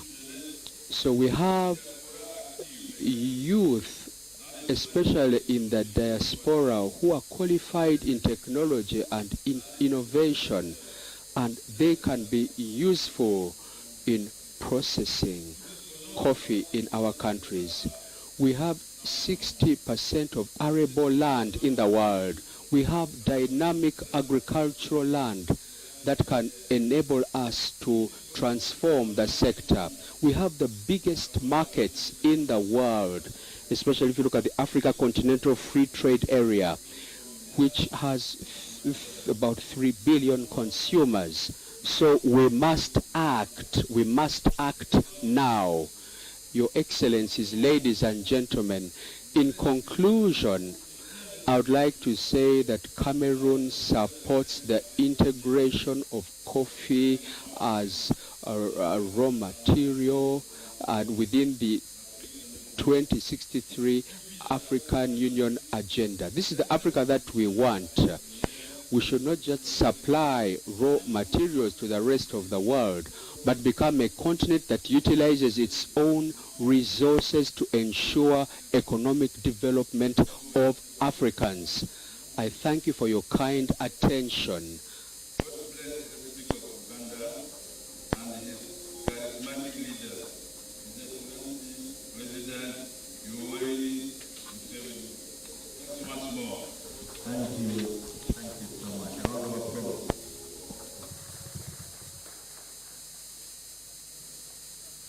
Thank you, Excellency. We can continue. H.E. the President has signaled we can continue. We are now going to hear from His Excellency Jan Sadek, the head of delegation of the EU, the European Union in Kampala, Your Excellency. He will be followed by His Excellency Yusuf Mondoha Asomanit, Ambassador of the Union of the Comoros in Ethiopia and Permanent Representative to the AU, the Union of the Comoros. Well, in his absence, His Excellency the President of the Republic of Uganda, Yoweri Kaguta Museveni, Excellencies, Heads of State and Government and Vice Presidents and Honorable Ministers from the Member States of the Inter-African Coffee Organization, in particular our hosts, Her Excellency Vice President Alupo, Honorable Tumwebaze and Honorable Odongo, the Commissioner and representatives of the African Union Commission, the Secretary General of the Organization of Southern Cooperation, fellow ambassadors, the leadership of IACO and UCDA, private sector representatives, invited guests, ladies and gentlemen. What a pleasure it is for me to address you on behalf of the European Union. In my part of the world, I think the President referred to us as the cold countries. We drink coffee all the time, for breakfast at 10 o'clock, after lunch at 3 o'clock, and even after dinner. And coffee is also one of the most important links between Africa and Europe. And this is certainly the case for Uganda. As you know, the EU is the most important importer of Ugandan and African coffee. And as we all know, coffee is a growth market, and some African countries like Uganda remain amongst the most important coffee producers in the world, in volumes and in terms of quality. Here in Uganda, 3.5 million families depend on the coffee sector for their livelihood. 3.5 million. And around 60% of your coffee is exported to the EU. And that is why I think coffee is such an important link between Uganda and the European Union. But in Africa, you do not drink much coffee, with the exception, of course, of Ethiopia and a couple of other countries. Actually, your coffee consumption is one of the lowest in the world, but this means there is a great potential in increasing it. Apart from the economic benefit you would gain, Africa would also gain power as a price setter, like other producing countries with a considerable home consumption, such as Brazil and India. So the EU clearly acknowledges the importance of further investing in coffee value addition and in the African coffee consumption market, and is prepared to support this growth in all possible sustainable ways, as we have been doing here in Uganda, in Rwanda, and in East Africa as a region. In Uganda specifically, the EU has been supporting the coffee sector by investing in research and innovation, by promoting climate-smart agricultural practices, and by stimulating sustainable production, marketing, and consumption. Over the 5 past years, our support has reached almost 45 million euros. In addition, the EU is piloting corporate sustainability due diligence in the coffee sector in Uganda and other African countries. The lessons learned will be used to further develop our support to stakeholders in partner countries, in implementing due diligence, and in managing the impact of EU regulations in this field. And let me advertise a very interesting panel on this topic on Thursday. Our support to the coffee sector is part of our partnership with Africa. The EU is committed to leverage investments through the Africa-Europe Global Gateway investment package, worth at least 150 billion euros by 2027. The rollout of the package has started, and it includes support to partner countries in boosting their local production and decrease their dependence on expensive and unsustainable agricultural inputs. As part of our support, the EU and the African Union are looking at identifying a number of strategic value chains to be promoted, and coffee is one of those selected as a priority for Uganda and for many other African countries. Excellencies, ladies and gentlemen, Africa and the European Union are important trading partners. The EU is the #1 export destination for African products. You normally export 1/3 of your total exports to the EU. In 2021, Africa exported almost 150 billion euros to Europe, to compare with, as a topical example, less than 2 million euros to Russia. As an example, you have to understand your markets. As an exporter, you have to understand your markets. And the EU market is changing. Consumers are increasingly conscious of global challenges like climate change and biodiversity, and they desire ethically produced products. This is also reflected in the increased market for specialty coffee, in which the EU is a leading importer. The EU also continues to certify coffee with indication of origin, which leads to higher payments to farmers. It is the EU's wish to continue to be a proud consumer of superb African coffee. An often used argument is that roasting of coffee goes together with deep knowledge of specific consumer markets and their specific coffee blend demand, and that coffee, once roasted, needs to be off the shelf within 3 months' time.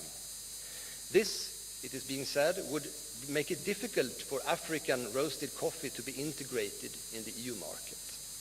However, the EU is prepared to look beyond the old paradigms by supporting the proposals of the G-25 of you to process coffee for local markets in Africa, and by, importantly, considering to facilitate and incentivize partnerships with roasters from the EU to market coffee processed or roasted in Africa on the EU market, as you have suggested, Your Excellency. It is important to recall that there are no import tariffs or taxes on the EU border from coffee coming from Africa, whether processed or not. Excellencies, ladies and gentlemen, as we look forward to the submission and adoption of the Kampala Declaration, the EU pledges to support the declaration as a way of ensuring that coffee continues contributing to the improved livelihoods of people on the continent.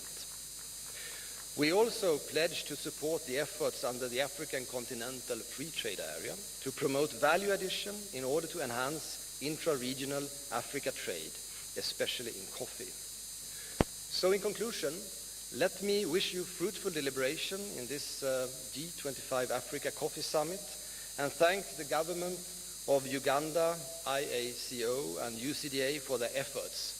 As the EU in Uganda, we have established a very strong partnership with UCDA and with its managing director, Dr. Emmanuel Yamulemye. So while leaving the podium, I again remind about the coffee as a delicious link between our two continents.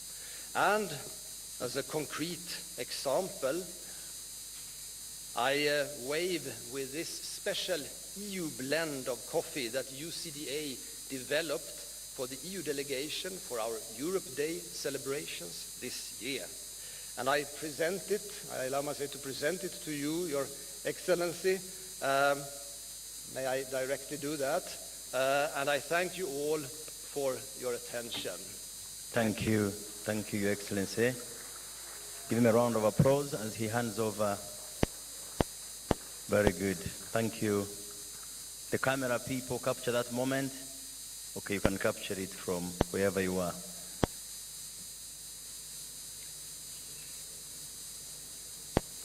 Thank you so much, Excellency John. And from the agriculture sector and UCD, we appreciate the partnerships we have with the EU, especially in our regulatory framework and for the standards of the value chain. Excellencies, we are coming to an end. I want to thank you once again for your patience. We have 2-3 more remarks, which should be done in 15 minutes. We are now going to hear from Ambassador of the Union of the Comoros in Ethiopia and permanent rep to the AU, the Union of the Comoros. Then we'll have more to close this session. Thank you.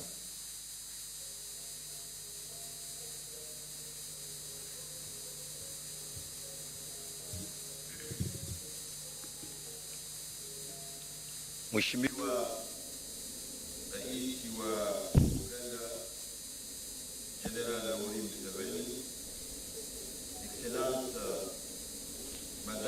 Your Excellency, the President of the Federal Republic of Ethiopia, Your Excellency, Madam, the Vice President of Uganda, Honorable Ministers, Excellencies, Ambassadors, on behalf of the President Asali Assoumani, your brother, the President of the Union of the Comoros and the sitting President of the African Union, allow me to convey on his behalf fraternal thanks and also his apologies because he has a very tight schedule and was not able to be with you today. But he asked me to say that all the deliberations from this summit will be shared by him, and he will transfer this to the wider African Union family. Your Excellency, this summit comes at a crucial moment of the African Union because this year, 2023, is the year for accelerating the Africa Continental Free Trade Area. Coffee that makes Africa proud and makes us happy to call ourselves Africans. In Africa, we say that a real African has the color of coffee, so coffee is beautiful. We are going to do all that we can so that we make coffee one of the flagship products, one of the strategic commodities of the African Union. So, Your Excellency, ladies and gentlemen, on behalf of the President, he asked me once again to tell you that working in close collaboration with all the African Union organs, we shall have the obligation to ensure that this product is a flagship product because the figures speak for themselves and show that we must work harder and better so that we produce African and have an African consumption. So I want to thank you once again. Thank you very much. We are now going to get the UNDP representative. UNDP is one of the partners and plays a lot in the coffee value chain development. We will be remaining now with one last speaker from the African Union.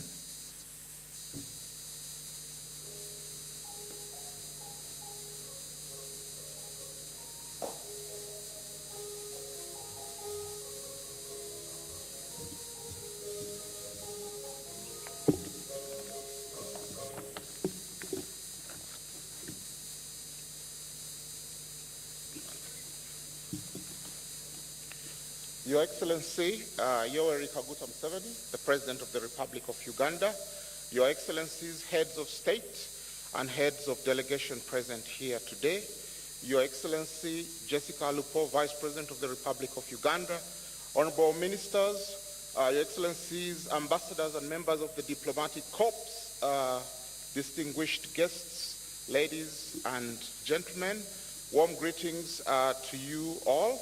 On behalf of the United Nations Development Programme and indeed the wider United Nations family, let me say how delighted and greatly honored I am to join you on this occasion when Uganda hosts the second G-25 African Coffee Summit themed on transforming the African coffee sector through value addition.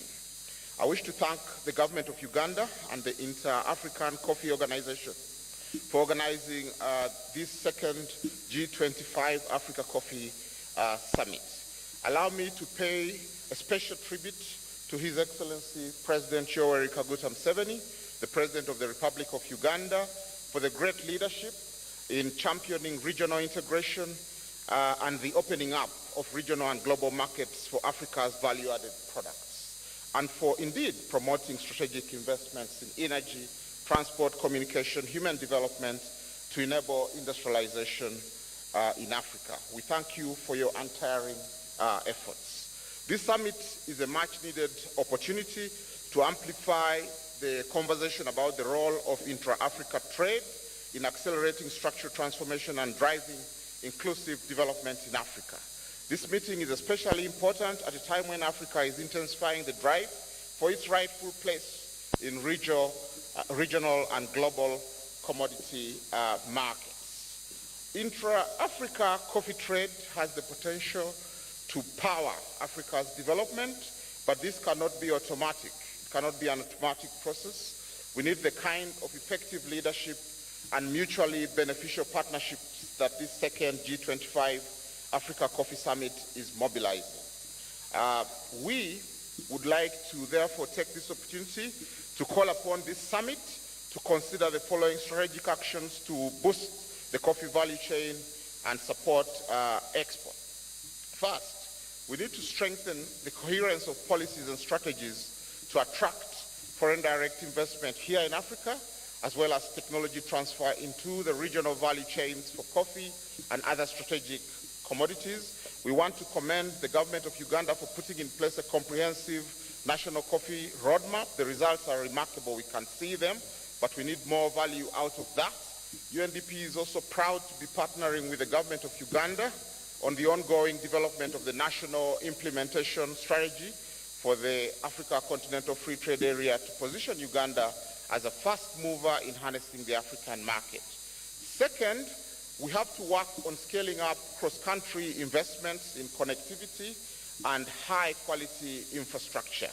Turning Africa into a real single market requires us to close important regional infrastructure gaps, both physical and the digital connectivity as well. The government of Uganda, of course, with the support of UNDP, is designing a digital transformation roadmap to scale up the country's capacity to harness the digital economy. We can, of course, do a lot more through partnerships to build the much-needed infrastructure to connect our countries better. Third is the urgent need to strengthen our regional value chains. The CFTA will not work without functional regional value chains, and we have great opportunities in the coffee belt in the 25 countries that we are looking at. How can we build these regional value chains and take back more of that value that is rightfully Africa's that we are losing at the moment? So we are looking at the Africa Continental Free Trade Area implementation strategy as an important tool because it has identified coffee as one of the value chains in which the country has a competitive advantage, but also building the value addition capacity in this strategic sector will accelerate Africa's participation in the regional coffee and global value chains. We must strengthen efforts to promote the consumption of coffee in Africa. With the fast expanding middle class in most African countries, we have a great opportunity. We must capitalize on this to build regional value chains that keep more of the value of Africa's coffee in Africa, and this should apply for other products from Africa's vast range of primary products, as you enumerated, Your Excellency. This is the problem. This is the problem our entrepreneurs should be helped to tackle if we are to achieve an industrialization leap to significantly tackle the youth unemployment question, which is one of our biggest challenges today.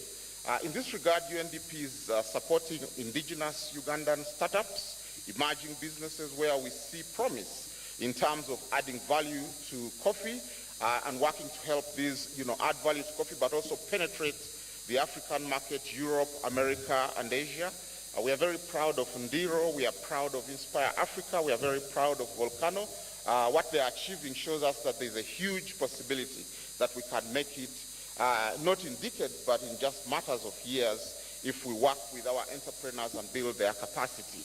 Fourth, we need to build the capacity of small and medium entrepreneurs to harness the potential of the African market, strengthening the competitiveness and export readiness of SMEs in regional value chains through trade financing and business development services. This is very crucial. SMEs, small and medium enterprises, are the base from which Africa's industry should emerge, with the wider regional markets providing an important catalyst. But we must urgently get our SMEs ready. We must get them ready for regional trade, lest they get crowded out by capital, big capital. We need that capital, but we need to grow with the small businesses as well. We have to explore ways to incentivize the clustering of our small and medium enterprises, to potentially create much more bankable companies through cooperatives, joint ventures, partnerships, or other fit-for-purpose vehicles across different local and regional value chain. Fifth and lastly is working to relook at the financial sector, the financial landscape. Where are the instruments we need to drive growth of our small businesses, to drive industry, to deal with this big challenge of the imbalance in the global market? Where is that financing coming from? So we need to put efforts together through this summit to figure out, and it was good to hear from the Organization of Southern Cooperation that there is work going on in that respect. Through your impassioned speech, I'm encouraged that there are possibilities we can harness if we leverage the synergy from the South. Your Excellencies, I'm very pleased to note that UNDP is also working to provide technical support for the establishment of Uganda's export trade financing facility, which you have lent immense support, Your Excellency. Africa faces a high trade finance gap, which is about $82 billion US. This is a big limitation to harnessing the full potential of the CFTA. UNDP is working with the Presidential Advisory Committee on Export and Industrial Development on the establishment of a trade finance facility, and we hope that this can avail alternatives and innovative finance to help our emerging exporters, our local emerging exporters. As I conclude, would like to thank you, Your Excellency, Excellencies present, for your leadership in championing this collective action to strengthen the readiness of Africa's exporters, both current and prospective, to maximize opportunities in the CFTA. This will accelerate progress towards the Sustainable Development Goals and the African Union's Agenda 2063, working towards the Africa we want, the global powerhouse for the future. I'll reiterate my appreciation to the government of Uganda and the Inter-Africa Coffee Organization for inviting UNDP to partner in hosting the second G-25 Africa Coffee Summit. As the United Nations lead development agency, UNDP is accompanying Africa on this journey to socio-economic transformation. We're therefore happy to pledge continued partnership, continued collaboration, continued support from the United Nations and the wider United Nations family to the implementation of the CFTA, and specifically to this initiative around coffee. There's a huge potential if we can really bring a balance in what's happening in the global coffee market. Thank you very much for listening to me, for God and my country. Thank you so much. A round of applause for UNDP. So finally, Your Excellencies, let's hear brief remarks from the Ambassador Josefa, SACO Commission in charge of Agriculture, Rural Development, Blue Economy and Sustainable Environment of African Union. And then from there, we'll be going to have the declaration read, and we'll go into another signing ceremony. Once again, thank you for your patience. I hope we've made progress.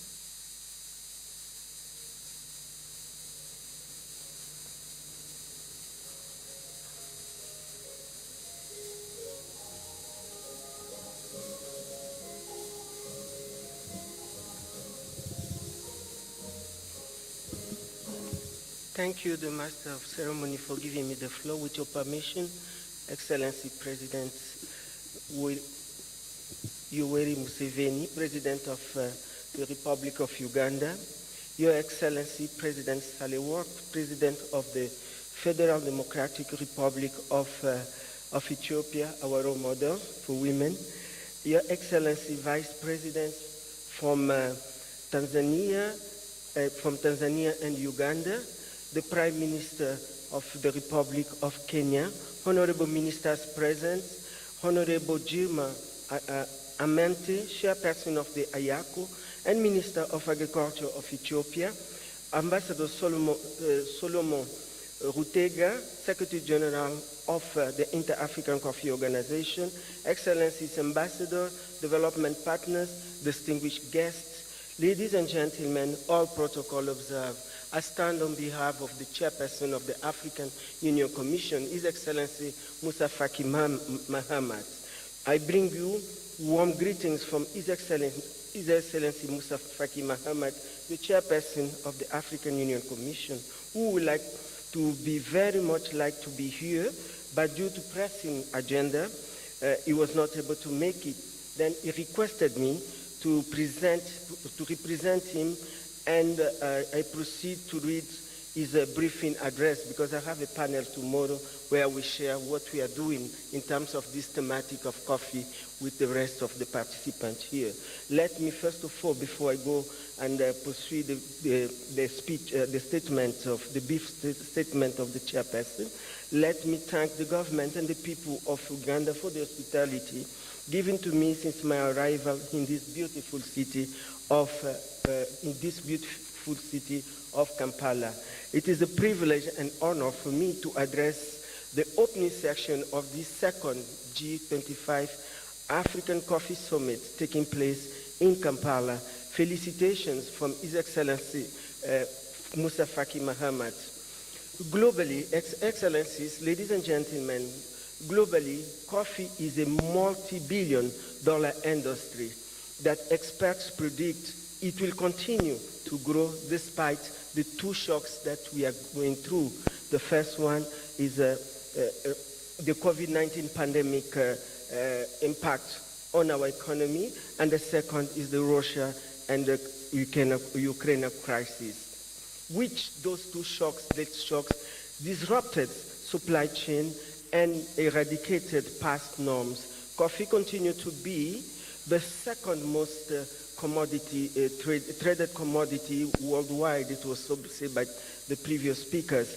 The International Coffee Organization Coffee Market Report of December 2022 notes that coffee exports are up in nearly all the regions.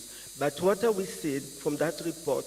It is not almost all the region, because we have a comparative advantage in the global south. We produce coffee.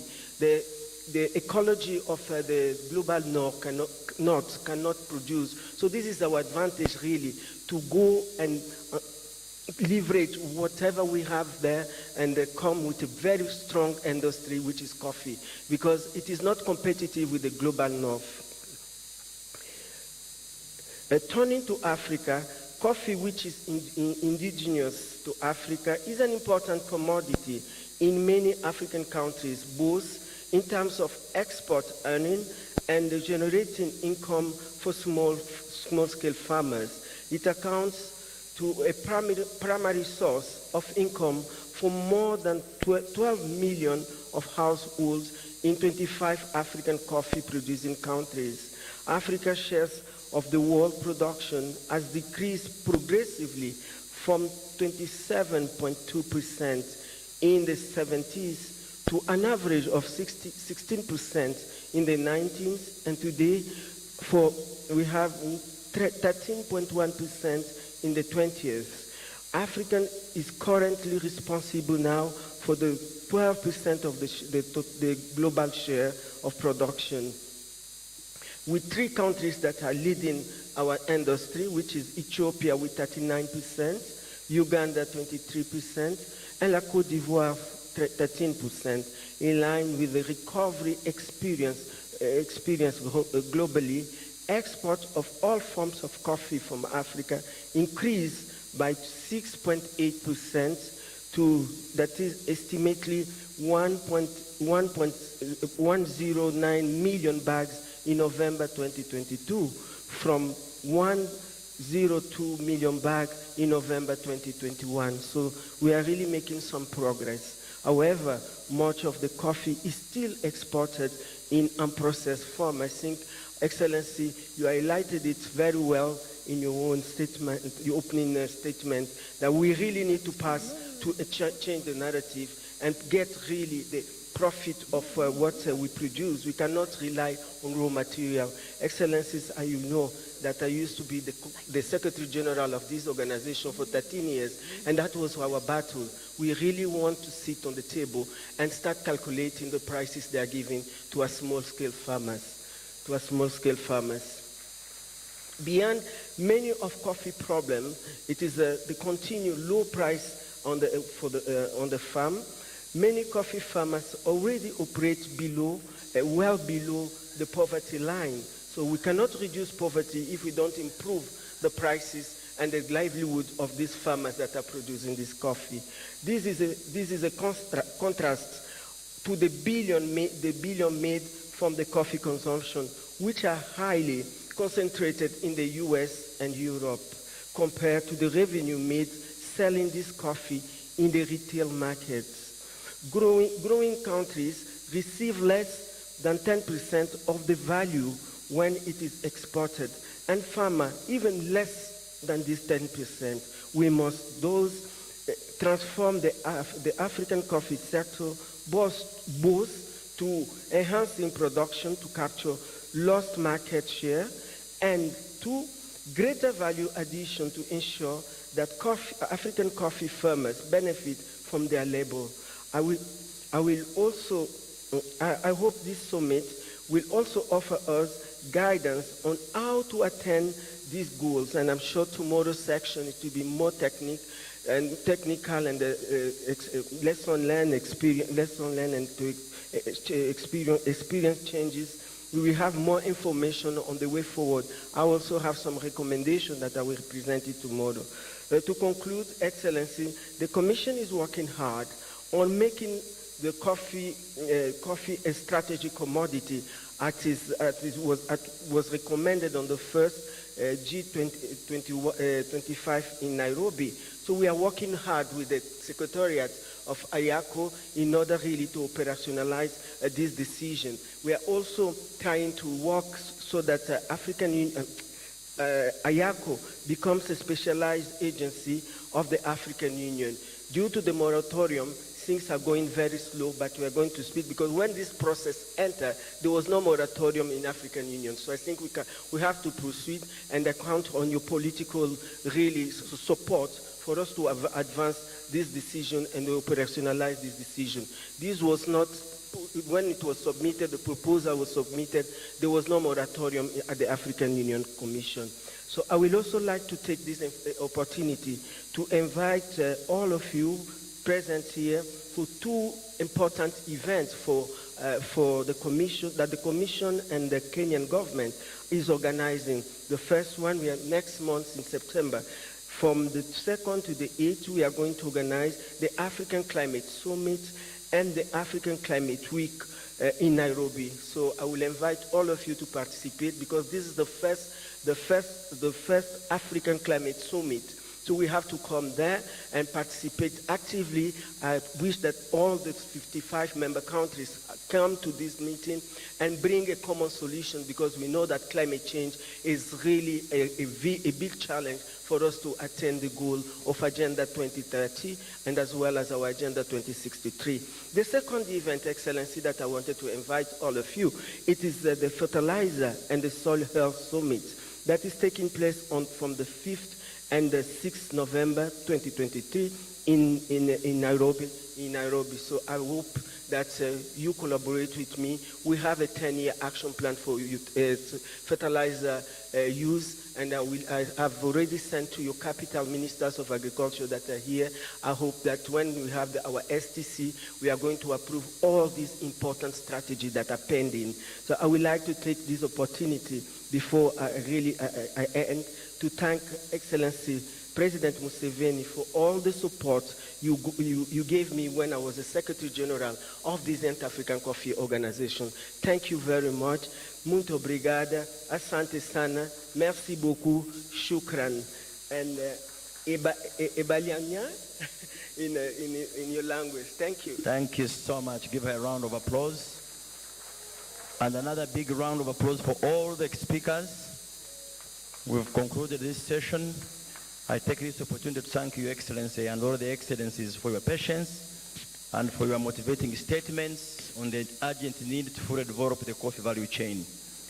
All your statements have been strong on issues of value addition so that we can earn more from our coffee products and resources, on the need to develop infrastructure that connects our continent to trade together, on the need to increase coffee production, on the need to adopt precision farming methods like irrigation, climate resilient practices, and investment in impactful research. Your Excellencies, for the next 2 days, our technical officers will have more discussions on how to put into practical interventions your statements. They will be discussing tomorrow with experts and other stakeholders, and Thursday. So at the end of the day, our prayer to Your Excellencies and all of you honorable ministers who represented your presidents is that the African Union adopts coffee as one of the strategic crops of the continent. We would want to see coffee come out in the agriculture agenda prominently, not just as any other crop, but as a strategic crop that can transform our economies if we can fully exploit its potential as challenged by our president. Let me now invite my colleague, the Honorable Minister of Foreign Affairs, who will read for us the declaration summarizing all our submissions. And as he comes, I also want to invite the chairman of IACO. Moment. Excuse-moi. Français. Excuse me, French speakers.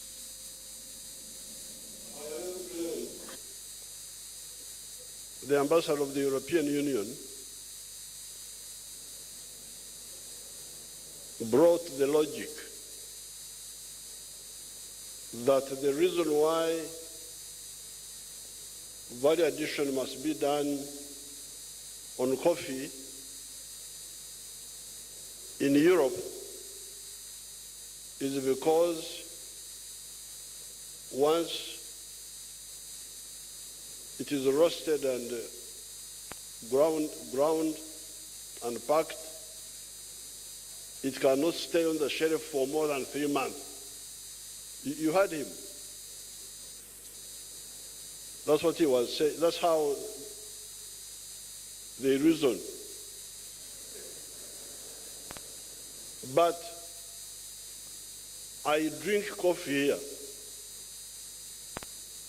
made by Nescafe in Switzerland. I drink it here. Nescafe, coffee, what? I am now going to be 79 years old, and I'm perfectly healthy. So what is the problem?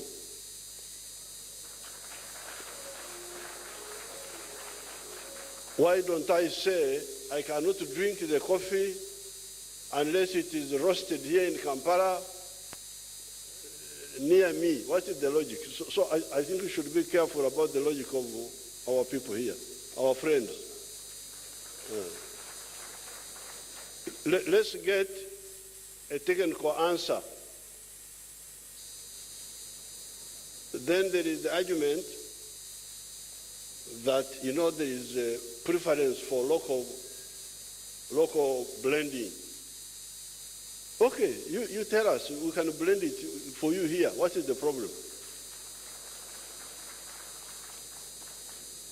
Those companies which blend using our coffee there can do it here. So I think the technical answer we need to answer is what happens? How does coffee deteriorate? How does coffee deteriorate in quality if it is roasted here and taken packed? What is the problem? After all, these beans travel all the time. Some of them are stored even. I hear they have, they keep, what do you call, stocks, buffer stocks of the beans for a long time. That's what I hear. So I think you need technical answers to these excuses, because these are excuses.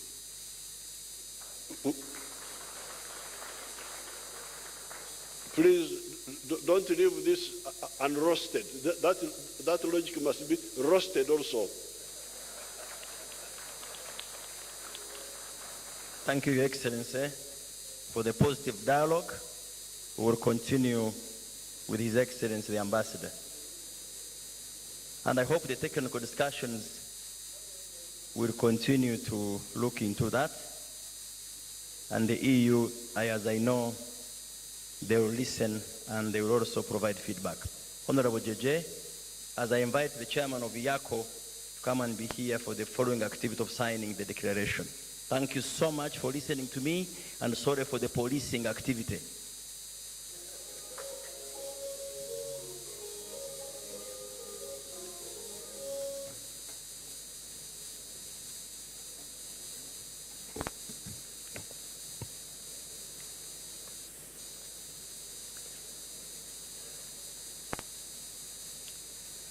Your Excellency, President Yoweri Museveni, Your Excellencies, the heads of government, heads of state and government, Your Excellencies, the leaders of the delegations here present, colleague ministers here present, Your Excellencies, the ambassadors and leaders of international organizations, ladies and gentlemen, it's now my humble duty to summarize for you in the form of a Kampala declaration what you've been saying in the course of this morning. So what I'm reading is a Kampala declaration, a product of the second edition of the G-25 Africa Coffee Summit held today, 8th of August, 2023, here in Kampala, in Uganda. It reads as follows. We, the heads of state and governments of the 25 African coffee producing countries, convened for the second edition of the G25 Africa Coffee Summit in Kampala, Uganda, on the 8th of August 2023, under the theme, Transforming the Africa coffee sector through value addition to marshal support for integrating coffee as a strategic agricultural commodity in the African Union in harmony with African Union Agenda 2063. This will give Africa the leverage to address the challenges associated with value addition. Concerned that whilst Africa is the birthplace of both Arabica and Robusta coffee, it only produces 12% of the overall worldwide production. That coffee production and productivity in Africa producing countries remains consistently low. Noting the inequality in the coffee value chain, in particular the global annual value of revenue from coffee in 2023 amount to US dollars 495.50 billion, whilst total revenue in Africa amounts to only 0.6%, which is roughly 2.8 billion US dollars. Recognizing that the 99% of African coffee is exported in raw form, resulting into the loss of economic benefits associated with value addition, thus depriving the continent of jobs and colossal sums of revenue earnings,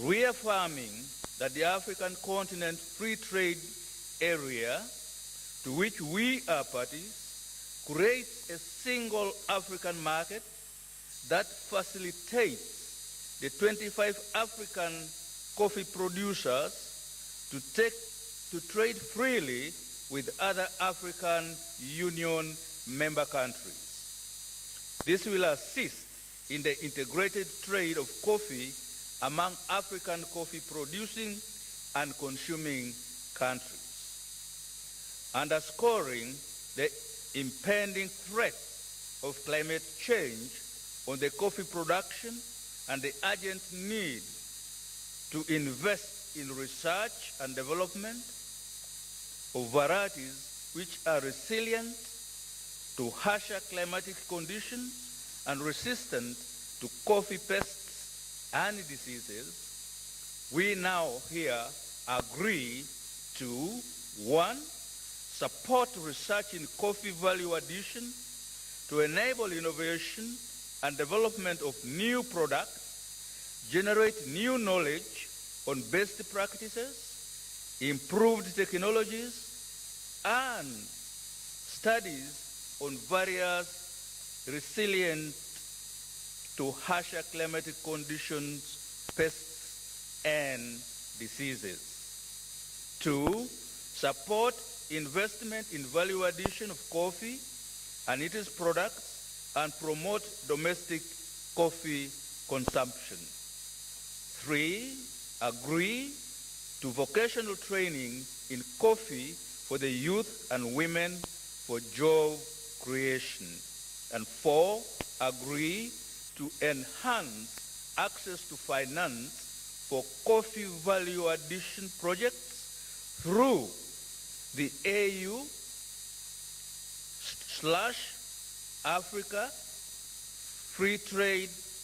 Africa Continental Free Trade Area framework and institutions which include the African Development Bank, African Export-Import Bank, and African Coffee Facility Fund. We now therefore request that 1, the African Union, Assembly of Heads of State and Government endorse the inclusion of coffee as a strategic commodity in the EU Agenda 2063 at the next AU Assembly. 2, we request that the Inter-Africa Coffee Organization is appointed as an AU designated agency responsible for coffee to work with the African Union Commission and member states on the effective transformation of the coffee value chain in Africa as part of the implementation of the African Continental Free Trade Area strategy on boosting intra-Africa agricultural trade. 3, we request that the African Continental Free Trade Area private sector strategy that anchors the development of regional value chains prioritizes coffee value addition as a key deliverable in the aforementioned strategy. And finally, 4, request that the African Development Bank and the African Export and Import Bank provide dedicated financial resources to boost coffee production and enhance coffee value addition. We finally undertake to organize the 3rd edition of the G-25 Africa Coffee Summit in Tanzania in 2024, signed by His Honorable Frank Tumebase, host minister and Minister of Agriculture, Animal Industry and Fisheries of Uganda, and the chairman, Honorable Dr. Girma Amente, chairman of the Inter-Africa Coffee Organization and Minister of Agriculture of the Federal Republic of Ethiopia, done in both English and French.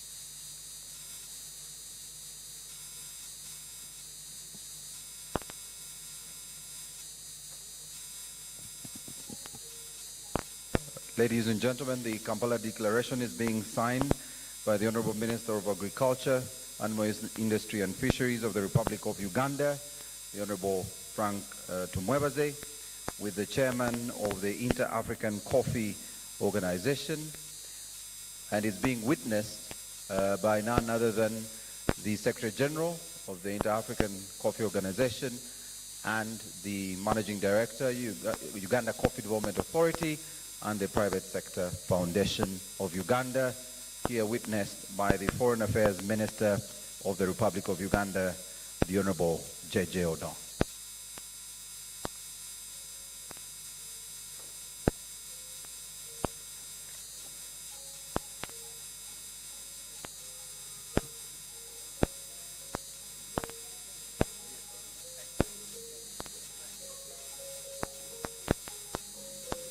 Ladies and gentlemen, put your hands together. This is the Kampala Declaration.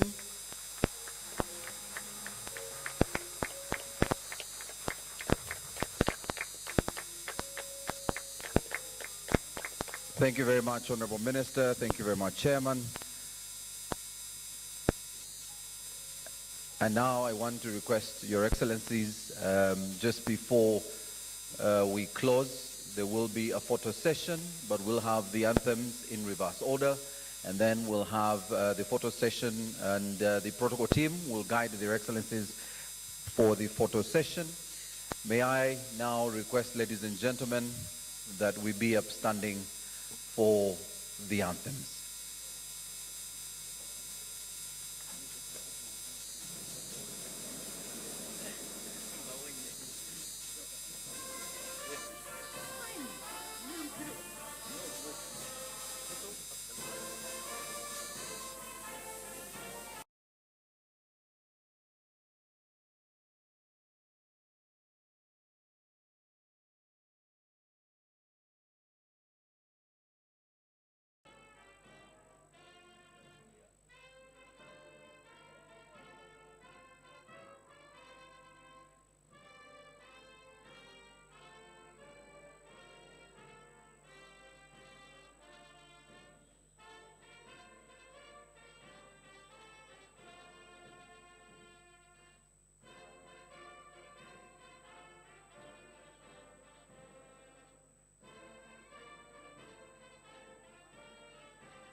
Your Excellencies and our heads of delegation, you will be ushered by protocol teams, and I do request as you make your way to the photo area, you will have a mask on, or a mask will be provided for you. As you get to the booth, somebody will be able to provide you a mask as you get to the booth.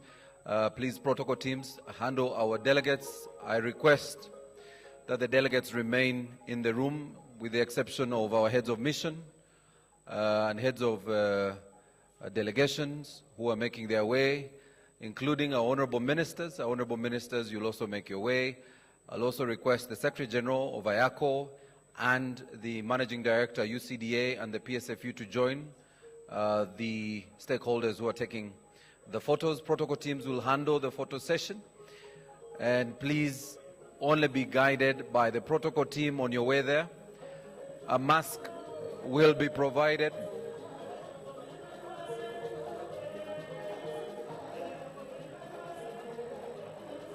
We'll request our other delegates to remain in the tent.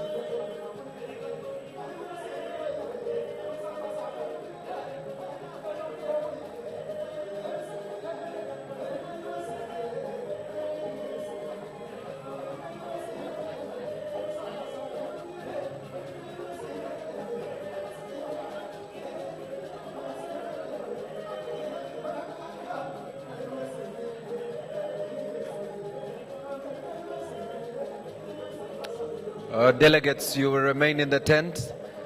We will show you the pictures from the photo session, and please remain in the tent as we usher our delegates, our heads of delegation and their excellencies for this photo session.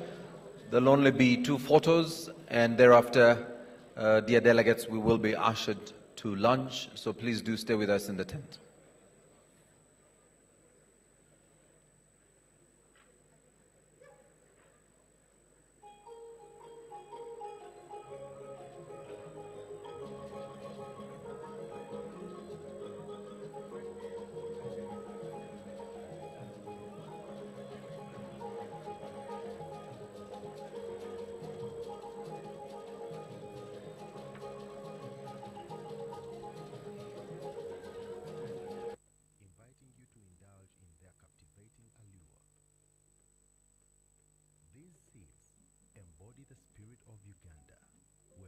Landscapes and the tenacious hands of farmers intertwine, giving birth to their remarkable essence.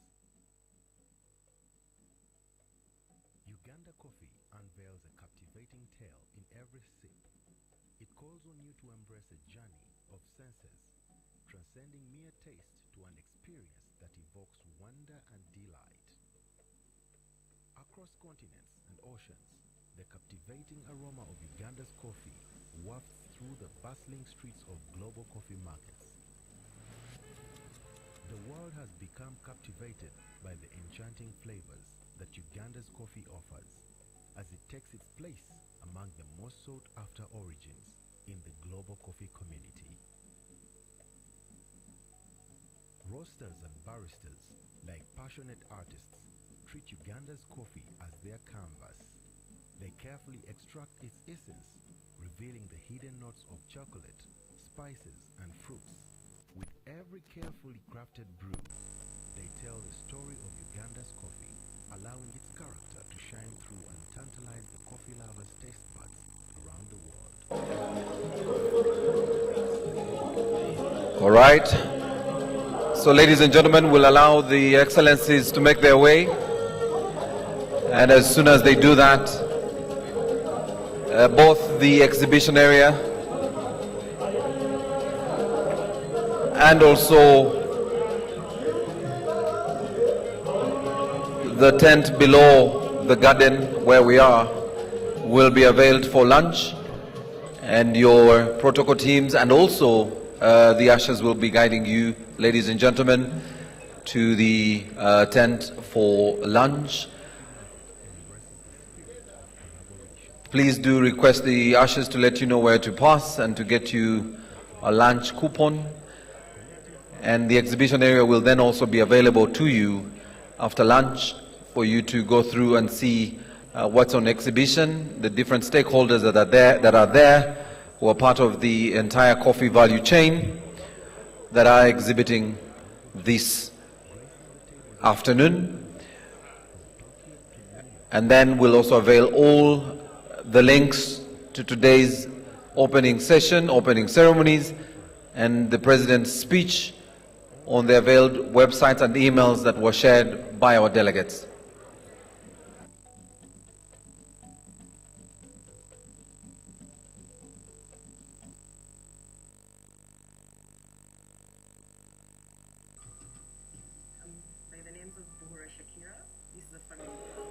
Lunch will be served at the Speak Ballroom.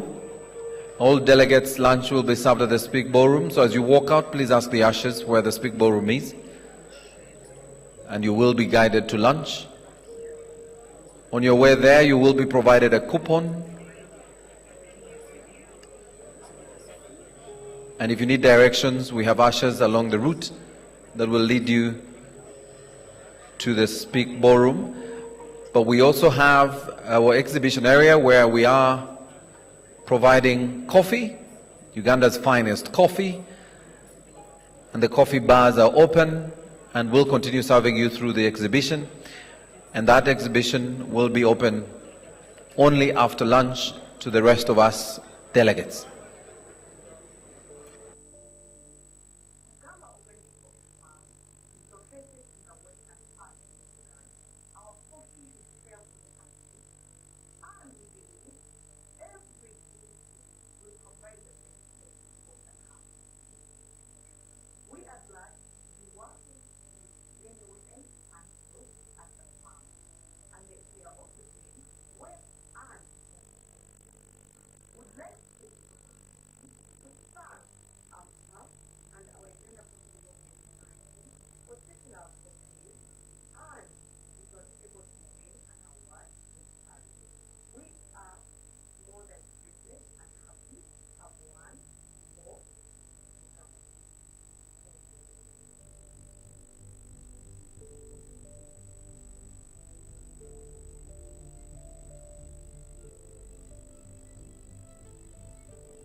Delegates, there will be a cocktail for the delegates and our visiting delegations from 7 p.m. And you can also ask the ushers or the different secretariat tables. You will be guided to where the cocktail will be starting at 7 p.m. this evening. Like a symphony of nature, the elements harmonize to create the perfect backdrop for coffee cultivation. These elements make Uganda the second largest coffee producer in Africa and ranked third country with the best coffee globally. The eastern and western regions of Uganda have the soil quality and altitudes required for the successful cultivation of Arabica plants. From Mount Elgon regions in the east to the Rwenzori Mountains in the southwest and West Nile regions in the northwest, we have a soil that teems with life, brimming with nutrients and organic matter, a soil with rich tapestry of minerals that have created a nourishing foundation for the Arabica coffee trees to thrive. Whether Robusta or Arabica, it is only when these seeds are released from their shells that their true potential emerges. The scents of chocolate, caramel, and delicate floral notes dance through the air, inviting you to indulge in their captivating allure. These seeds embody the spirit of Uganda, where lush landscapes and the tenacious hands of farmers intertwine, giving birth to their remarkable essence. Uganda coffee unveils a captivating tale in every sip. It calls on you to embrace a journey of senses, transcending mere taste to an experience that evokes wonder and delight. Across continents and oceans, the captivating aroma of Uganda's coffee wafts through the bustling streets of global coffee markets. The world has become captivated by the enchanting flavors that Uganda's coffee offers, as it takes its place among the most sought-after origins in the global coffee community.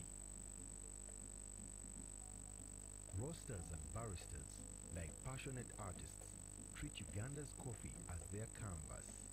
They carefully extract its essence, revealing the hidden notes of chocolate, spices, and fruits. With every carefully crafted brew, they tell the story of Uganda's coffee, allowing its character to shine through and tantalize the coffee lovers' taste buds around the world. The global coffee market recognizes Uganda's commitment to quality, sustainability, and community empowerment. It applauds the tireless efforts of the farmers who, with unwavering dedication, nurture the coffee trees and harvest the cherries with care. The market acknowledges Uganda's strides in farmer training, processing advancements, and quality control measures, ensuring that each bean carries the essence of excellence. Beyond the pursuit of profit, the Uganda coffee market embraces the spirit of collaboration and ethical trade. It fosters relationships that transcend transactions, connecting farmers and consumers in a shared appreciation for the craft and the stories woven within each cup. Therefore, as the sun rises over the vast coffee plantations of Uganda, its beans embark on a global journey, gracing the tables of coffee enthusiasts from Tokyo to New York, from Sydney to London. With every sip, the world becomes a little smaller, cultures entwined, and friendships kindled, all united by the magic of Uganda's coffee.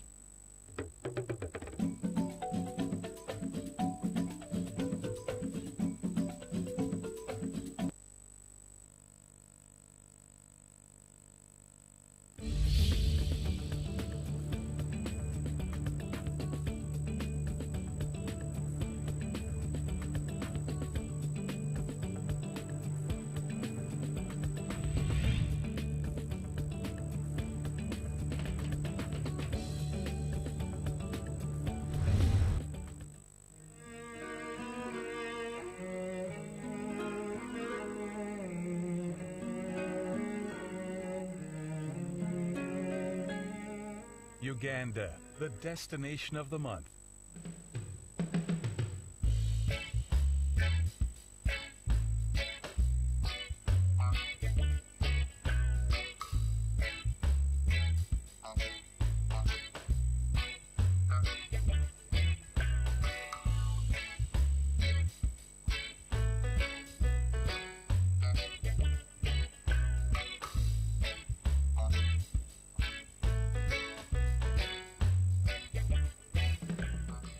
Uganda, a land of pristine natural beauty and a tourist haven for visitors from all across the world, is a perfect getaway for travelers from the Middle East.